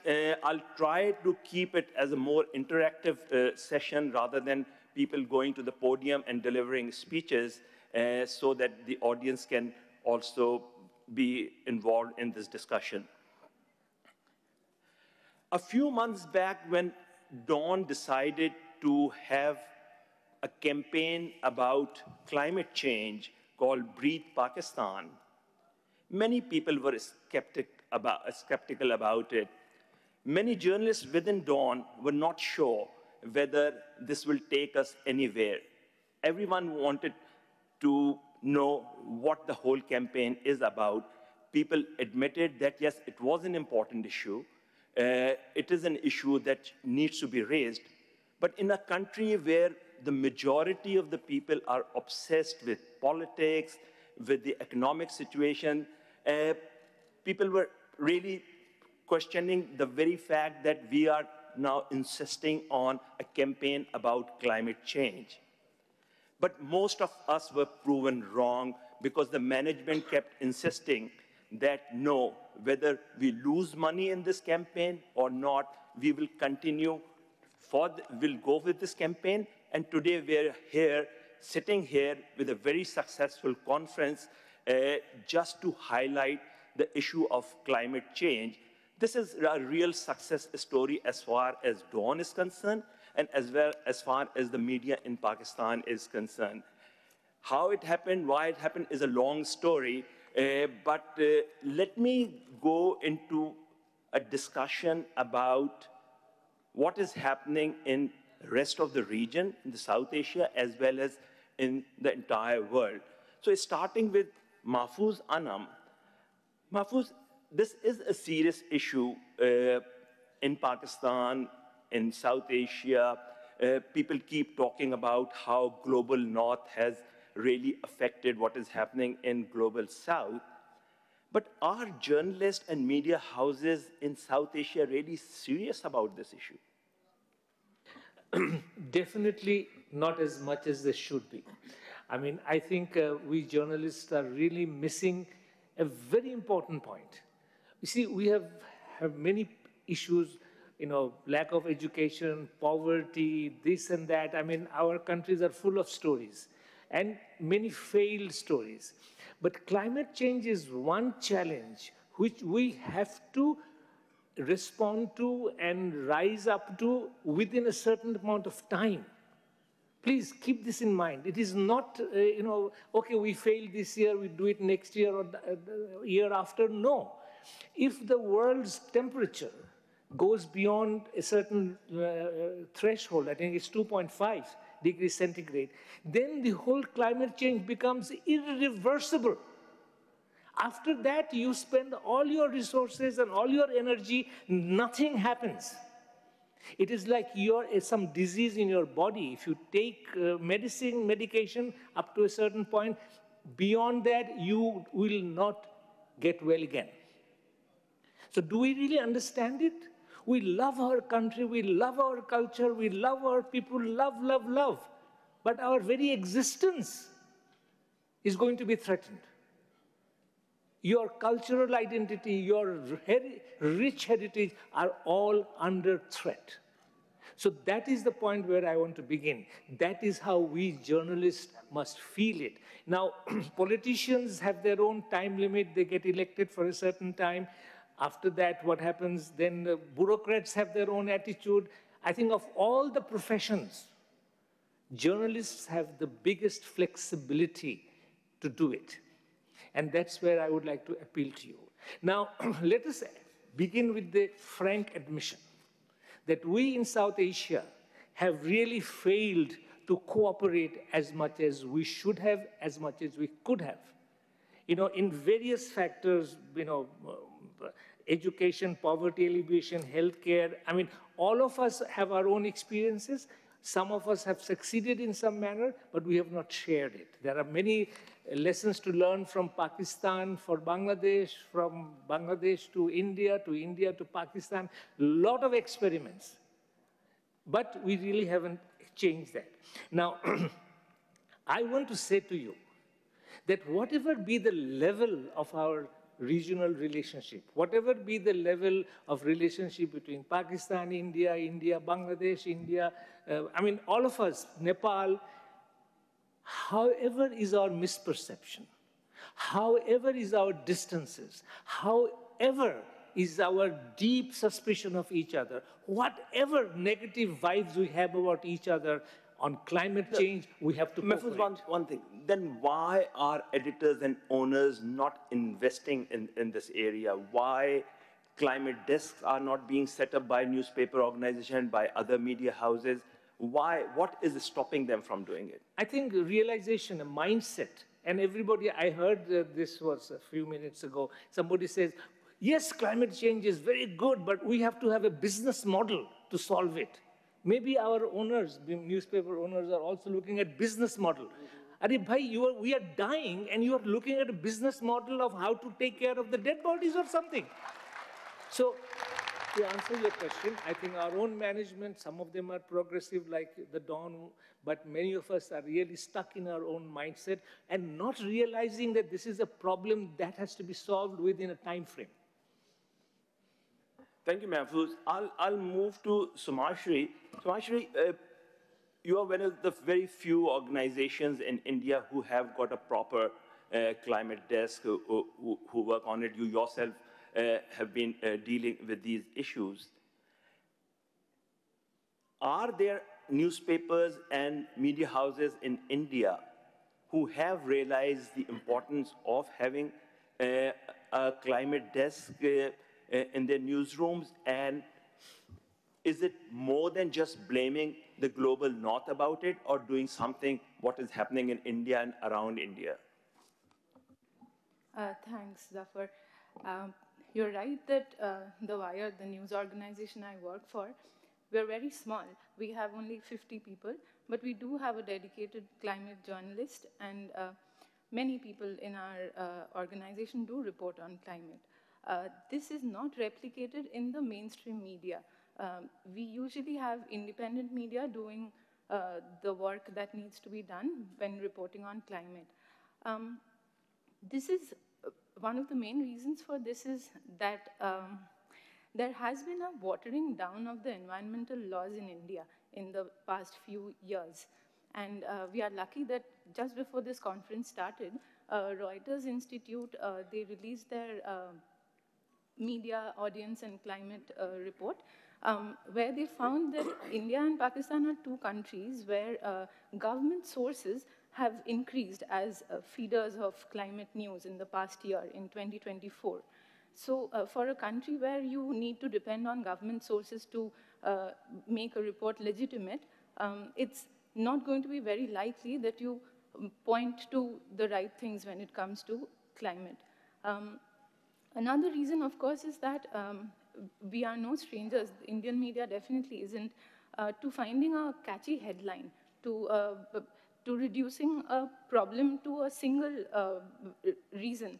So a flood has happened, that must be because of some glaciers melting. No construction in the way of the river is mentioned. And if it is, say a journalist does want to get to the bottom of it, they don't have the resources, the right people to ask for information, for quotes to make their report all the more better. So in our, as digital organizations, and in a country where where most of the conversation is happening online, we suffer a little bit because we want a very ready report on a climate issue, which might involve more than one agent, which might involve the government in some way, which might involve local governance, their failures. And so I feel like even if mainstream media is interested, these are two reasons why they suffer. Thank you. Ali Taqir, you have been a campaigner on environmental issues, on climate change for a very, very long time, and now you regularly write on these issues. Do you think anyone is interested in it? Thank you. Well, since you referred that I've been interested in these issues for a very, very long time, and since climate reporting is about storytelling, let me tell you a story first. The story begins in 1901, 125 years ago. We all remember when gramophone was invented, and you remember his master's voice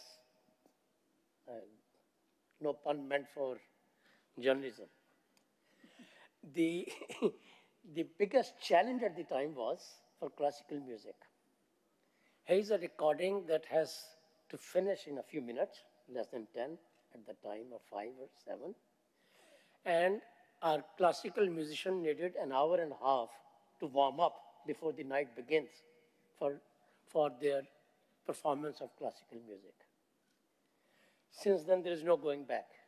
We see that messages are becoming shorter and shorter and shorter and shorter to that extent that now in Instagram, you are expected to communicate in less than 1 minute.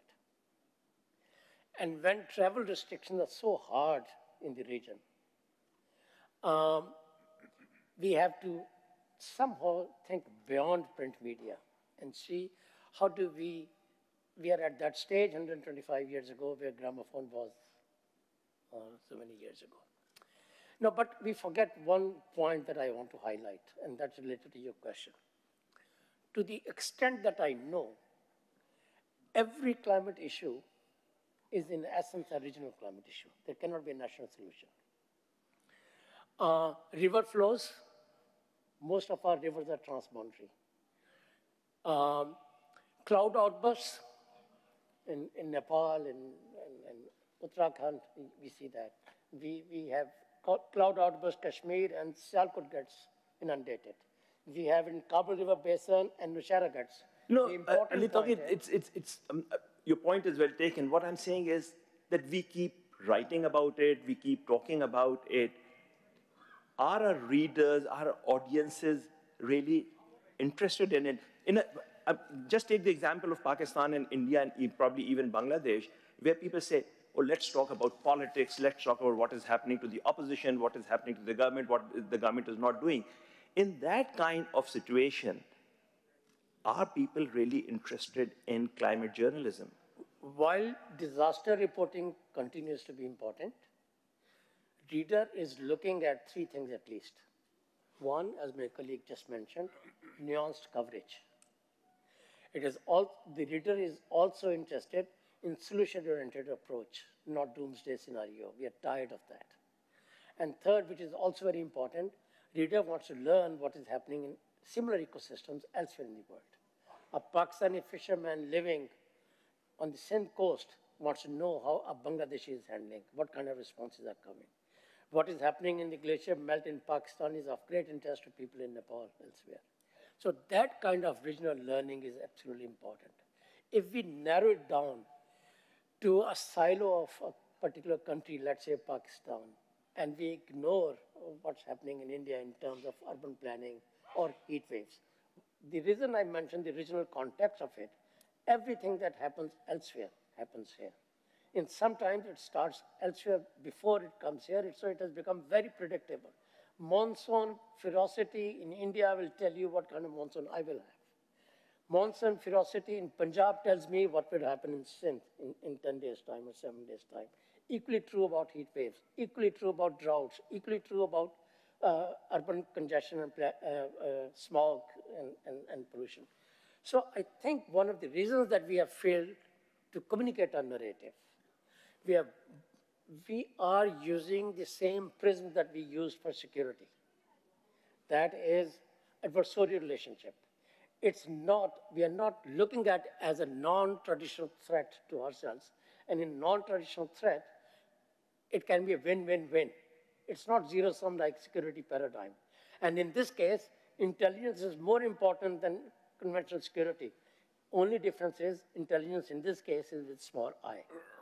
More interest in what is happening in terms of science and research in other countries, other dominions and spheres has become far more important for us to communicate to our readers. And I can vouch for it that the interest is immense, it's huge. It's just that we are not able to always produce that quality. Thank you. Let's move to a person who is more experienced in managing a newsroom where climate change is a serious issue. There is a hub.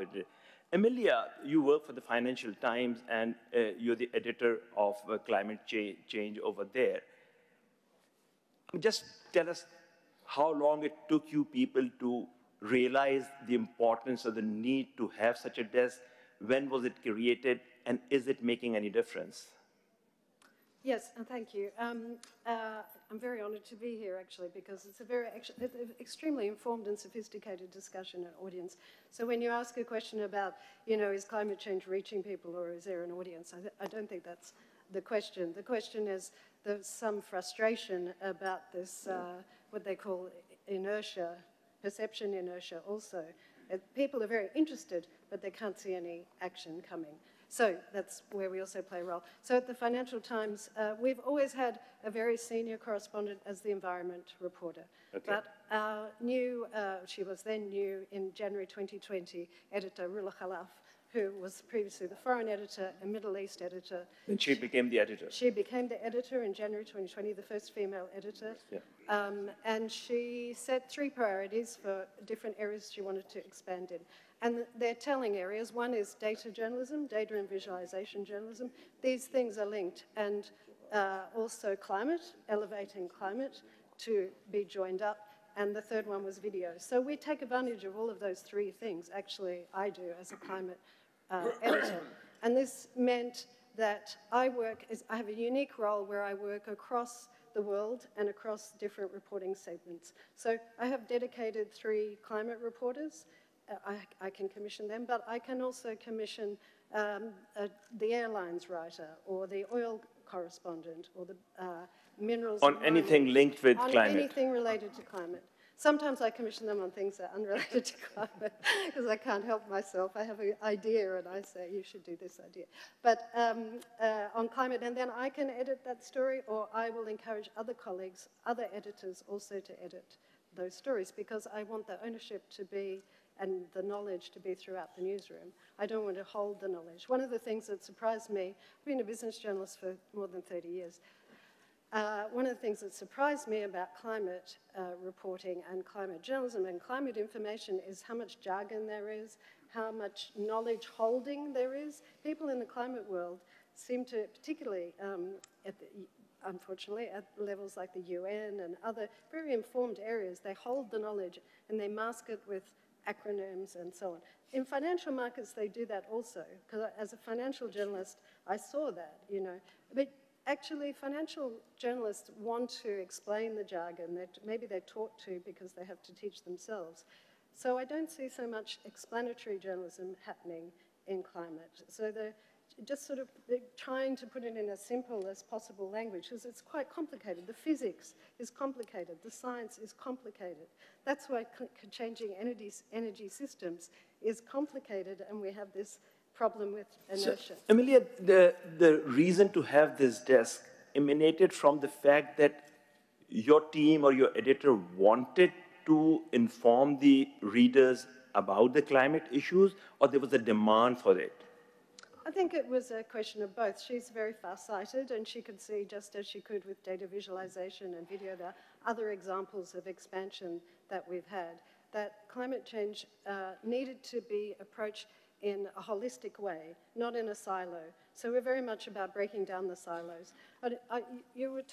One thing I wanted to pick up, you referred to sort of media ownership loosely here, and I think media ownership is really, unfortunately, in a way, very important in setting some of these directions in what we cover as journalists. And so it's a push-pull. It's the audience demands. The audience is interested. And if she had not picked that up as editor, she wouldn't have made it a priority in the newsroom. And also by backing it publicly as the editor, it sends a message to the rest of the newsroom that this is an area she believes is important and we need to focus on. So it's not easy, but it's really worthwhile. Thanks a lot.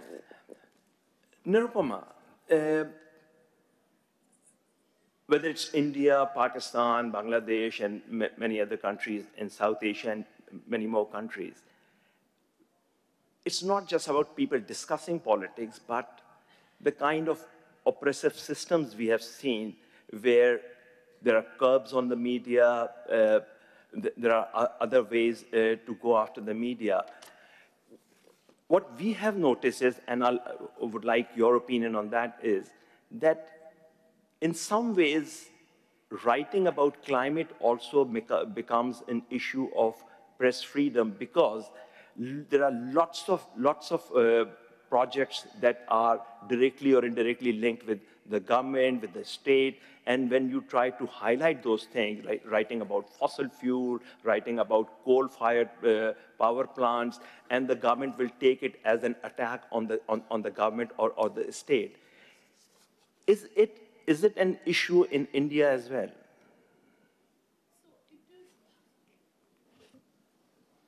So, Zafar, you've touched on a very important aspect of all this, which is that, you know, the climate for media itself has changed so much, pardon the pun, because, you know, there's so many now factors at play, including social media, who's fake news, somebody's fake news is somebody's truth, and then, of course, the political climate, which is so now dependent in India on government advertisements.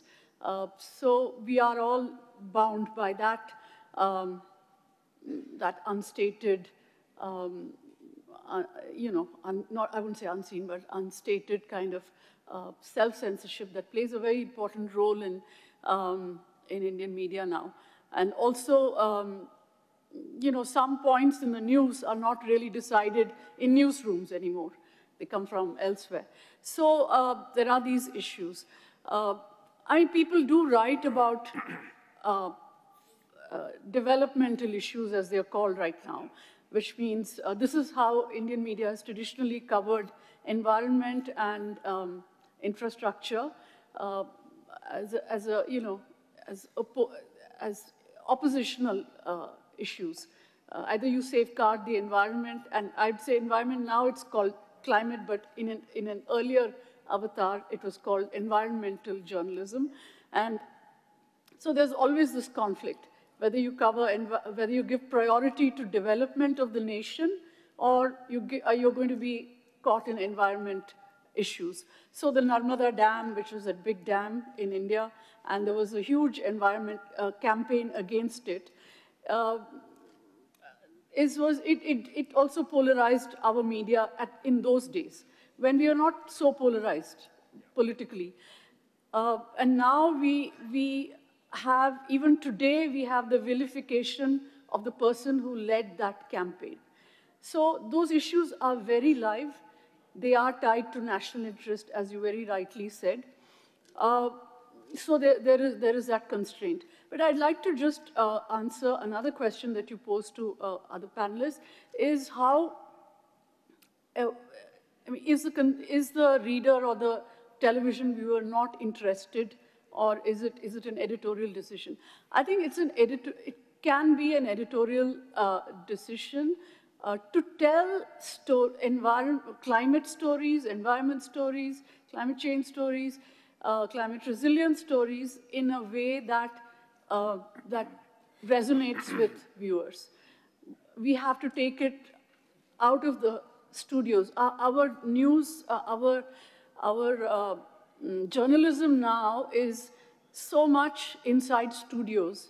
It's so much about just pulling a bunch of people together and debating the news of the day. You know, it's chatpata and it's fast and, you know, it's entertainment, really. It's not even news.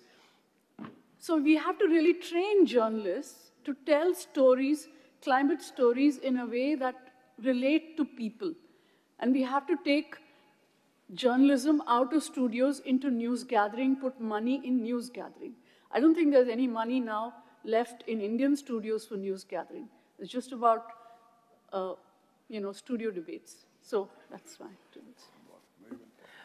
Yeah, Kanak, you have been an activist, you are a journalist, you have been bringing out this magazine.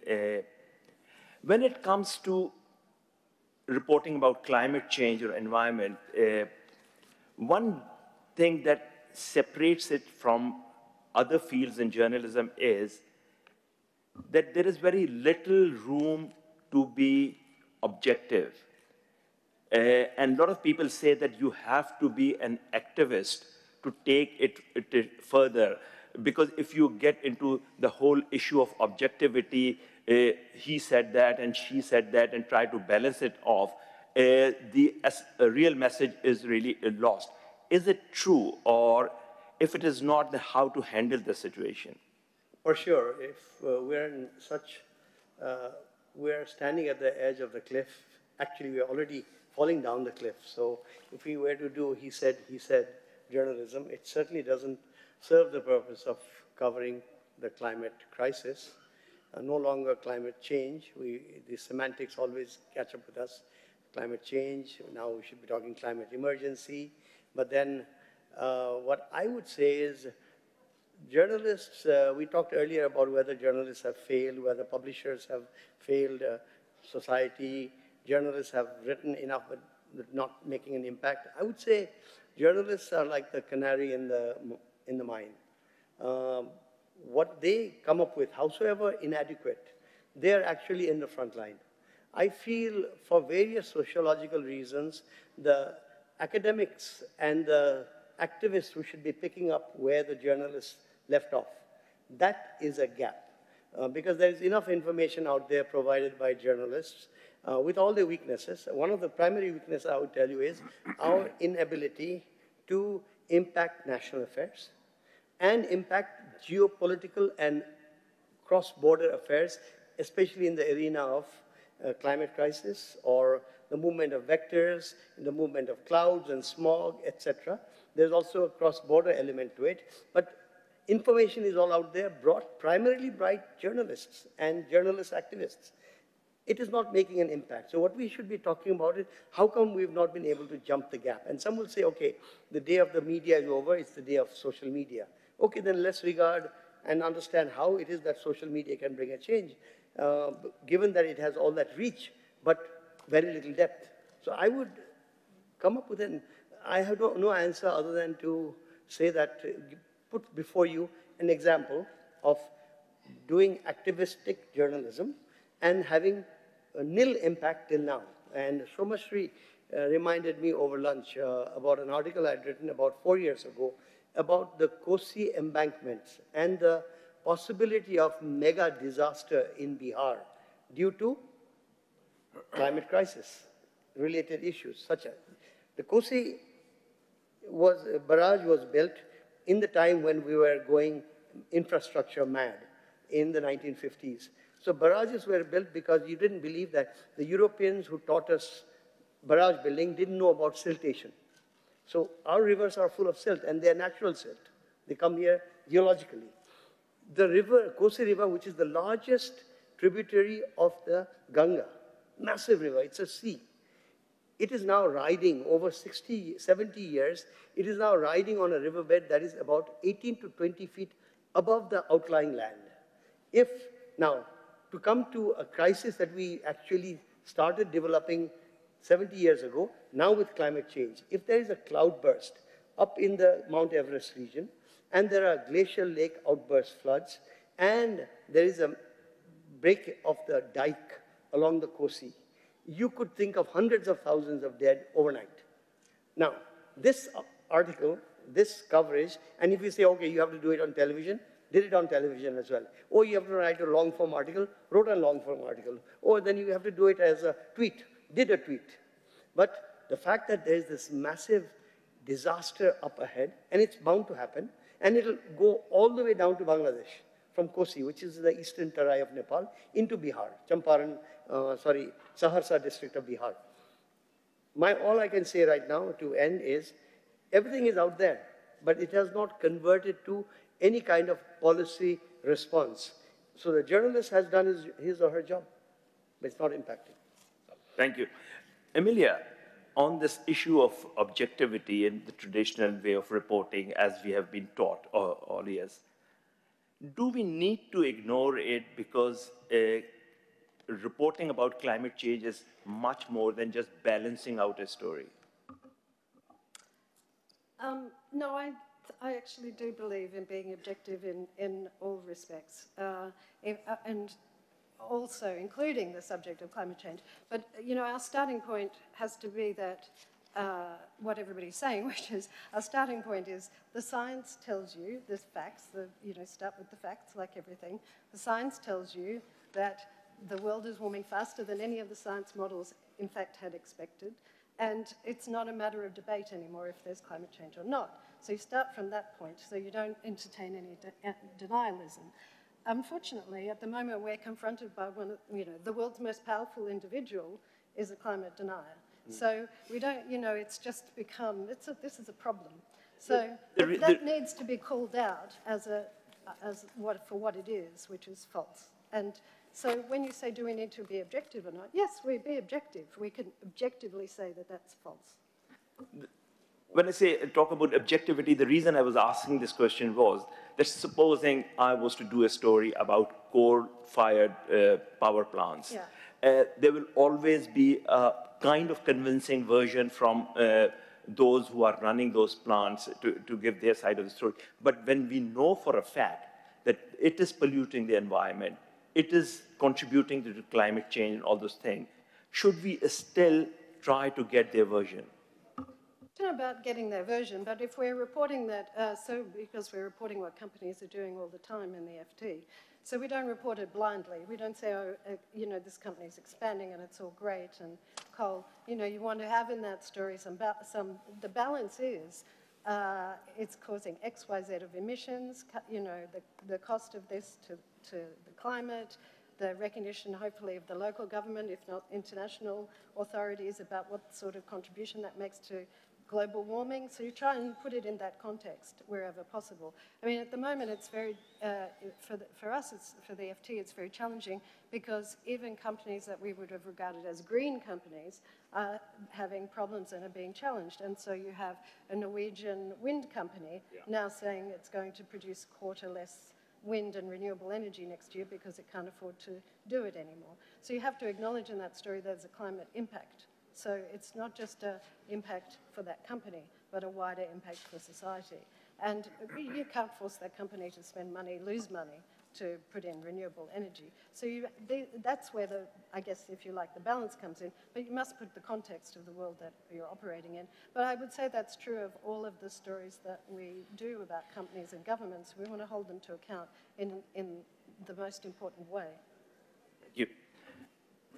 Shumashri, since you have got a team where climate journalism is an important element, do you think there is a need to have some kind of scientific training for journalists who are covering climate issues, or they can be like any other journalist and any beat reporter can be given that story?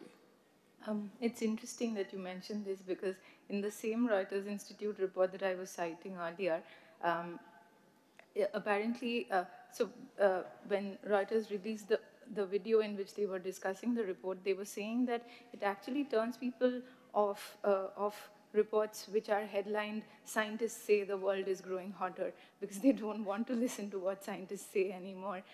What they really want is to know how it's going to impact them on a day-to-day basis. So for instance, in LA, when the wildfire started, most people didn't know what kind of shoes to wear.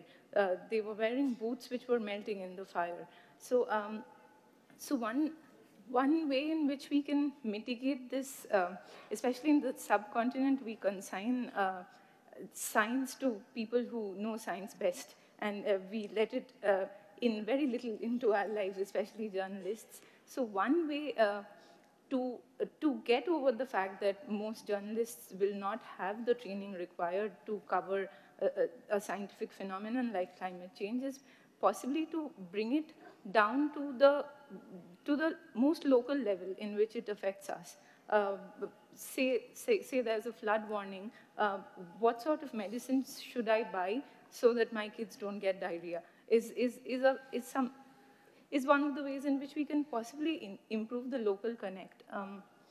Scientific training would be useful, but then for a branch of science which is changing so quickly and on which experts differ so much as climate change, I feel like it'll be taking on a lot for newsrooms which are already struggling with quite a lot when it comes to reporting on climate.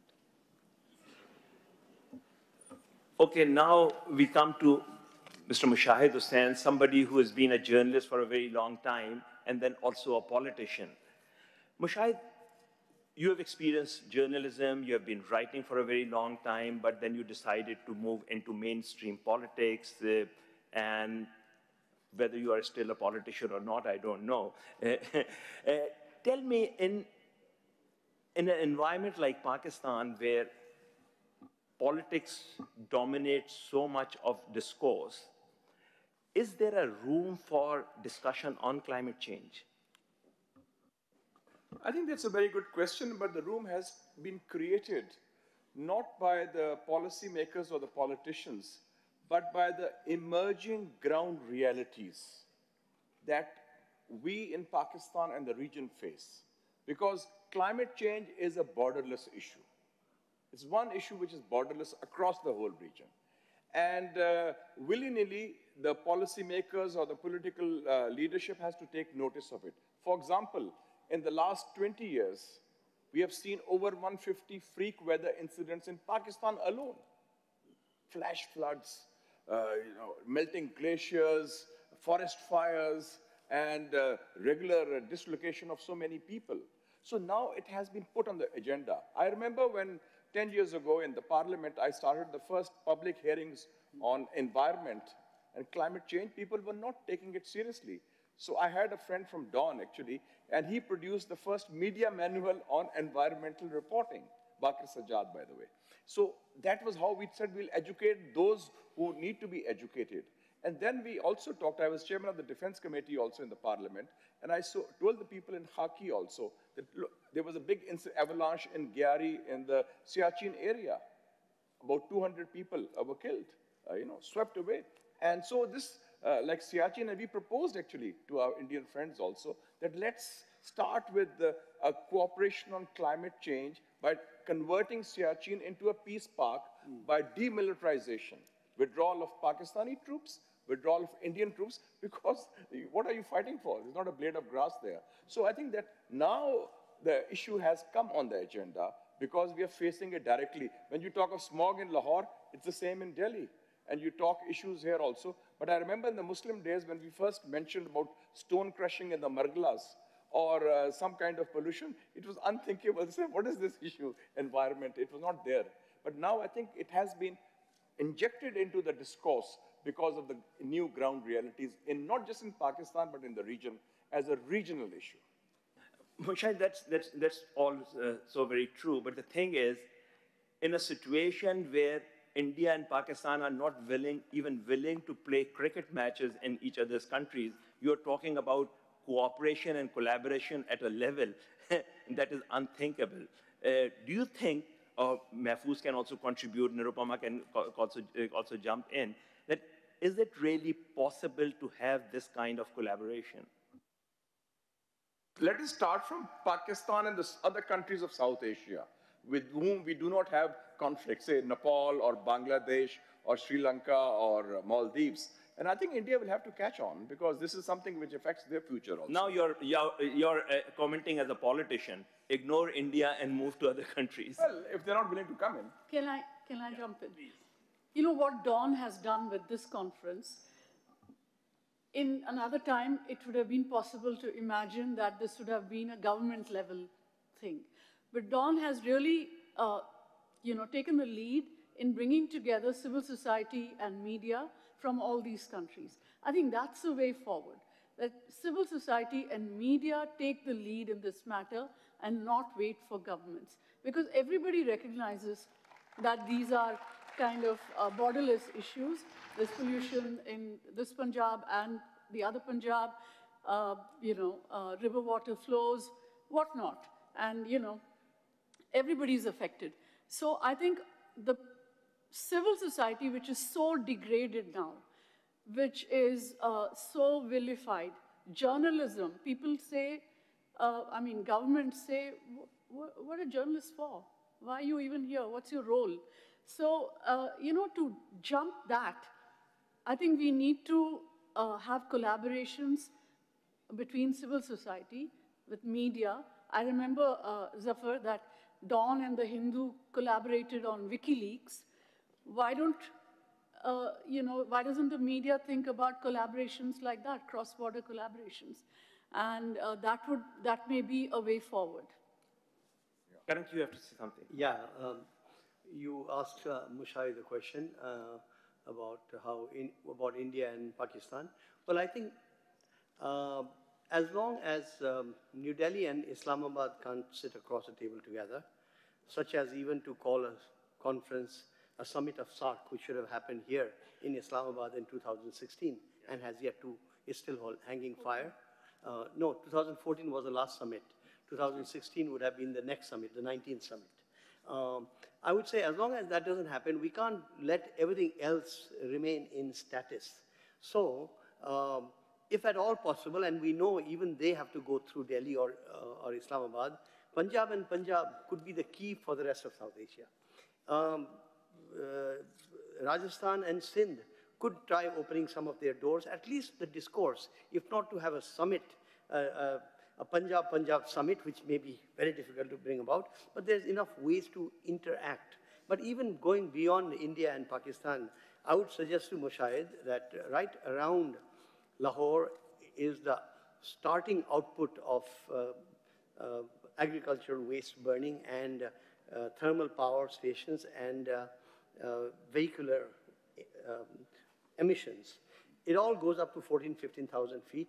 8 months of the year, the westerlies carry all of this eastward towards Nepal. Forget about, for now, Punjab, Indian Punjab and Haryana and Uttar Pradesh and Bihar, and onward to Bangladesh. I would suggest this haze, which starts in the Pakistani Punjab and beyond, and mixed it with haze from the Indian Punjab, etc., comes across, and from Kathmandu, you can't even see the mountains. There's no Himalaya to be seen for much of the year now, which is a new phenomenon. And some of that is because of haze that is starting in the Pakistani Punjab and added to from Pakistan, Indian Punjab, etc. So there should be some sensitivity in Pakistan, and maybe it is the failure of Nepal, Nepal's government, Nepal's civil society, unable to impact the Pakistani consciousness, that you also have something to do with it. And if you can't talk to India, at least talk to us, because not only is it a matter of aesthetics, that the mountains don't have snows, not only is it a matter of tourism, that we can't have mountain tourism when there are no snow in the mountains, but it has to do with groundwater. It has to do with the fact that there is no groundwater when there is no winter snow left. And hence, it will impact hundreds of millions in the plains. So for this reason, even if India will not talk to us, Pakistan and Nepal talking will help the people of the Gangetic Plains. Mahfouz, Mahfouz, do you think the editors of leading South Asian newspapers can play a role in starting a debate about what is happening in terms of climate change in this region, and can try and reduce the impact of climate change? I think they can do a great deal of things, but to start with, we'll have to be very conscious that our region is replete with suspicion, prejudice. So one decision will be that we'll try and avoid any issue that impinges on the other country negatively. Now you can say, oh, that's not possible in a climate thing, you know, he just talked about the maize, the water and all that. My first suggestion would be that we create a conclave of, say, editors or newspapers who are very, very environmentally committed, point one. Point two, that in that meeting we bring in the social media, the news platforms, we talk about podcasts, we talk about multimedia, short films and all that.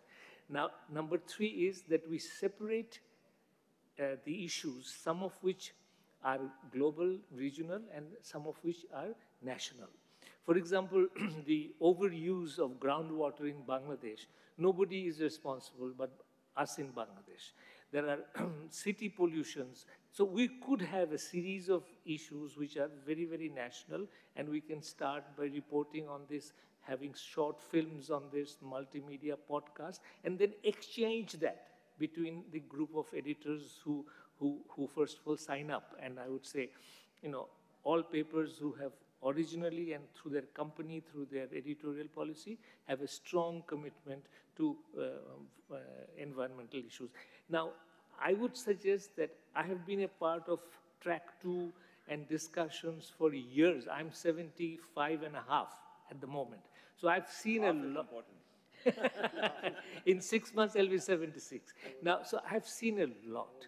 So we will have to start with tremendous awareness that politics vitiates everything, misunderstand, destroys every effort. So we start very modestly with a commitment among media houses who understand the impact of the climate issues, understand that our very survival depends on it, and so move on step by step. Okay, we are running out of time. I'll ask all the panelists, give them 1 minute each to say that is it possible for all of us to campaign to make climate change issue center stage as far as the media is concerned and through the media in the society, starting with Shamashri.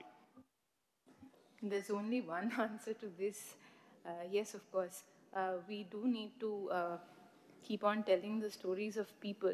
If climate change as an issue seems too big, then we do need to get down to just the people that are suffering and then increase our ambit from there onwards, so to speak. We also, as journalists, need to deviate from the language that we are accustomed to, which is this illegal? And if it is illegal, who are the ones doing the illegal things? And develop this narrative that does justice to the languages in which tribal people, the languages in which climate activists have always spoken. We need to listen to the wisdom of nature, so to speak. And even though this doesn't correspond to the very direct manner in which we are accustomed to writing the news, some degree of humanity in our jobs, instilling some degree of empathy will help us develop this common vision for all of South Asia. Thank you. Ali. Well, we have to recognize that climate change is first and foremost a development issue. It's very closely linked with vulnerability and poverty of people. Readers want to hear more about their lives and their livelihoods. Nobody stops the editors in any of these countries from reporting on the development issues in other countries. Oftentimes, the newsrooms focus on the political news only, or the disasters.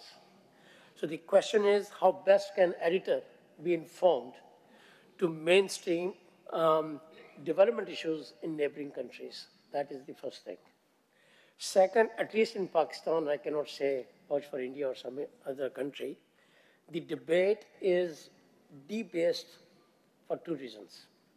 One, we think it is the international community's obligation to compensate our vulnerability based on principles of justice. My submission is that climate change is always a local issue. There will always be local solutions, but that will require regional approaches. And once we have that, then we'll need international finance. Otherwise, international finance will be very top-down. It will seldom reach. I think the editors need to understand that how best to promote local level actions in their coverage. Nirupama, is there a hope that journalists through these campaigns can make it mainstream, the issue? Yeah, I think there is an awareness, there's a growing awareness that this is something to which you have to devote time and space. Even in Indian newsrooms, you see that now, that you have, Somashri said that, Wire is, of course, very well equipped with all its, with so many journalists covering this issue. But even in other newspapers, for instance, I worked in Indian Express and The Hindu, where these issues are given importance. So there is an awareness about these issues, and that we have to move beyond disaster, covering these stories as just as disasters and telling people's stories. Because as was pointed out here, these are directly to do with poverty, deprivation, justice, inequalities. So in a sense, when we cover those subjects well, if we cover those subjects well, we will also be covering climate change in a sense, because some of those effects, as are manifest in inequality and poverty, are because of climate change. So I think as journalists who cover those things, you will be covering climate change as well, but there has to be a commitment to that. And that commitment is sometimes, it's patchy. It's there and it's not there. And sometimes it can be a friend of, the senior most leader in the country, who's the coal king of the country, and then, how do you deal with this? So there are those issues. But I think if the senior editors in the newsroom commit to it, things are possible. Mushahid. I remember 40 years ago, as editor of the Muslim, we organized in this very city the first Pakistan-India track tour, where we had journalists, about 20 people came from India, and that opened the doors for people in Pakistan writing for the Indian press. I used to write for Times of India, Hindustan Times, MJ Akbar's Telegraph, Kuldeep Nair, Bhavani San Gupta, Pran Chopra were writing for my paper. So that opened up that, I think, window which was there. So I feel that right now this is a more conducive environment with online, and you can cut through the censorship and state policies. And Dawn has taken a very timely initiative with your own vision, your own money, and hosting people from all across South Asia. So I think it's doable. It requires vision, but I think the owners also should invest money in it. And I think the journalists are ready for that. Yes, Karak, your views, quickly, please. My turn? Go on. No, Karak. Oh, Zafar. I will answer your question in two prongs. One is politics, how to impact national politics vis-a-vis the climate crisis. One is how to impact geopolitics, regional geopolitics vis-a-vis the climate crisis. And of course, there are deeper issues on both sides. On national politics, to get behavioral change at the national level, you have to go beyond the English language media. And we actually, by and large, there are exceptions particularly in Bangladesh and in Nepal, but English language media seems to be at the forefront when it comes to covering the climate crisis. And we must move into what in India is called the language media, or let's call it vernacular. Vernacular media is a term that I prefer, perhaps because there is no colonial baggage in Kathmandu. But vernacular media is where you need to get to the crux of the matter of climate crisis. That will impact national politics. English is a little remote. That's number one. In terms of impacting geopolitics, essentially we have to fall back on English and ensure that we create such a hubbub that the national capitals can no longer ignore the need to collaborate, and now, in a way, regard the climate crisis as an opportunity to make up for lost time and reignite conversations between the national capitals. That, of course, can only happen in English. And finally, going into so-called new media, there are influencers in each of our countries, quote-unquote influencers, who have massive followings, but they are not yet doing cross-border journalism. How can we get these influencers to come into climate crisis? Thank you. Emilia, in the developed countries and most of the Western countries, there is a realization about the importance of climate journalism. Do you think, or do you feel that in developing countries like Pakistan, India, and elsewhere, the realization is coming in, or one day we can see climate journalism as a mainstream journalism?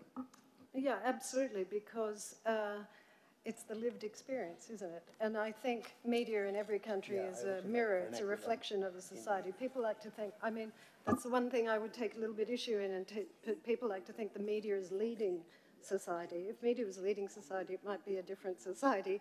I think that media is a mirror. It reflects what's going on. And one of the most interesting things from a journalistic perspective to me is the disconnect between the lived experience of everybody and the science, which is that it's the hottest time ever around the world and there are fires in rich countries are experiencing this climate change. and the response from government and companies, which is now the opposite. So they are now backtracking. And it's just a couple of things I would say is, one, to pick up on what some of my very learned colleagues here have said. I think we need to use all of our storytelling tools everywhere. So social media, video, we have to meet the audience wherever the audience is. Wherever the audience is reading and watching and viewing, if we need to say it in 30 seconds, we need to be good communicators to say it in 30 seconds. We did a climate game, we called it, at the FT. It took us 6 months to build. The IEA provided the modelling. It's a very scientific game, but it challenges you, can you keep the temperature below 1.5 degrees? It's free. 2 million people have played it. We roll it out to schools. So there are many different ways in which you can play the role of media, which is, I see, not so much as advocacy as the other key issues, which is to hold companies and government to account. And I would just leave you with one thing, which is because companies and governments are backtracking, and there is, I think, a fear of what Harjit Singh called yesterday Trumpism, which I think is it's not just Trump, it's Trumpism, and I thought that was a very good observation. There's going to be a squeeze on scientific bodies, science funding, where the sources of information come from, the trusted sources of information beyond the media, the ones that we rely upon. If we didn't have scientific reports to tell us exactly what the weather is doing or climate is doing, that would be very difficult. And I can see now, I think the next really big story is going to be the squeeze on these sources of trusted information, scientists and data and organizations that are there to provide the information, the reliable information to people like us who are looking for it. Mahfouz, from your own experience of running a newspaper for a very long time, being a journalist covering this region, will there ever be a time where newspapers and other media outlets will see climate change story as a front page story? I'm proud to say that we've already done it in the Daily Star. So much of environment reporting that one of my readers came and rang me up and said, why don't you rename the Star and call the Daily Environmental Star? So good to know that. No, so I really have a concrete suggestion that on the Daily Star, I volunteer. You have already taken a step. So Daily Star, Dawn, then there is Himal from India, then Nirupoma can speak, I mean, as a freelancer. But we have these two organized, three. Then can we reach out to, say, Hindu or Indian Express and say, can we do this? So start very small, but start immediately and have India, Bangladesh, Pakistan and Nepal come together on a very small journalistic level and see how it grows. And I would like to multiply this by saying you involve the multimedias in it. You have a huge, multimedia department. I have, Nepal, Himal has. So, but I would say 3-4 editors or 5 editors, 2 from India and 1 of each from us. We can meet. I volunteer to pay my own fare and come wherever you do it. But then have a brainstorm. And it will be one thing, non-political. Everything in our South Asia, politics touches it and it gets destroyed. Then I will say, we in Nepal will host that event at our cost. Great, good to know that. Yes. Ladies and gentlemen, here was the distinguished panel from the media houses, sharing their own experiences. We at Dawn has contributed whatever was worth of starting a debate in Pakistan and trying to attract people from elsewhere, mostly journalists and other experts, to raise the issue about climate change in Pakistan. The hope is that not just the politicians, not just the government officials, but the non-governmental organizations, the media houses, they all realize that how important it is to work on the climate change issue, to campaign on the climate change issue, and this conference, we hope, will lead and will guide other media houses to have similar campaigns, not just in Pakistan, but in other countries in the region. And hopefully, we will continue to contribute whatever it's worth to keep this campaign going. Thank you very much for attending this session. Thank you, Dawn. Thank you, Zafar Saab. We're due to commence our next session shortly. Thanks, thank you very much. Thank you.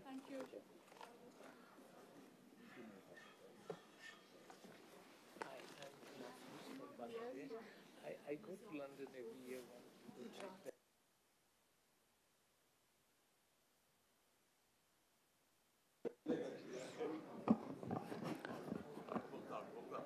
General Session 13 is due to commence shortly. It focuses on resilient architecture, agriculture, forestry, nutrition, and climate change. The chairman of this session is Kazim Saeed of the PAC. We will also see addresses of Malik Afaq Tivana of the Farmers Association of Pakistan, Aisha Humaira Chaudhry from the Ministry of Climate Change, and former Minister for Environment Malik Amin Aslam. I request our panelists to take to the stage.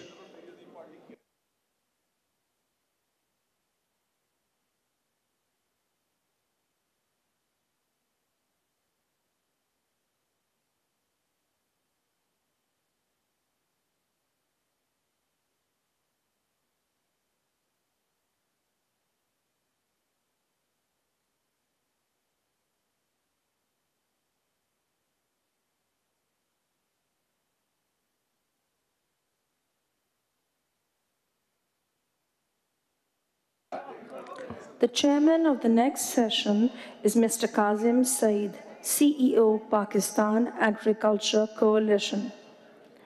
The speaker on agriculture is Malik Afaq Ahmed Tivana, CEO of the Farmers Association of Pakistan. The speaker on climate change is Aisha Humaira Chaudhry, Secretary, Ministry of Climate Change and Environment Coordination. The speaker on forestry is Malik Amin Aslam, former Minister for Climate Change.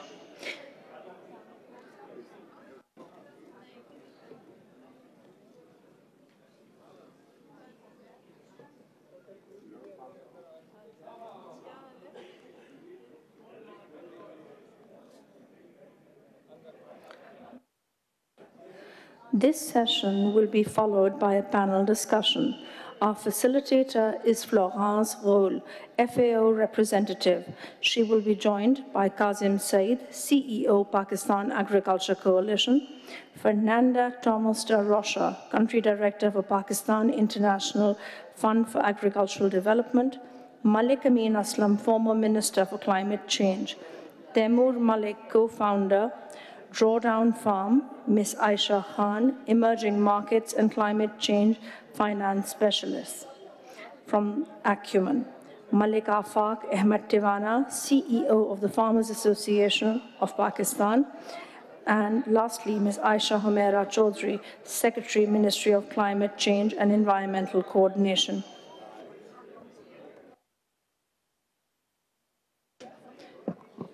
We request all our panelists to take to the stage.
We request our panelists to take to the stage.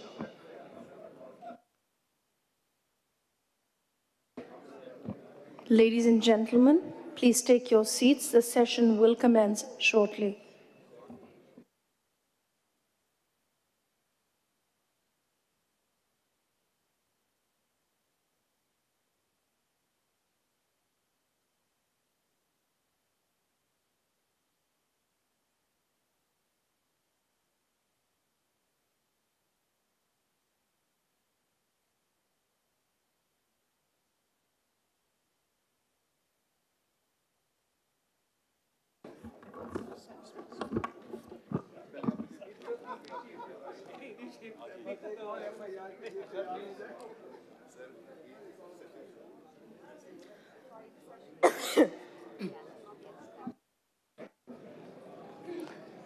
Ladies and gentlemen, our session is now in progress. Florence will now play facilitator.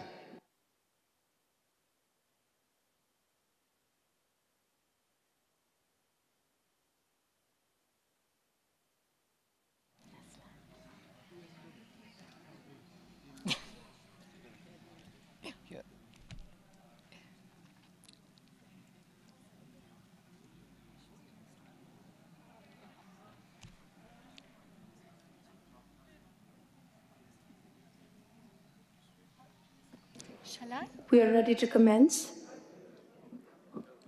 So, good afternoon, everybody. Thank you so much for being still with us on a Friday afternoon, late afternoon. It's my pleasure to facilitate this session in which we're going to speak about two key sectors impacted by climate change, agriculture and forestry. But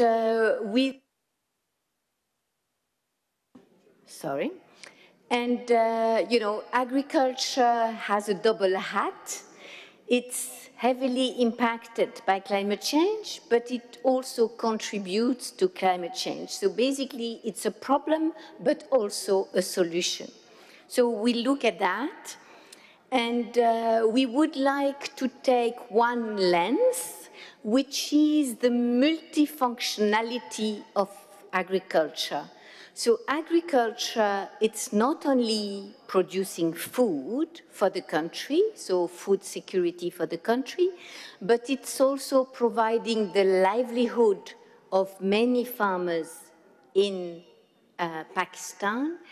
It's not only a livelihood, but it's also an important part of the nutrition dialogue because it's important to produce safe food for the citizens. And it's also important to protect that livelihood, to ensure it doesn't contribute to climate change, and to invest to make this happening. So we have distinguished panelists, and I'm very happy to introduce the first one, which will give a broad perspective on forest agriculture and natural resource in general. Is Mr. Malik Amin Aslam, former Minister for Climate Change. The floor is yours.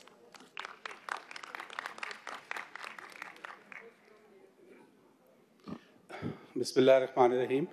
Thank you, Florence, for the introduction. And I would like to thank the Dawn Group for a remarkable event that is happening in Islamabad. And this morning when I woke up and I got my Dawn paper in the morning, I saw some good news and some bad news.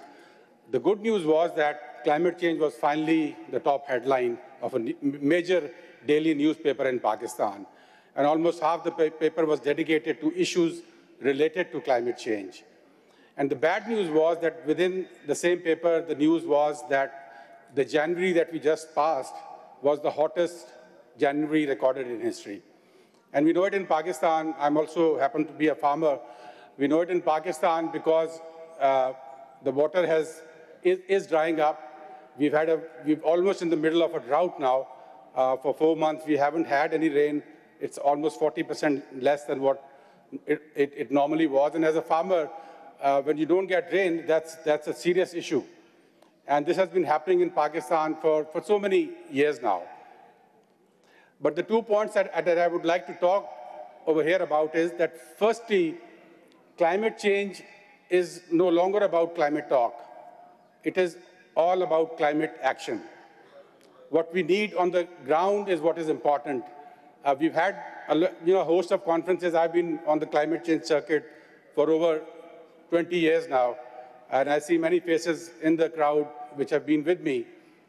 We've been talking about climate change for a long time. But in Pakistan now, climate change has gate crashed into the room. We don't have the luxury of time at our hands. We don't have the luxury of making plans or strategies to deal with this situation. We're already in a crisis situation. So I think what we need is stuff to go on the ground. And the most important thing in this aspect is that we need to shift the whole development paradigm. I mean, I was listening to the speeches yesterday. They were all lamenting about climate finance not being available. That is a reality. But what is also a reality is that climate finance is not going to be falling from the sky to vulnerable countries like Pakistan. Climate finance is something which actually follows climate action. This is my experience of being in government twice in the climate change ministry, that when you do stuff which is good for you, which you prioritize yourself, climate finance follows you. We thought that we would start doing something on the ground. And we started 4 initiatives. The Billion Tree Tsunami was the first initiative which was started in 2014. And it was a project which started in the KP province and then grew into the 10 billion tree project in the federal government. But it was a project that really shook the world. It really shook the world because it was ahead of its time. We were planting trees with our own money. There was no climate finance involved. We just shifted the development kettle to give us the money to do that with political commitment. But when that project was happening, we saw a lot of climate finance, a lot of donors coming on board, trying to follow that act, trying to push us in that act, which was a homegrown solution. Similarly, Living Indus was the second initiative which was started, Florence, and it was started again as a homegrown initiative. And again, it has managed to attract climate finance, not because it was waiting for climate finance, but because it attracted climate finance when we started doing the actions ourselves. Recharge Pakistan is another project that we started, and the Protected Area Initiative. Now, the second point I wanted to make was that all these 4 projects had one thing in common. We were trusting and investing in nature. These were all nature-based solutions.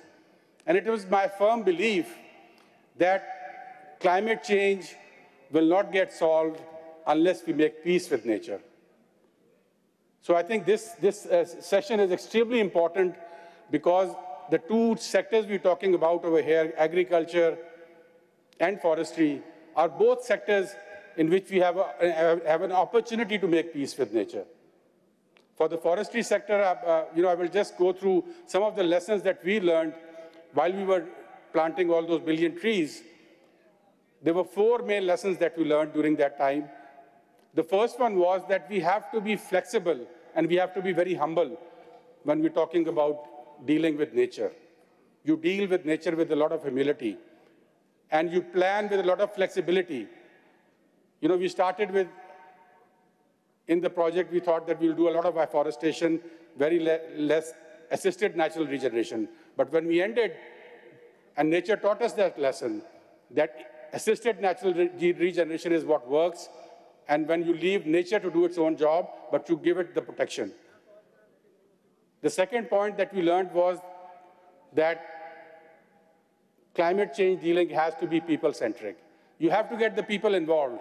You have to get the people involved in climate change for it to make an impact. And I think, again, the forestry that we did, we turned the model around from being dependent on the forest department to being dependent on the communities who are the actual stakeholders and the community guardians for so many centuries. We gave them the ownership, and they turned around the whole project. The third lesson we learned was transparency is very important when you're dealing with with any money, any development money, but especially when you're dealing with climate-specific funding. So we had, for the first time ever in Pakistan, we got third-party performance audit done by WWF, IUCN, and FAO combined. They were looking at the project, which was government money, which was not money given by any donor, but it was government money, and the government itself said that we want to get transparent in spending this money. And finally, the fourth point was that when you go into the ground to deal with climate change, you will confront vested interest mafias. We confronted the timber mafia, we confronted the land mafia, and you have to do that with a lot of political will behind you. So I think it is important that we learn all these lessons, and the most important one is that we have to make peace with nature. So climate-smart agriculture, vermicompost, and we have a lot of practitioners. I was very glad to be on this panel because it has actual practitioners who are putting their heart and soul in the ground trying to confront climate change. So let us all do it together. And again, I would like to congratulate Dawn for making this remarkable effort in Pakistan. Thank you very much. Thank you very much. So, for the next speaker, we just heard that nature should be at the center of anything. So how do you make agriculture as a farmer? How do you make agriculture respectful to nature? And we have the privilege to have Malika Fak Ahmed Tiwana, CEO of Farmers Associate Pakistan. Thank you. Thank you. First of all, we are here on the second day at the fag end of this lovely conference. So the audience that I see in front of me, I'd like to categorize you as the truly committed. So yesterday was a hall full, and today we are a bit less than that. So thank you for being here. Thank you. So and in the course of these last 2 days, I have had a happy realization that people understand that agriculture is at the forefront and at the center of the climate calamity. So this realization, I thought I would have to convey, but it seems that this realization is very much there, and it seems I may be preaching to the converted already. So let me just go back a little bit and talk about how our agriculture is designed. This happened probably 100 years ago when the canal colonies were constructed. Canals were built out of the 5 rivers, and irrigated agriculture started to take place. Now, all this was according to a design. It was all designed for a certain kind of agriculture. So each family was, generally speaking, each family was given 25 acres of land, 20 minutes of water from the outlet per acre, and every 7 to 10 days, they would get this water as their turn came once again after the first, it's called Varabandi. So then 4 generations later, 75 years now, that whole scheme had become quite ill, quite unwell, because the 25-acre plot had now turned into a 5-acre plot or a 4-acre plot as different generations came upon its ownership, and this land got subdivided. Excuse me.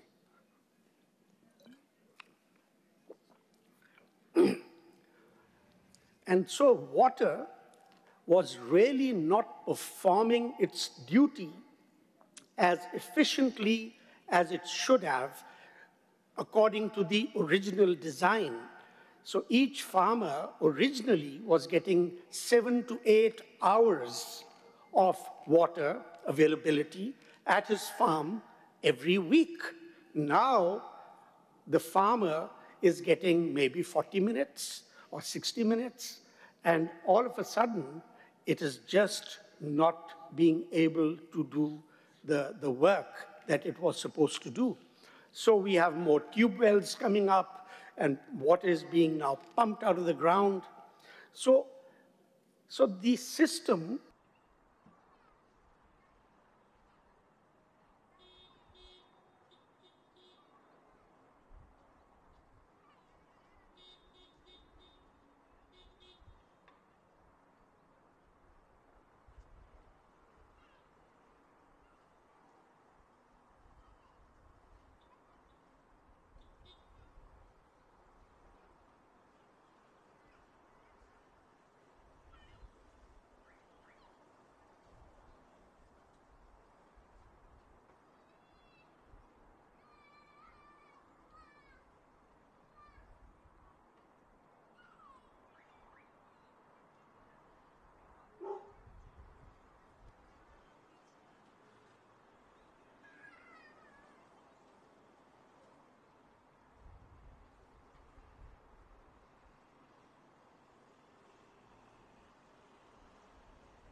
मज़ीद news updates और digital stories के लिए subscribe करें Dawn news Pakistan. And our population, of course, is increasing every year. Water is the bedrock on which we must start to act. And just like Mr. Trump said, drill, baby, drill, we should be saying store, baby, store. So that, I think, is important for us too. Second is temperature. Look what happened in the rice crop this last year. People who planted rice on time had a 50% decrease, sometimes 70% decrease in their yield. Because just when the seed was forming, the temperature spiked to 48 and 50. Shed its grain. So grain formation didn't take place. And it's like in any living organism, self-preservation is our basic and primary instinct. And reproduction is the secondary primary instinct. So the crop decided to shed the grain just for self-preservation because the temperature went up way beyond its tolerance levels. So, and same thing's happening with maize. When we plant autumn maize in, say, July and August, the temperatures are too high. We just cannot plant. But if we go later and plant our maize, the smog sets in. And again, the crop is very heavily affected. If we go for the January maize crop, I'm just giving you a few examples which are practical, which are hitting us right in the face today. It's happening today. We've lost four crops in a row within this last year. So in January for our maize crop, it would take 20 days for it to germinate. Today, it is out in 12 days. Of course, the yields will suffer, and we will not have the kind of productivity that we are envisioning. So I've spoken about water, spoken about temperature. And so what are the adaptations? For water, it is storage, storage, storage. Number two, our governments are going ahead with these asinine schemes of giving away free tractors through lottery, giving away, I think they were giving away cows just yesterday through a lottery scheme. Good Lord, if we have some money, let's spend it on infrastructure of the farms so that water efficiency can take place. We go for irrigation systems which are managed, and the government only does not need to pay the whole way. The government needs to look after the viability gap and contribute towards getting the farmer to invest in their systems. Of course, getting new genetics for our seed is primary, but we need to have homegrown solutions.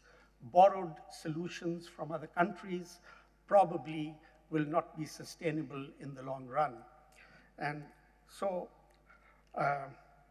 so this is the adaptation. So mechanization. Yes, we are burning our stubble, madam, and we are burning our stubble essentially because of a lack of mechanization. Let me tell you this.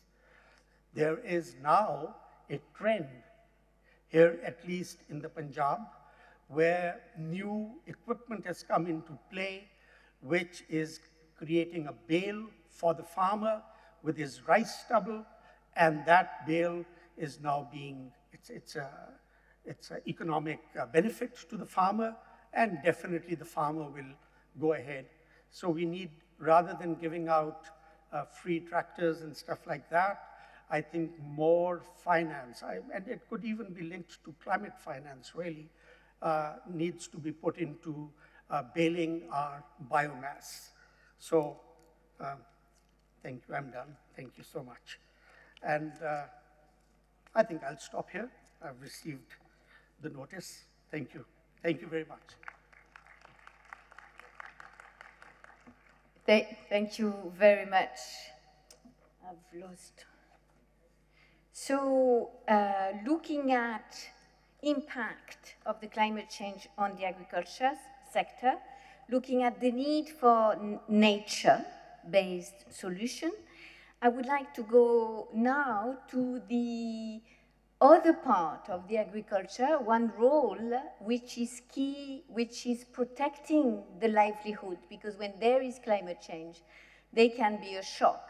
So what can we do to protect this livelihood? And I would like Kazim Saeed, CEO of Pakistan Agriculture Coalition, to address that part. Thank you so much, Kazim. Thank you very much, Florence. Assalamu alaikum, everyone. Good afternoon. I think what Malik Amin Saab has outlined and what Afaq Tiwana Saab has outlined underscores what communities involved in forestry and farmers are going through. So I will cut to the chase and focus on how our farmers can be protected, as Florence asked. Now, agriculture is a sector that, as Florence said, is both a contributor to climate change and also impacted by climate change a great deal. Now, the key thing to remember is that here in Pakistan, we are not a level of contributor on the global stage where we can make a difference, a huge difference, to the overall impacts on the climate that are causing the change. We must do the best we can, but there is only so much contribution we're making there. But that doesn't mean that we don't protect our farmers. And by the way, I think it's important to also note that farmers in Pakistan, they have a bad rep. People think they're not educated, they don't. Farmers are the most aware of climate change, more than any other Pakistanis.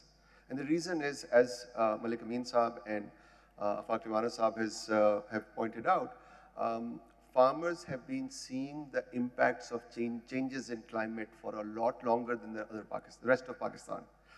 Because climate is an extremely, agriculture is an extremely climate-sensitive business and a time-sensitive business. So between the 15th of October, in most parts of Pakistan, 15th of October and the 15th of November, if you're not sowing your wheat, the traditional wisdom is that, and some supported by the science, is that every week of delay beyond November 15, in most parts of Pakistan, you're going to see a certain reduction in your, perhaps one mond a week by some estimates, that you'll see in your yield.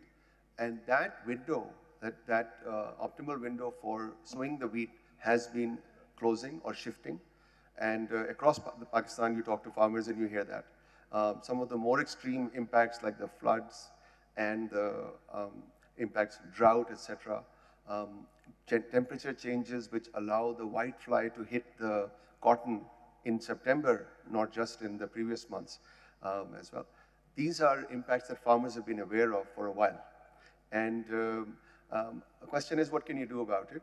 And we have the tools. In the 21st century, we have the tools to try to mitigate the financial impact of a failed crop, of a crop devastated by flood, etc., which can set a farmer back for 4 seasons before they can come back to their financial status before that flood.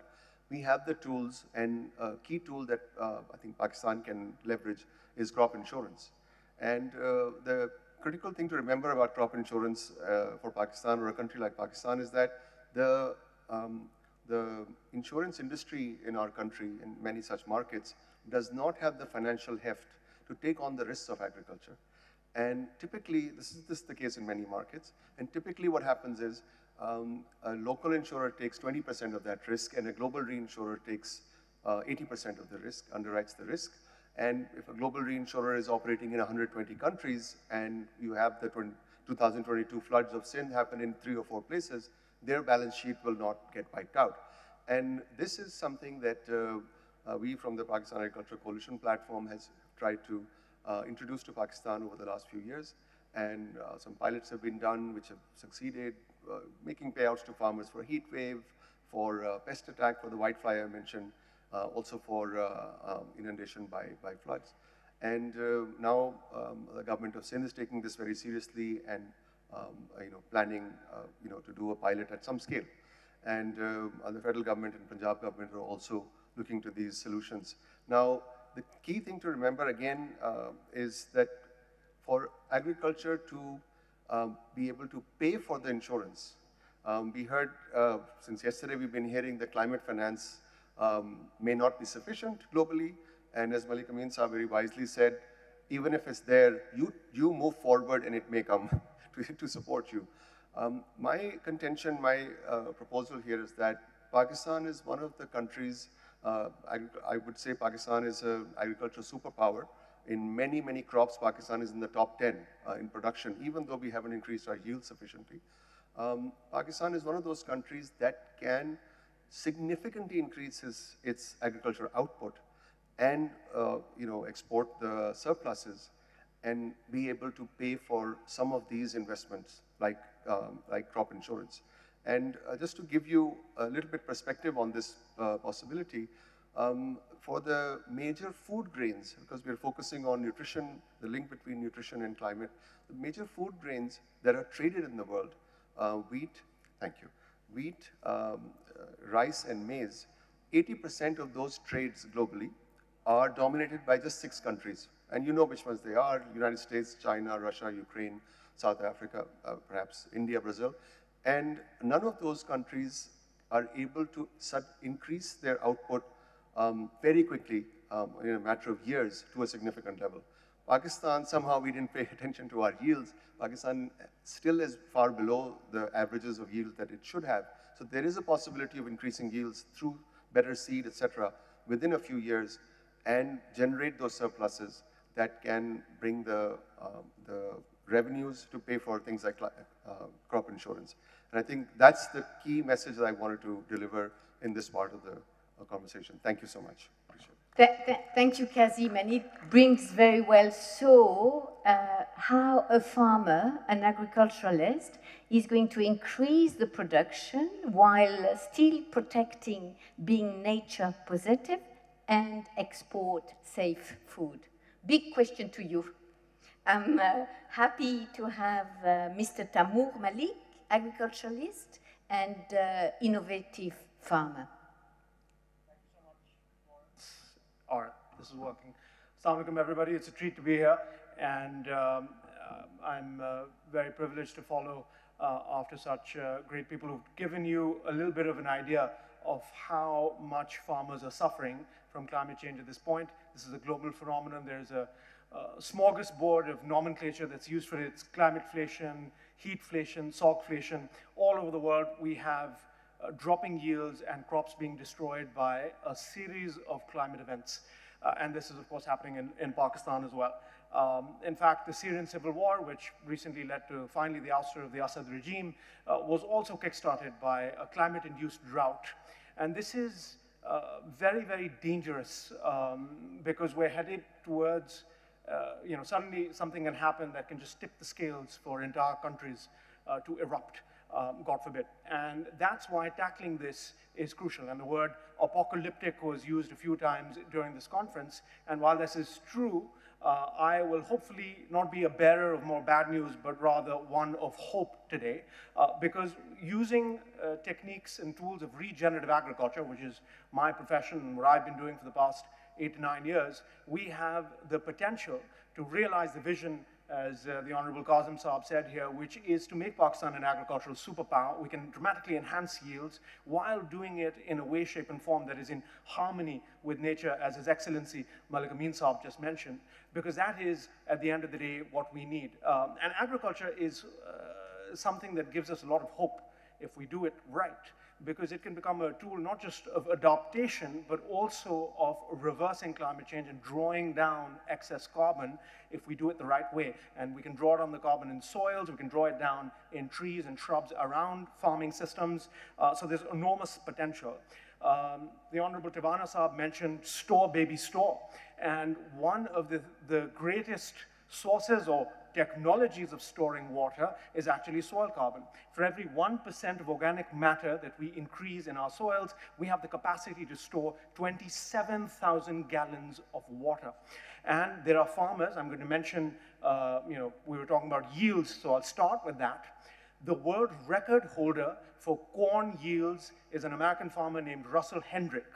And his yields are mind-bogglingly high.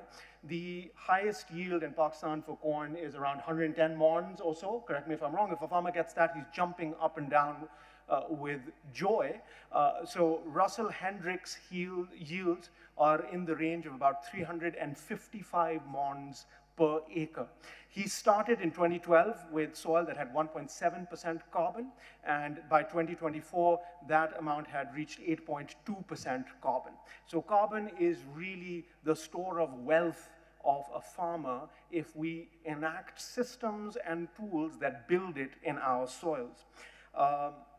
Next up, I'd like to talk a little bit about nutrient density, because we have a food and nutritional security crisis all over the world. And there are emerging studies that showcase that food that is grown regeneratively has higher nutrients. In fact, I was reading a study out of citrus grove in Florida, where regeneratively grown citrus had 8 times higher nutrients, including antioxidants, vitamin C, etc. So the power of enhancing the nutritional profile of vital micronutrients and other phenolic compounds, stuff that are essential for human existence and health, can be dramatically up-leveled when we do regenerative agriculture right.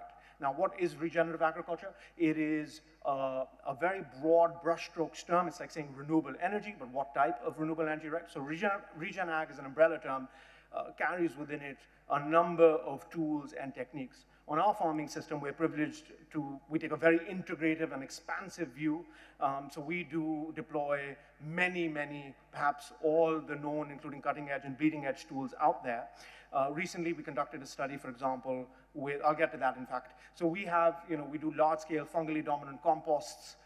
We do large-scale vermicomposting, biochar we've been doing since 2017. Recently, Google announced the purchase of biochar credits. In fact, Malik Saab and I were talking about this the other day, which is, the largest deal of its kind in the world with an Indian company called Varaha, and that's for biochar-based sequestration, because biochar has enormous permanence and it builds soil carbon. It gives space for nutrient and water storage within soils. So it tackles a lot of issues, and it stays in the soil for thousands of years without degrading. So it has permanence. So we deploy a bunch of those techniques. We do cover cropping, minimum and no tillage, high-efficiency irrigation systems, fermented inoculants, fermented nutrients, and many other techniques that I won't sort of bore you with today. But the result of that is that we consistently see improved yields, but also much higher resilience to climatic and other shocks. We've dramatically reduced or eliminated the use for insecticides and fungicides. And recently we were doing a proprietary trial of a microalgae strain, which we treated for wheat. So the economic cost for that was extremely low. And I was just there at the farm a couple of days before getting here, and I was pleased as punch to see that we had a 2 tillers increase in the zones of the farm where that wheat was treated with that algae. And if we were to do this at scale across all the 17,000 acres or so where wheat is sown in Pakistan, is thought to be sown, we could create an economic value of $335 million as per today's price of wheat in the international market, right? So these are the biological sort of interventions that we can do that are very much in harmony with nature, that enhance our yields, enhance our nutritional profile, but also build resilience to climatic shocks. Because algae have certain biostimulant properties which also provide higher resistance to drought and other biotic and abiotic stressors. And so that's something that's very hopeful. In Florida, there is a crisis of citrus greening that's put at enormous risk the multi-billion-dollar citrus industry in that country. And there are farmers who've had to destroy hundreds or thousands of acres of citrus orchards in that state of the United States.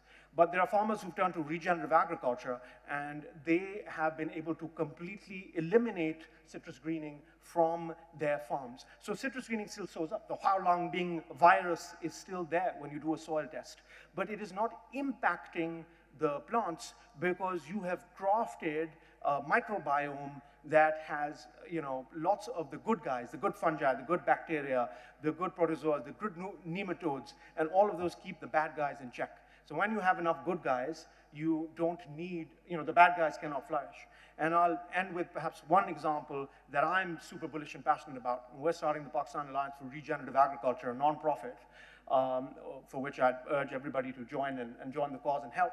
And one of the things I'm very passionate about doing with that is having tree and shrub plantations on the boundaries of farms. Because with that one step, if we do it at scale, we can perhaps transform agriculture in ways that are unfathomable. Now, there's a study out of the UK that shows that for every £1 we invest in a hedgerow, we get a £4 return. I think that is a massive underestimation.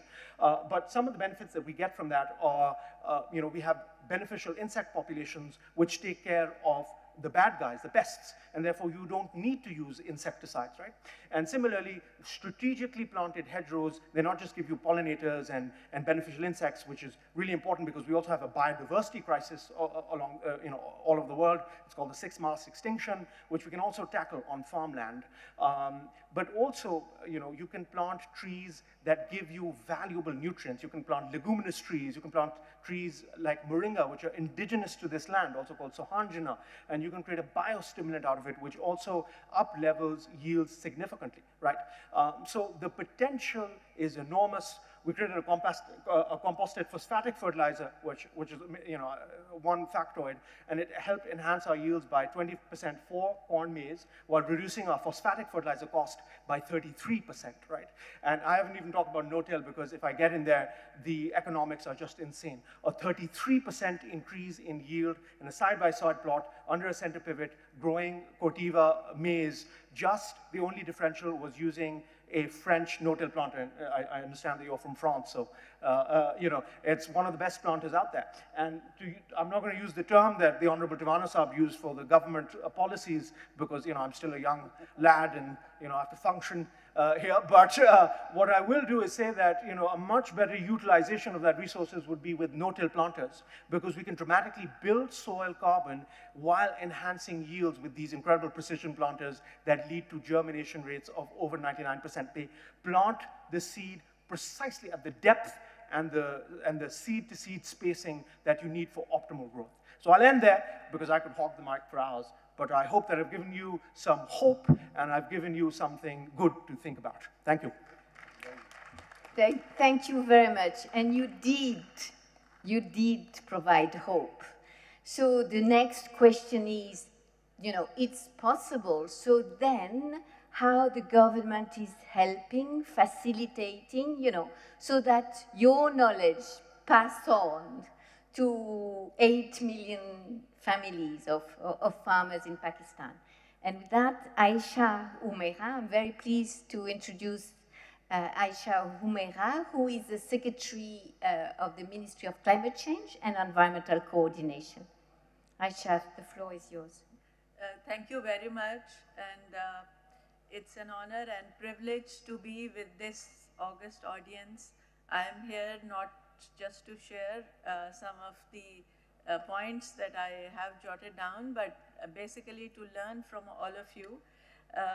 I already knew some of the panelists, and it was a great pleasure to see them again. And I'm really thrilled to listen to my previous speaker, and I'm very hopeful that Pakistan's agriculture future is very bright, because if we have such innovative farmers who are working with so much passion, I think this is one profession which really requires passion. If you are not doing it with lot of passion, it's not really possible to increase productivity under challenging circumstances.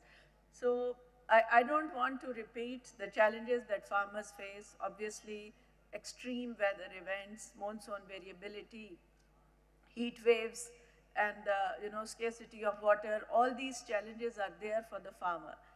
But what is research showing? Research is showing that yes, climate change will decrease productivity, but farmers who follow adaptation, they have the chance to increase their productivity 50 to 55%. In certain cases, it can go even further than that. So I think for Pakistan, climate change also provides an opportunity to rethink about our practices and make sure that farmers are following the adaptation practices, and through those practices, they are able to increase their productivity. So some of the initiatives that government has taken is to promote smart farming. Government is encouraging drip irrigation and water conservation. Recently, a very good project has started in collaboration with development partners. It's called Recharge Pakistan. So as our dear panelist Afaq Saab was saying, that we must save water. So the objective of Recharge Water project is to preserve water, and it's creating wetlands and water recharge stations across Pakistan. In KPK, it will create a recharge station in Diyai Khan. In Sindh, it's in Manchar. In Balochistan, it's in Chakkar, Lahiri, and in Punjab, it's in Tausa and Ramak. So this is a very important project with $77 million. The progress, the work started a few years ago, and now in collaboration with WWF, we have launched this project. And we hope that these 5 or 6 water recharge destinations will multiply, and we will have progressive farmers coming forward, learning from these practices, and will be part of the practices in the future in multiplying these wetlands and water recharge stations. So if you look at the total wetlands that Pakistan has created up till now in collaboration with the provinces, those are 225. And it covers 9.7% of the covered area of Pakistan. If we look at the forest area that we have in Pakistan, it's 5% of the total. And another important area which is extremely important for conservation is designation of protected areas. Why it's important to designate protected areas? Because you have to protect your biodiversity. You have to ensure that there are enough trees, there are sanctuaries which protect the local varieties. So we have exceeded the international requirement, and it's almost 20%. And UNEP recently appreciated Pakistan's work on protected areas. Another very important initiative that government has taken is the upscaling Green Pakistan, which the former minister also mentioned. The previous government started it, and 50 billion have been spent on that project. The project continues. Now there is an additional 70 billion allocated to that project, and it includes tree plantation and protection of the protected areas, wetlands, and ensuring biodiversity. So 2.3 billion trees have already been planted. It has really helped to increase Pakistan's green areas. Besides that, I would also like to inform you that there are a lot of new varieties have come out as a result of Pakistan's agriculture research system. There are 14 drought-resistant varieties which are now available in the market. There are 4 rice varieties which have shown increase in yield even if the water usage is less as compared to other varieties. Similarly, there is a rice variety which survives even if it's covered underwater for 14 days. So that will help farmers even in case of flood. So the research system is actually the backbone of agriculture.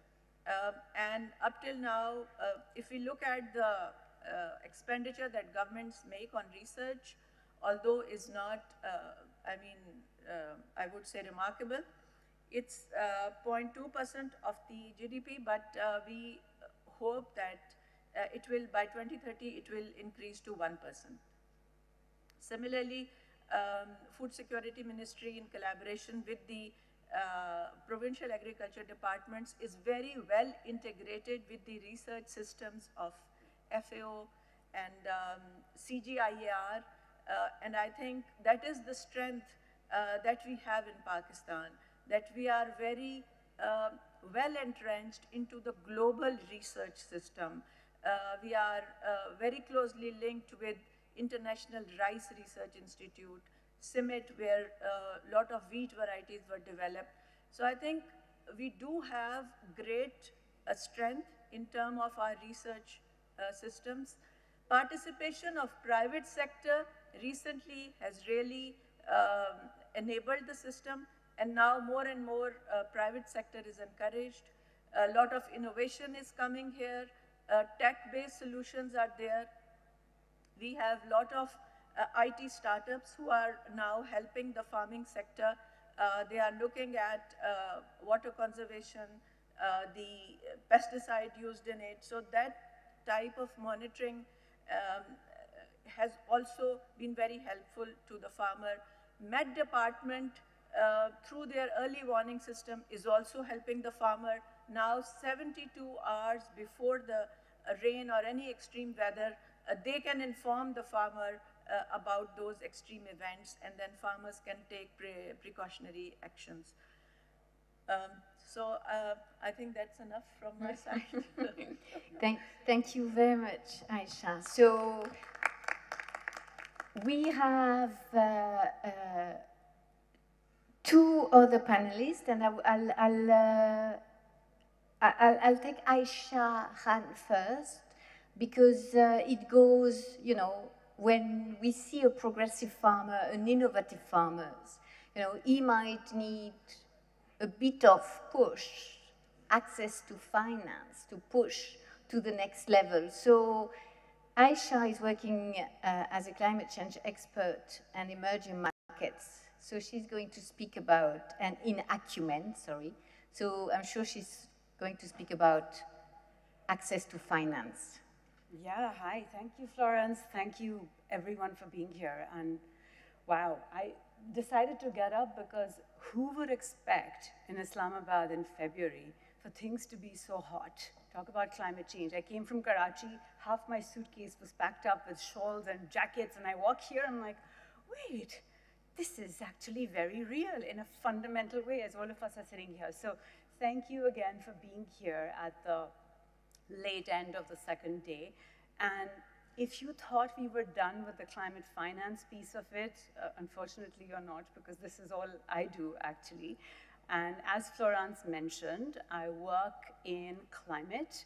My team and I have set up the first climate equity fund in Pakistan. And so when you ask about what that means, it's a private equity fund. It's a $90 million fund that will be investing entirely in agribusinesses. So from that perspective, where capital is flowing into the country, where it should flow, is very much on top of my mind. This is exactly what I think about. And so One of the first questions everyone asks me when I say, oh, we're going to invest 90 million in Pakistani agri-businesses and help them respond to climate change, help them build the future of climate-resilient agri-systems. Honestly, the first question is, wait, but is it even investable? The sector is such a disaster. It's really, there's nothing there. You cannot do this, it doesn't make sense, and really you should take your money elsewhere. And so at that point, I give them a couple of statistics, which I'll share with you. You know, the sector is, Kazim touched on some of these. These are the things to be optimistic about. It's $90 billion contributing towards our GDP. We are truly, and this was a surprise to me because I'm not deep in agriculture. I learned we have the third largest stock of livestock, third largest producer of dairy.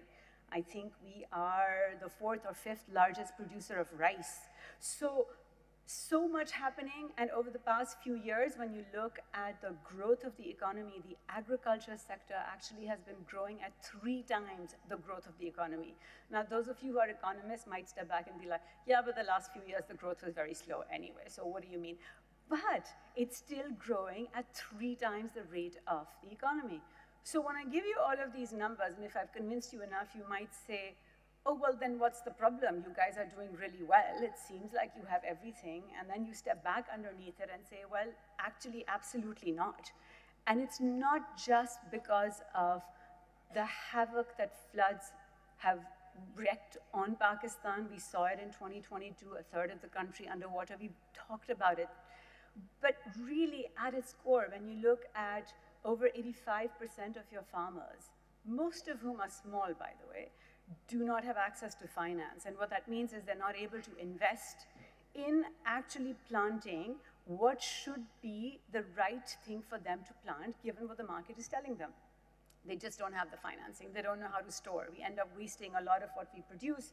Our yields are very, very low. So we're doing this well with such low yields. So that should tell you about the fundamental, the ability we have to actually produce so much more. And mechanization, we've talked about it a little bit, but our farmers need almost twice the amount of power and energy that we already have available to them. So it's a long uphill task. There's massive potential and there's lots more to be done. And so then the third question I get asked, which is when I'm trying to raise funds for this, it's the, well, okay, you've convinced us agriculture is at the core of Pakistan's economy. It's the backbone. 2 out of 3 Pakistanis live in rural areas, are entirely dependent on agriculture.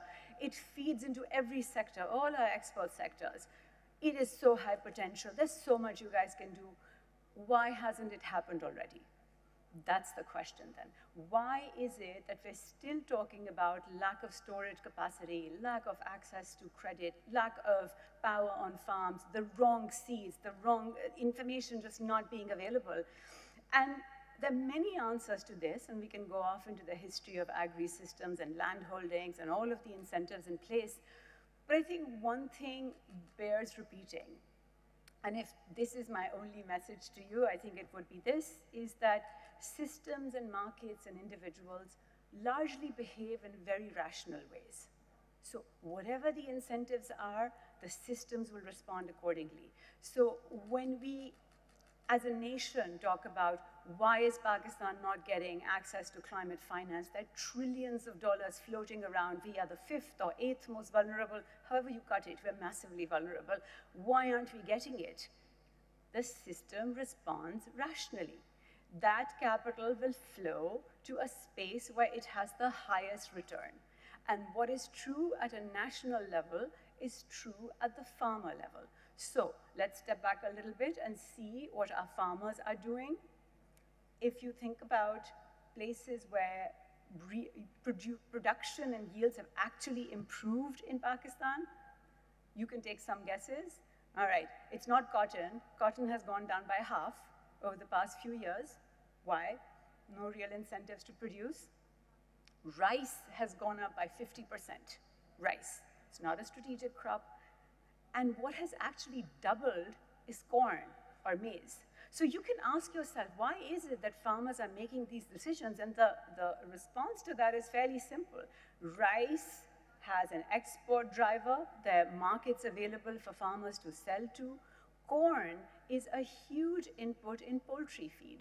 And so it actually ends up having clear incentives for farmers. We can keep telling farmers to use climate resilient, regenerative models of producing, but unless we create the right marketplaces for them, the right incentives for them, it is not going to happen.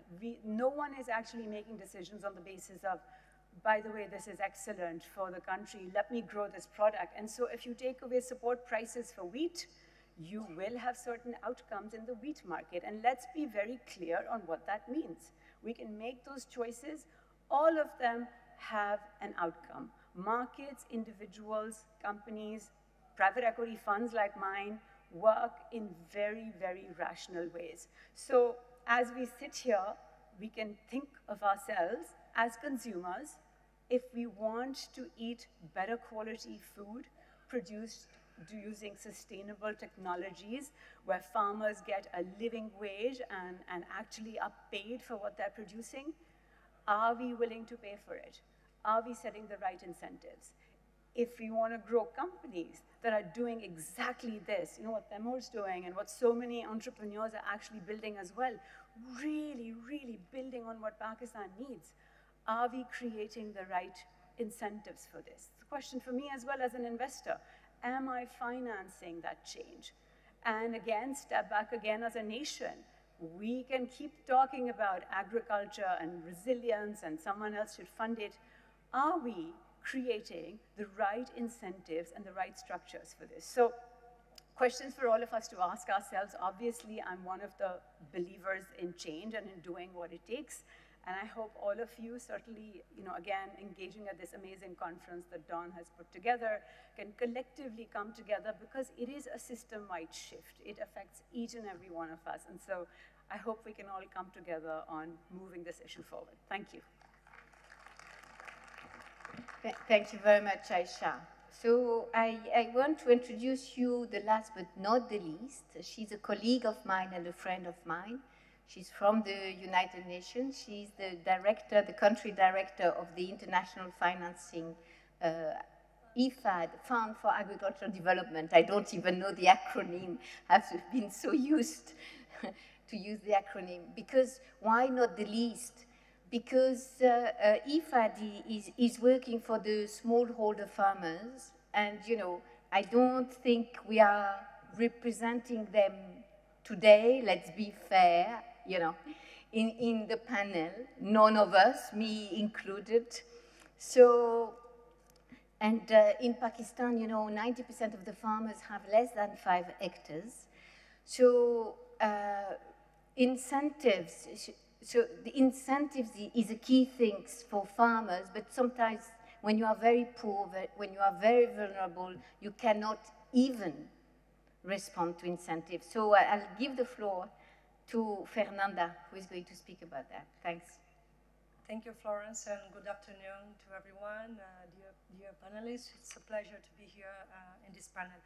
Well, I would like to take a step back and begin by highlighting the importance of agriculture in the Pakistan economy. So the sector contributes 23% of GDP, and in the rural areas, it employs about 80% of the workforce. And the smallholder farmers, they are precisely the backbone of the agricultural sector in Pakistan.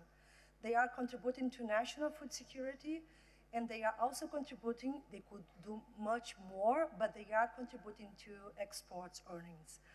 But yet, why it's so challenging when we speak about smallholder farmers? They are among the groups in the world that are mostly affected by the impacts of climate change. In Pakistan, as Florence just said, 90% of farmers, 7.4 million farmers are smallholder farmers, and they are cultivated in very small pieces of land. So when you speak about climate and smallholder farmers in Pakistan, the challenge is huge. Well, as you all know by now, climate change really makes agriculture increasingly more uncertain. It threatens the natural resource base, it threatens the soil, the water. all the elements that smallholder farmers depend on to be able to produce. But why specifically then smallholder farmers are so vulnerable? Well, they have very few assets to fall back on, and they have very limited capacity to respond when there are climate shocks.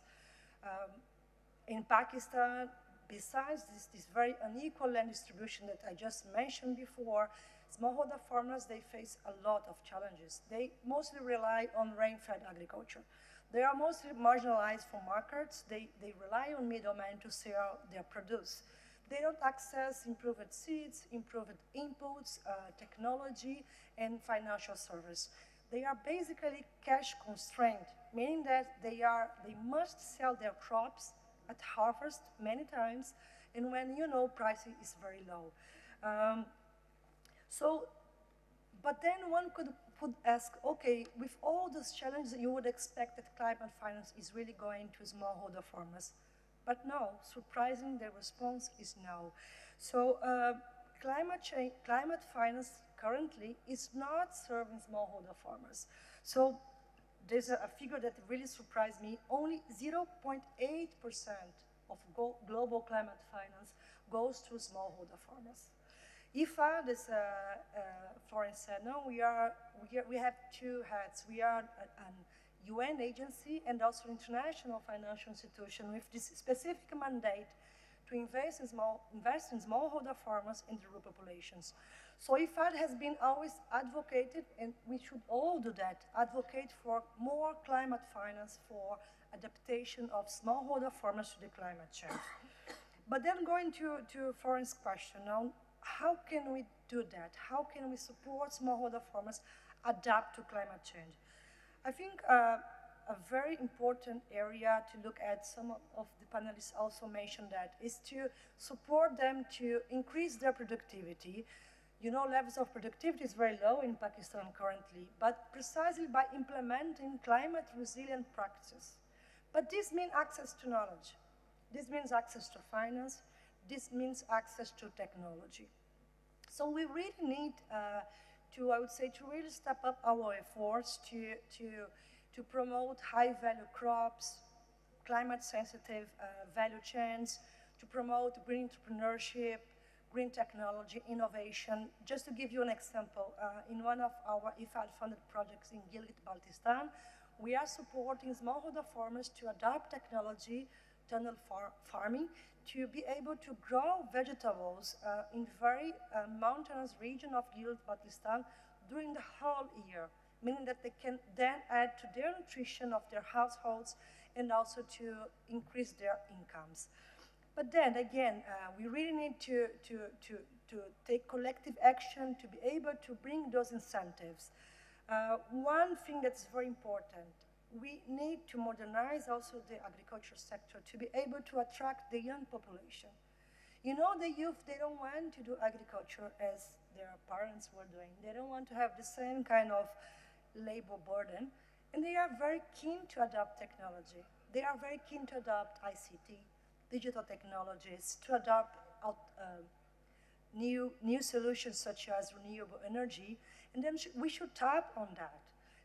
Especially, I would say there are very promising opportunities to involve the youth in the agro-processing stage, in the packaging stage, in the food technology stage, so just to mention some of them. Okay, so now with this I spoke about agricultural production, the primary production, because we know that smallholder farmers, the highest climate risks they face is precisely in the production stage. But still, if you want to have climate interventions in value chains, we should look also at the pre-production and the post-production stage. So thinking about pre-production, now it's important to how to give smallholder farmers access to, as Secretary was mentioned today, to these drought-resistant, climate-resilient seed varieties. How to give them access to better inputs, to modern technology, to small machinery. One of the panelists also mentioned this challenge. Access to financial service. They should reach smallholder farmers. Access to information service. also, if you think about the post-production side, again, we should support smallholder farmers in being able to reduce food loss, which is very huge in Pakistan, to increase food safety, and this is an area that FAO has been doing a very strong work in Pakistan in how to increase food safety across the value chain. So thinking about post-harvesting management practices, thinking about new renewable energy source, thinking about green labeling, certification, those are all areas that we need to work on to be able to address the climate risks in the value chains. I wanted to highlight one strategy that IFAD is promoting in Pakistan that has been very successful, and I think we should do much more here, which is to, of course, it's not new, but I mean, I think it is to support smallholder farmers to organize into cooperatives. I came from my previous legislation, I was based in Latin America, and in Latin America, smallholder farmers are pretty much organized around producers' organizations, around cooperatives. I see here in Pakistan, this is in a very incipient stage. I understand there are also historical reasons for that. But it's possible. In Gilgit-Baltistan, again, it's a project where we were able to support the formation of over 100 cooperatives from smallholder farmers.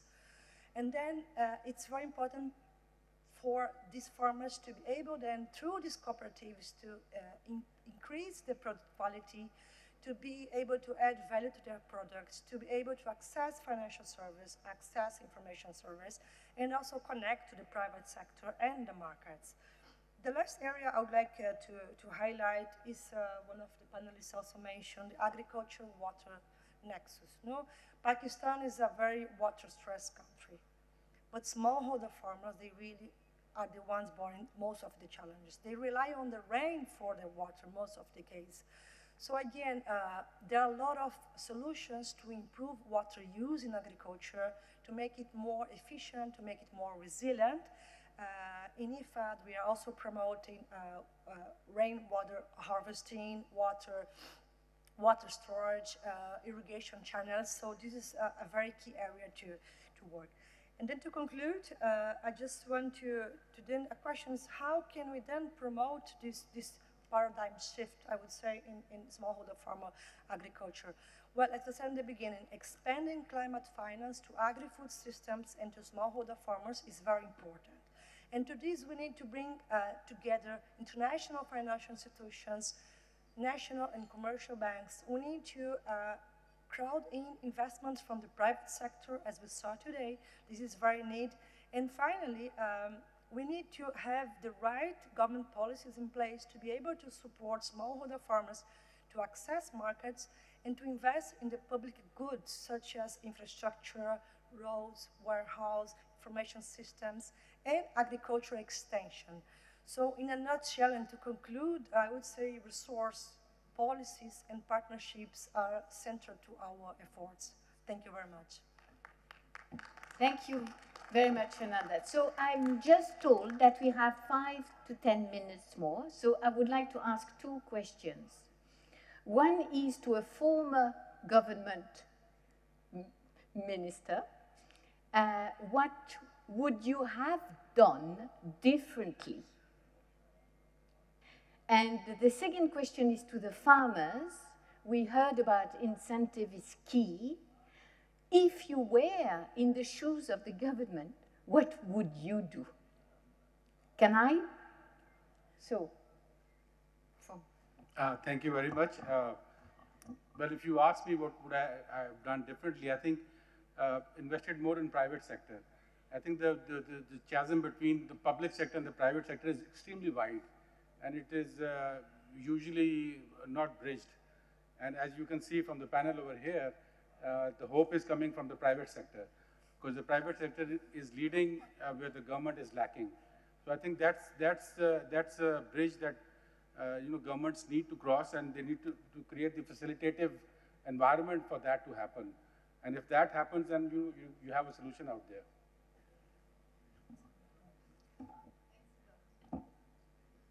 And to answer your other question, what would I do if I were lucky enough to wake up in the corridors of power? I would use the financing powers of the government. There are so many, especially, firstly, I want to be in the provincial government because that's where the money is. And when you have the moolah, how do you deploy it, right? And again, going back to what the Honorable Tawana Saab said, you have to be very strategic. So one of the things I'd want to use it on is creating service-based models where farmers are served with technologies that are regenerative and soil building, such as no-till planters, harvesters for rice, straw, those types of strategic investments. And then the other thing I would do is completely overhaul the extension service. I'd go all Doge and Elon Musk on them, but replace them with people who can actually get the job done, because this is a knowledge-based paradigm thing. And as the honorable speaker from IFAD mentioned, yes, there's financing is one pillar, there's technology, that's another, but the third pillar is a knowledge-based system. So the lowest hanging fruit in all of this that requires the least amount of money is transferring knowledge. And there are things that farmers can do on farmlands that are transformational, that don't require ginormous amounts of capital, right? It can be done in a very frugal and economically efficient way, but that's not possible until you accelerate the knowledge-giving paradigm, right? Very clear. So Kazim, up to you to conclude. Well, I think with such an august panel, the hope and the ambition that we've heard, I think agriculture is a sector where it's been there for millennia. A lot of the talk we heard in the last 2 days makes you feel like we are nearing the end of time, end of the world. Really, it's more like when we began, the beginning of time, when the horses started learning how to gallop and the butterflies first flapped their wings, and human beings started doing cotton first. And I tell you, that happened in this land. The earliest that archaeologists and anthropologists date cotton cultivation is at the ruins of Mehergarh, near the town of Sibbi in Balochistan. And we have seen, this region has seen civilizations getting wiped out, and there's something to learn there. Now, because of that vast, stroke of the arc of history that climate change reminds us of, I think it's important to look at the wisdom we have received from the speakers at this panel. And Malik Amin Saab talked about how you have to be humble and make peace with nature. That there's wisdom there. Afaq Tawana Saab talked about the build-up of the agriculture sector and how it's reached a point where he was very euphemistic, saying it's unwell. I would say that the systems built over many decades ago, they reached in agriculture sector, they reached their goals some decades ago. Then they started dysfunction, then deterioration. Now they're bankrupt. And in this country, this is a moment of hope because we are seeing some of those systems from 75 years ago or 150 years ago now making way for a new era in agriculture. And the government deciding not to purchase wheat and store it, etc.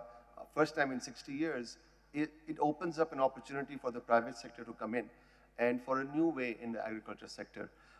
I think what Temur mentioned about the soil being something that's a store of water, that's something that a lot of people, including farmers, may not value as much as they should.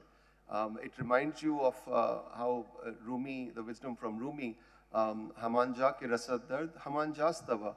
Where the pain emerges is where the medicine is. I think he foretold the COVID-19 vaccine. And we have the irrigation system to fix, to make sure that water is used right. We have the soil to improve the carbon content in, to make sure that we are able to get more productivity. And I think we heard from Secretary Saiba about new varieties and how the productivity gains from adaptation can actually put farmers ahead.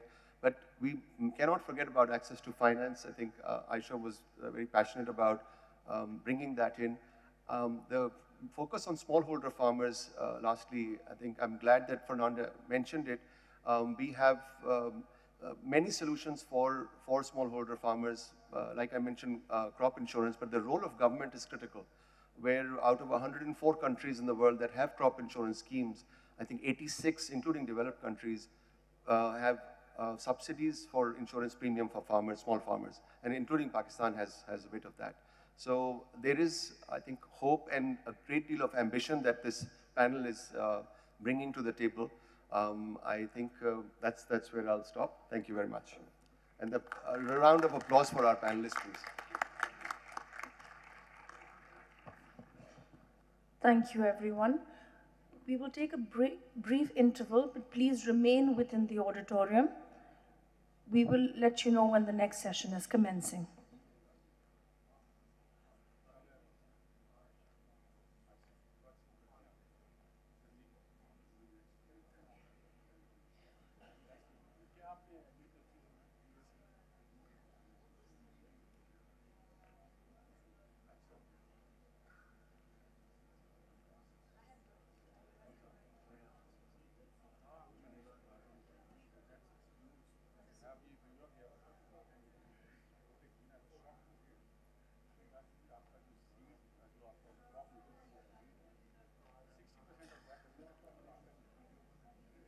Ladies and gentlemen, we request you to remain seated.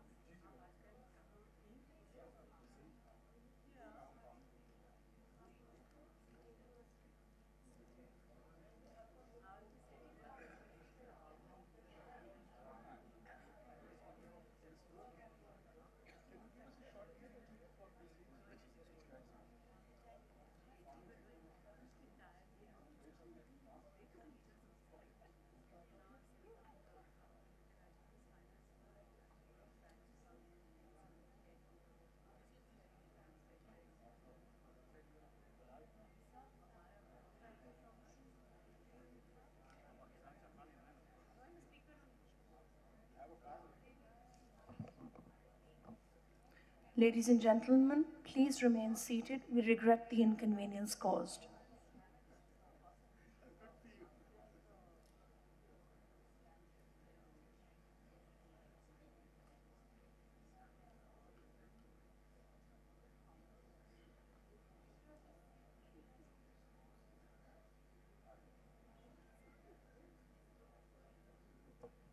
Ladies and gentlemen, we will shortly be playing an address from the Prime Minister of Pakistan, His Excellency Mia Mohammad Shahbaz Sharif, followed by the concluding remarks and keynote address by the Chairman of the Senate, who will be joining us shortly.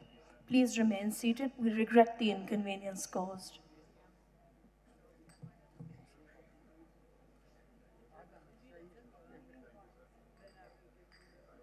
ये भी ले जाएं, ये भी ले जाएं।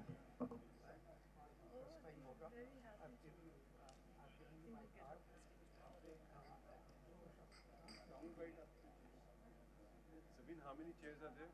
3 in front. 3? That's it? 3 in front and 2.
Ladies and gentlemen, we regret the inconvenience caused.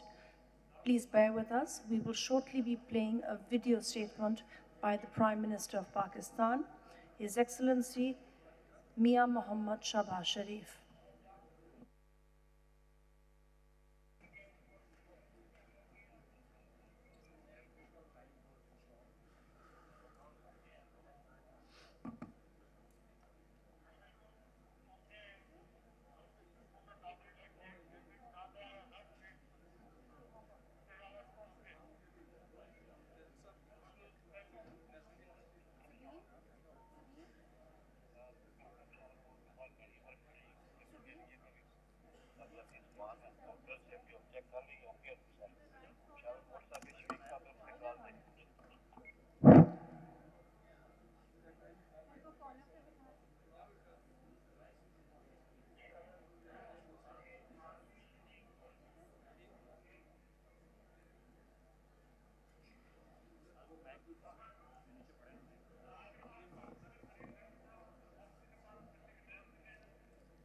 Ladies and gentlemen, please remain seated. We will soon begin the video address by the Prime Minister of Pakistan, His Excellency Mia Mohammad Shahbaz Sharif.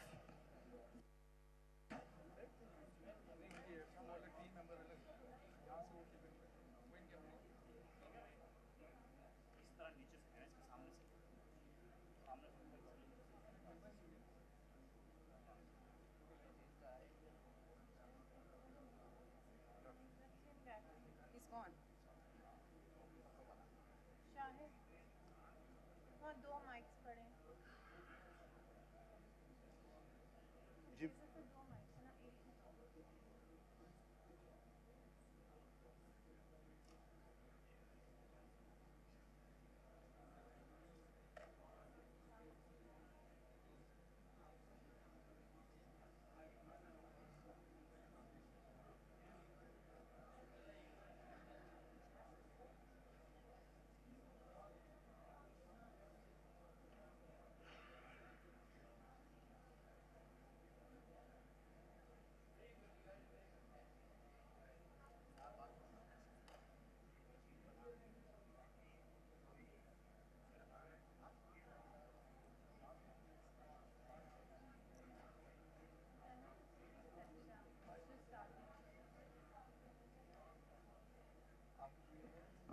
Ladies and gentlemen, please take your seats. We are about to begin shortly.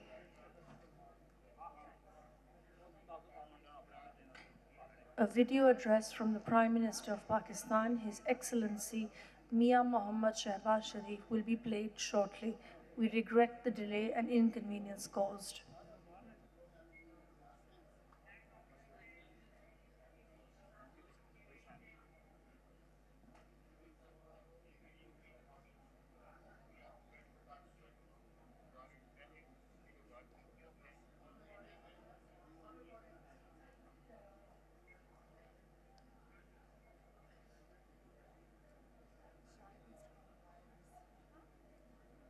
We're waiting for the mic, but I think it's making wires. Too many wires. We put it on the side once they're done.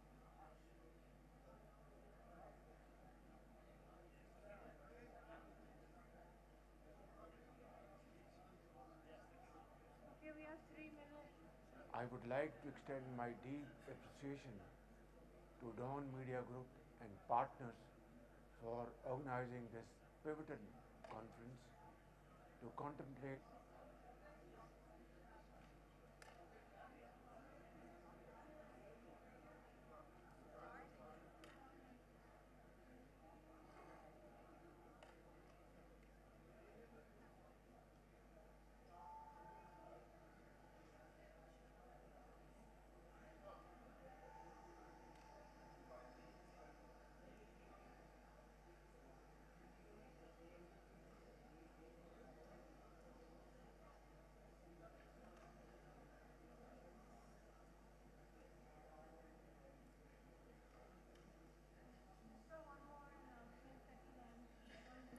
Ladies and gentlemen, we request you to remain in your seats.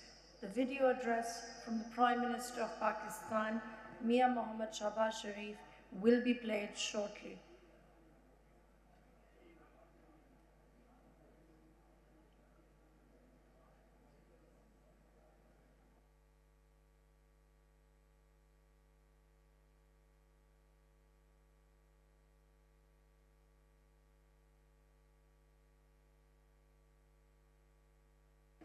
Ladies and gentlemen, please take your seats. Proceedings will commence shortly.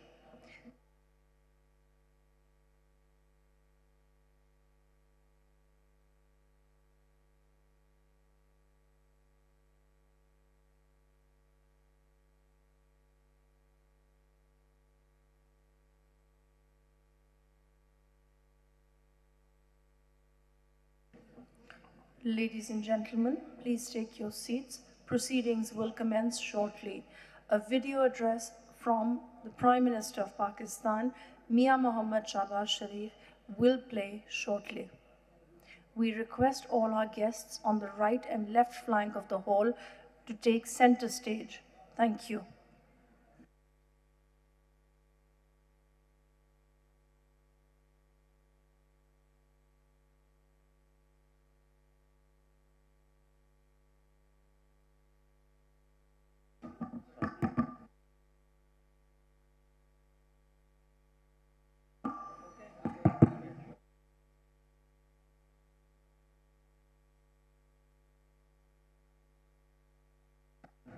We request all our guests in the foyer to please return to the hall. Proceedings will commence shortly.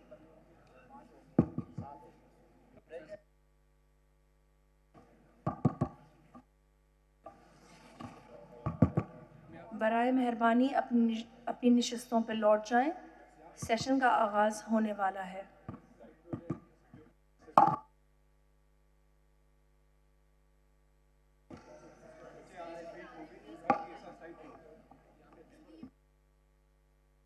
बराए मेहरबानी अपनी नशिस्तों पर लौट जाएं। Session का आगाज़ होने वाला है।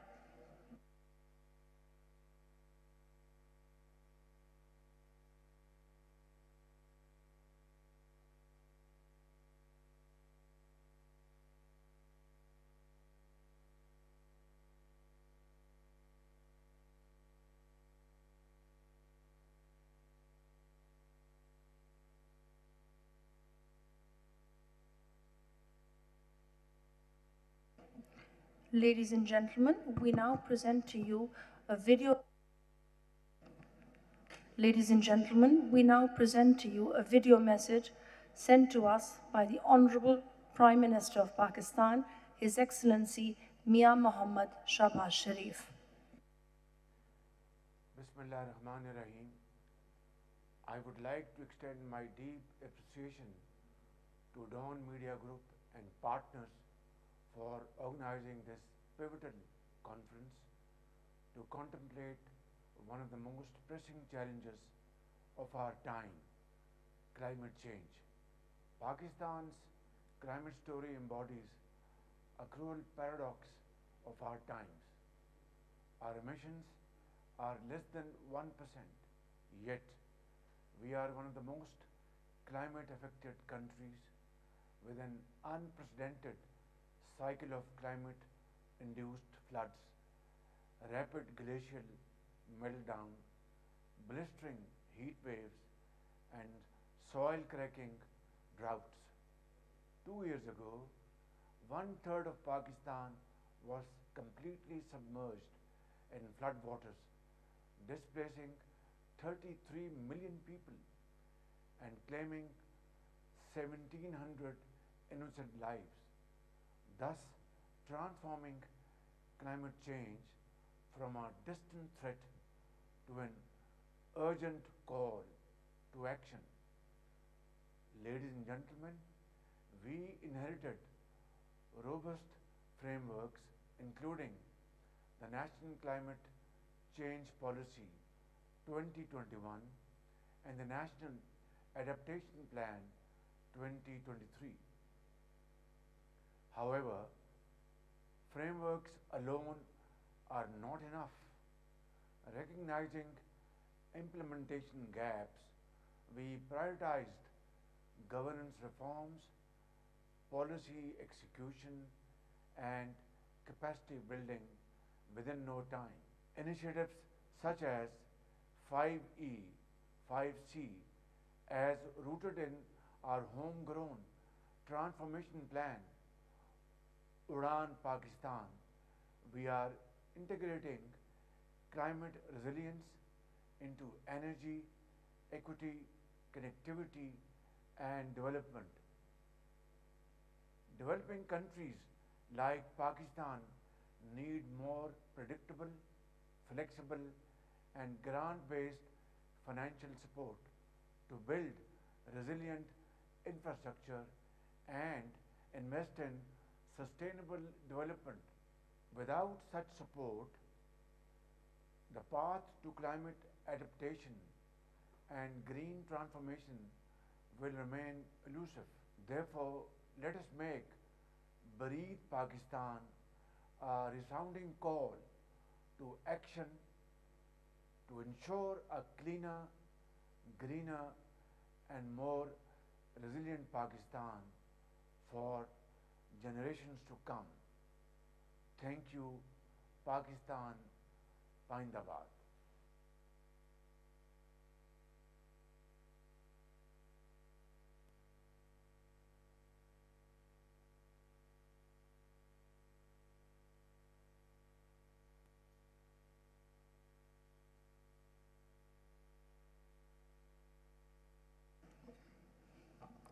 Ladies and gentlemen, please remain seated.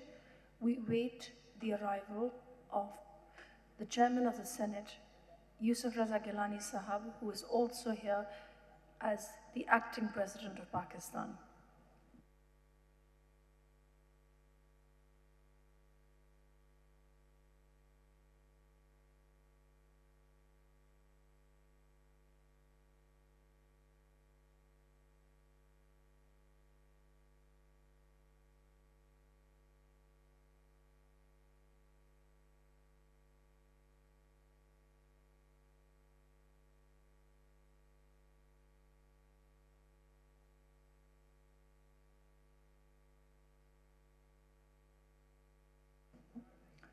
Foyer में मौजूद मेहमानों से दरख्वास्त है कि वो हॉल में वापस लौट जाएं और अपनी नशिस्तों पर बैठ जाएं। शुक्रिया।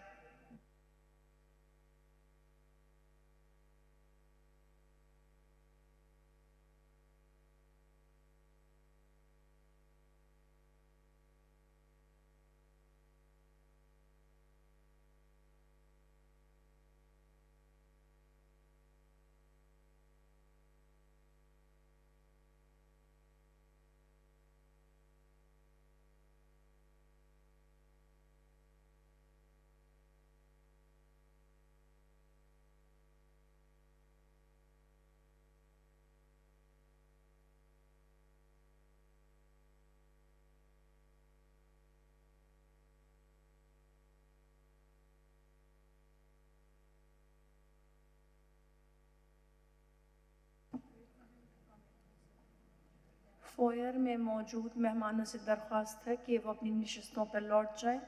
सेशन का आगाज़ अब से कुछ देर में होने वाला है।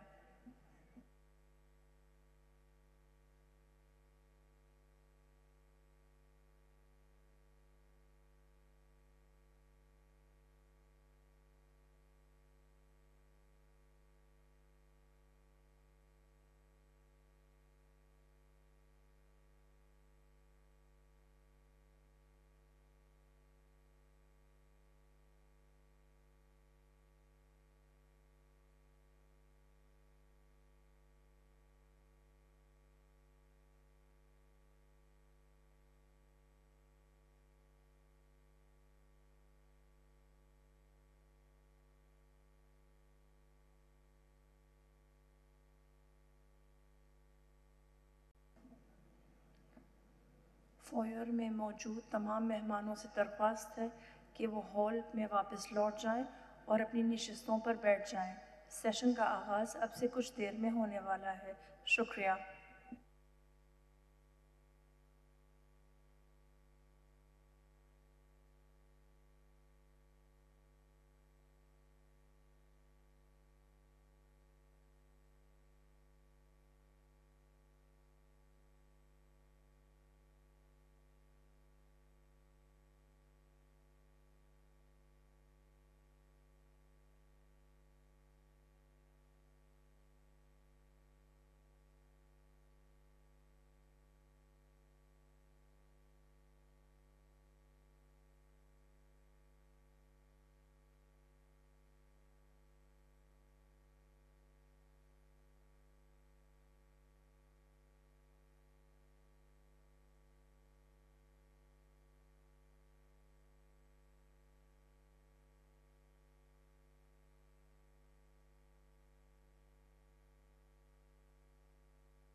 Ladies and gentlemen, we would like to welcome, for our closing keynote address, Chairman of the Senate, Janab Yusuf Raza Gilani, who is serving as the acting President of Pakistan.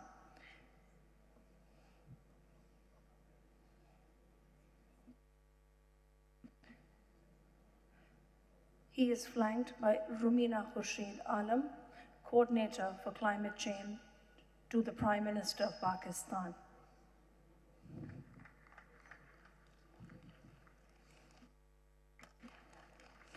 Gilani Saab, we thank you for joining us today and taking out time to discuss this important topic.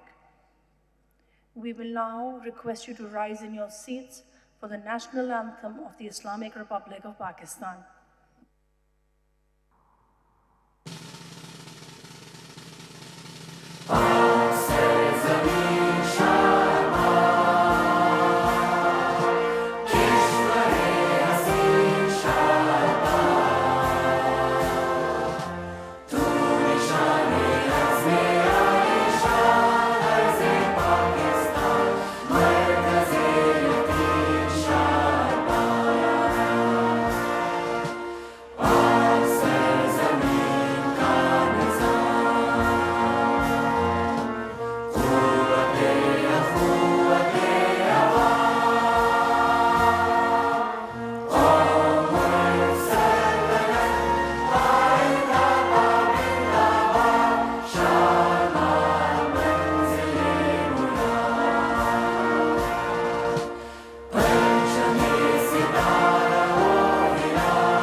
The chairman of the next session is Mr. Yusuf Raza Gilani.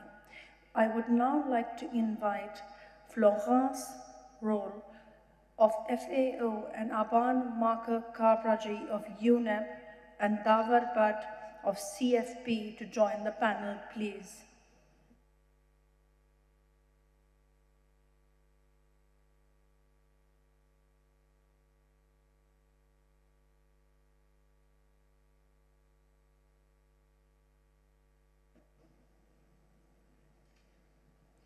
Ms. Aban Marker Kabraji will serve as a facilitator for this closing session.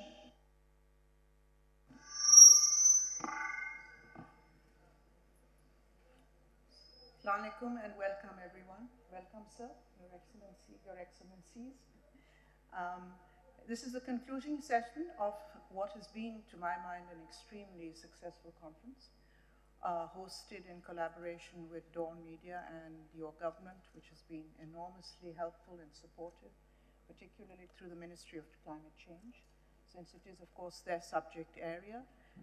And having been in many, many conferences over the world for many years, I say without any prejudice, although I'm a Pakistani, so we take that into account, but I say without any prejudice, this is one of the most extraordinary gatherings I've seen in Pakistan in a long time, and in fact in a lot of Asia. The level of interchange, the quality of speeches, and its content has been truly impressive. The fact that it has had a South Asia regional component, and we have brought people from all over South Asia to participate, I think is something that needs to be recognized, acknowledged, and appreciated, because it has come with great government openness, support, and collaboration. The interventions have been rich, varied, and we've seen a real cross-sector of society here, a very high level of private sector participation, enormous information in terms of the specifics of what is needed in terms of addressing the problems of climate change. We had thought about perhaps bringing some resolutions forward, but resolutions require discussion and agreement. We haven't had the time to do that. So we will present to you the outcomes of the conference, which have been reviewed by the ministry and by the participants who have been collaborating and had a role in the discussions. And for that, I'm going to ask my colleague Florence to present them, and hopefully they'll find consensus and approval and form the basis of the plan to take forward for execution for everything we've done, hopefully again in collaboration with Dawn and of course with the leadership under the Ministry of Climate Change. Florence. Thank you, Aban.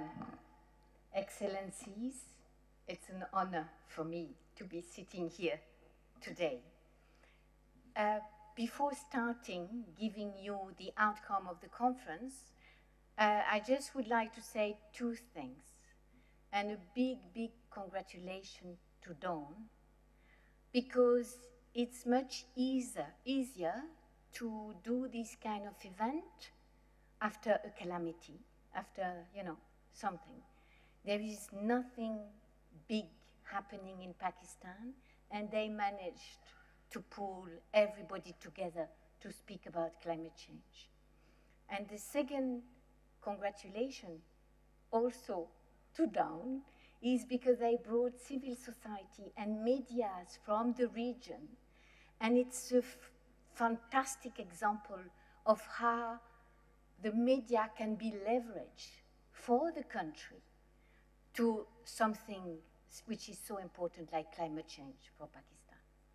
With this caveat, let me give you now the outcome of the conference. The first is about the recognition, and when I say we, it's the conference, okay?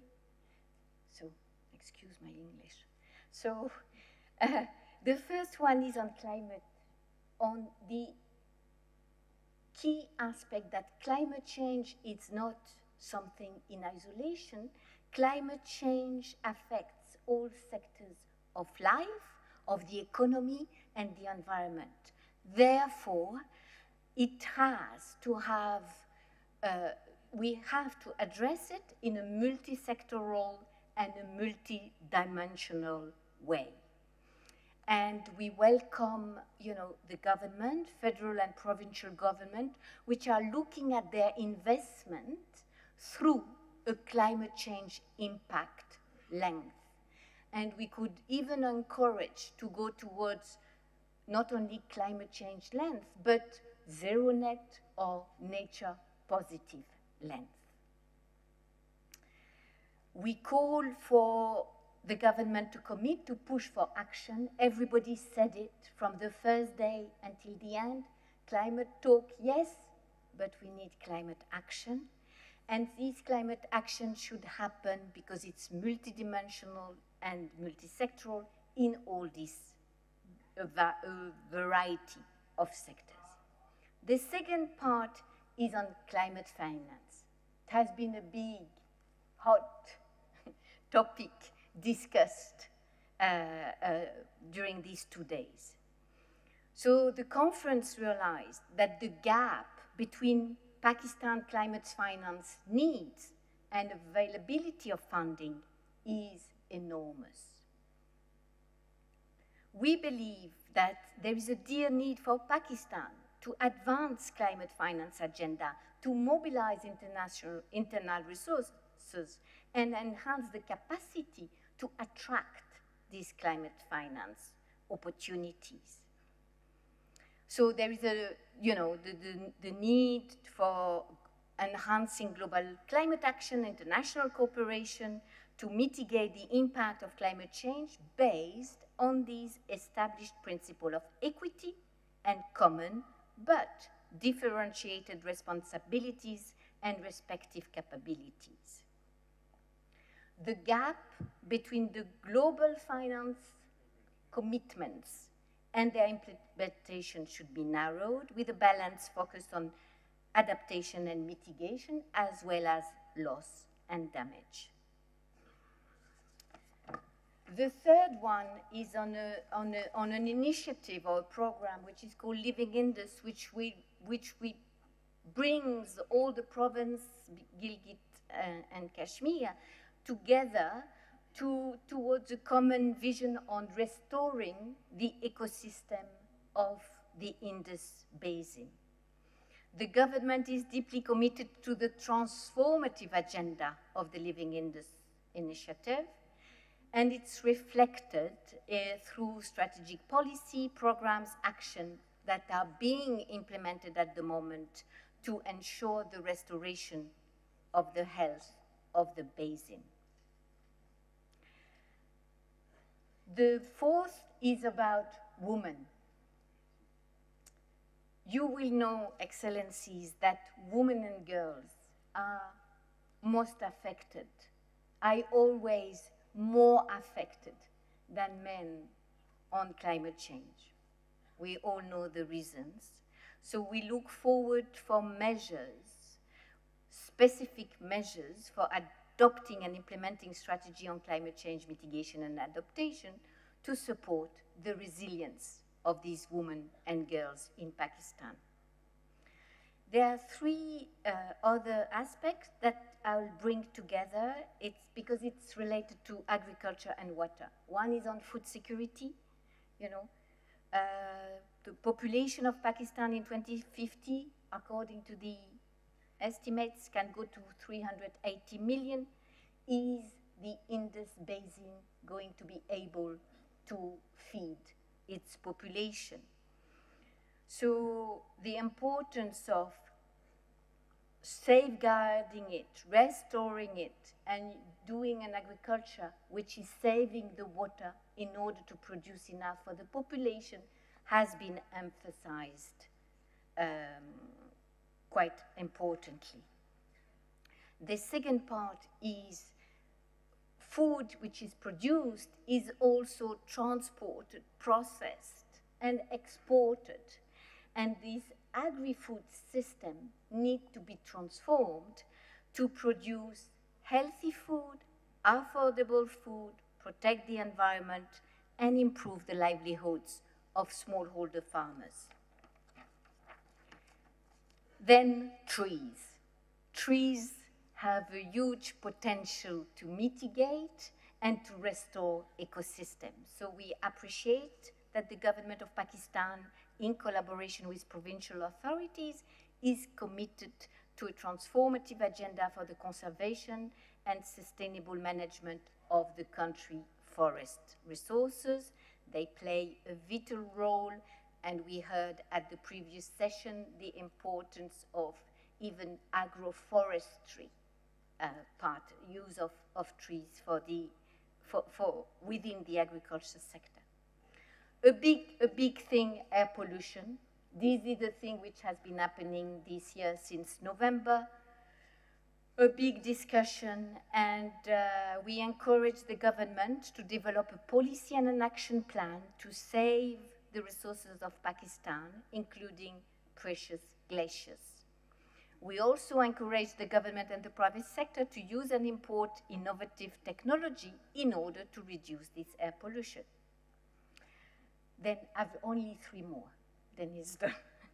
Then one which is key and is the private sector. How the government incentivize the private sector to do the right thing and to shift their business model from short-term gain to long-term gain, to long-term sustainability.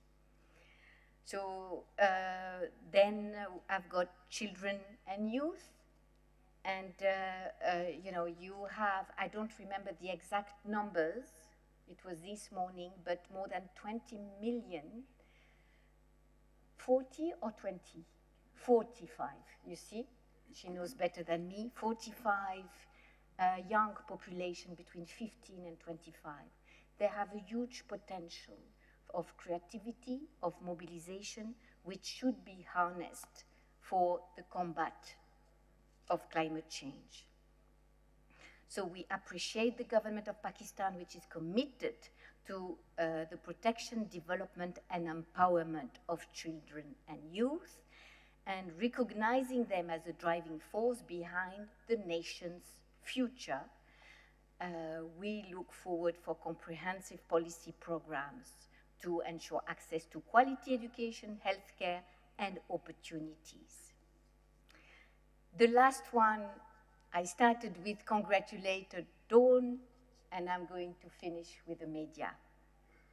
We really recognize the pivotal role of media in promoting awareness about climate change, transparency, accountability, and informed public discourse. Committed to unholding freedom of expression and the independence of the press, efforts are being made to create an enabling environment for responsible journalism and the ethical dissemination of information. And I will go even further and to help all of us to take action. Thank you very much for listening.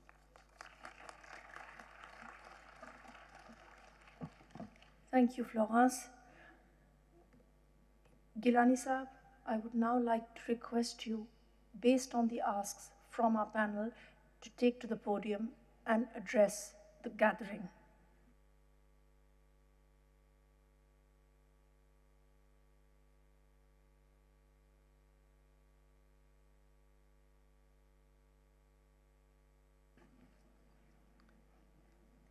Bismillahirrahmanirrahim. Honorable Minister for Climate Change, Ms. Romina Khurshid Alam, Ms. Eben Cabreji, Ms.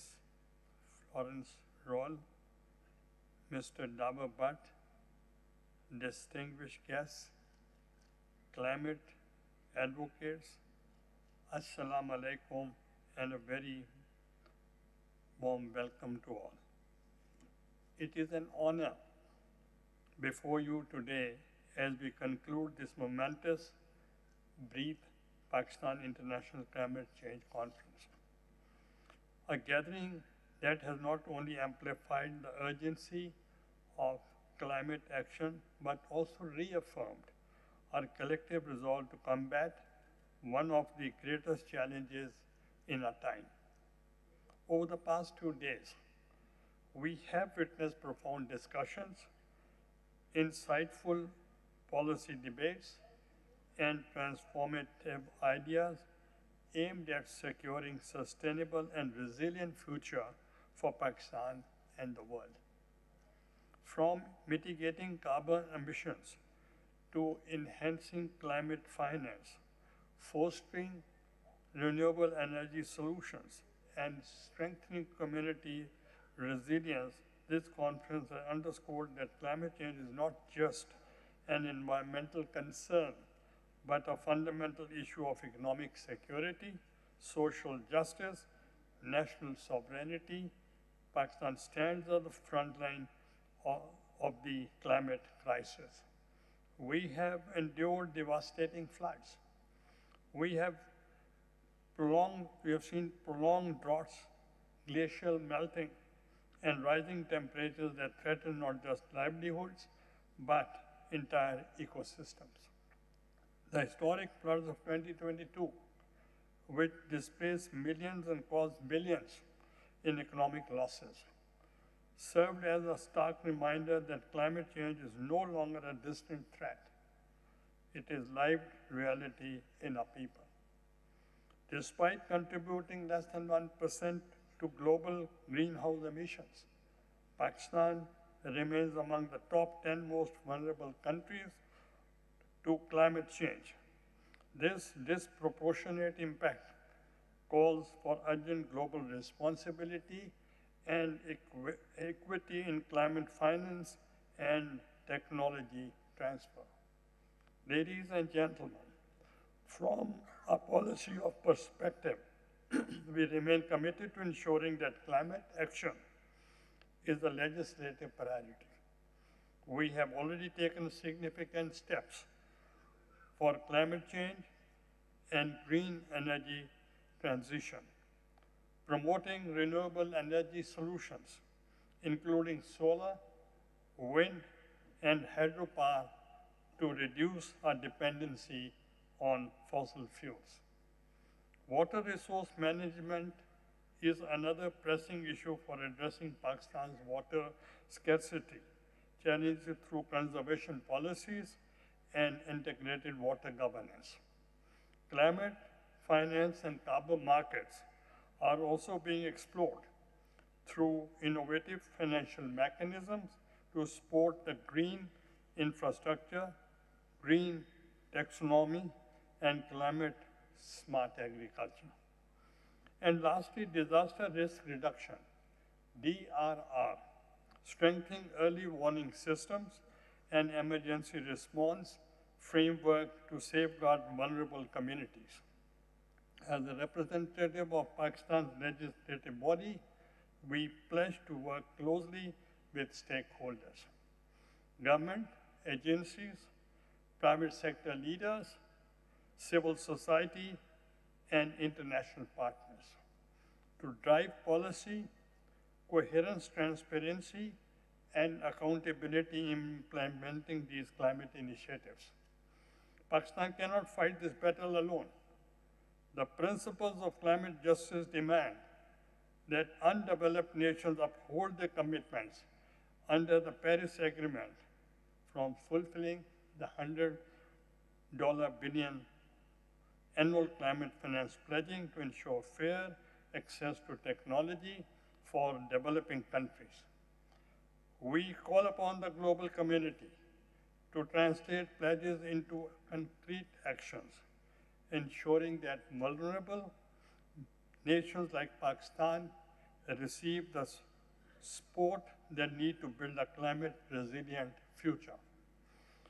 Ladies and gentlemen, here I would also like to address empowering our youth and creating conducive environment for greener future. Today's youth are not just the leaders of tomorrow. They are the change makers of today. We must equip them with tools, education, platforms necessary to lead Pakistan transition to green economy. Innovation in green technology, sustainable agriculture, and climate entrepreneurship will be key drivers to this transformation. I encourage all young minds present here to take ownership of this mission, whether through research, advocacy, or sustainable business ventures. The future of Pakistan depends on your passion and vision. As we close this conference, let us remember the climate action is not an event, but a movement, one that demands relentless commitment, bold leadership, and unwavering collaboration. Let this conference be a turning point where ideas turn into policies, policies turn into actions, and actions turn into climate-resilient Pakistan. I extend my deepest gratitude to DawnMedia, organizers, experts, international partners, and all participants who have made this conference a huge success. The road ahead is challenging, but together we'll build a cleaner, greener, and more sustainable Pakistan for generations to come. Let us act, not just talk. Let us lead, not just follow. Let us make Breathe Pakistan a reality, not just a slogan. Pakistan Zindabad.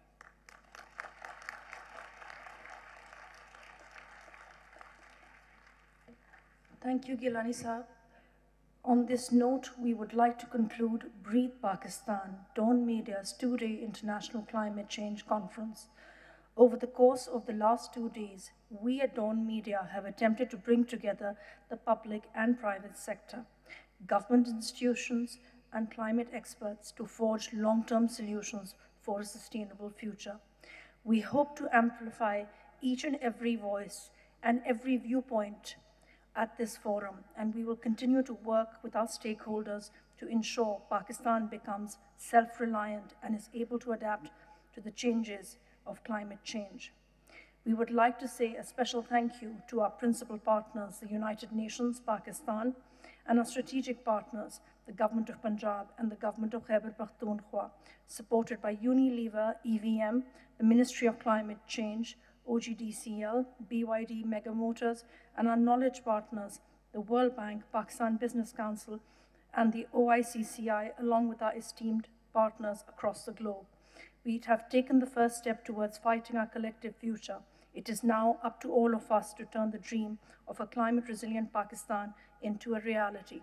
Pakistan, Zindabad. Thank you, ladies and gentlemen.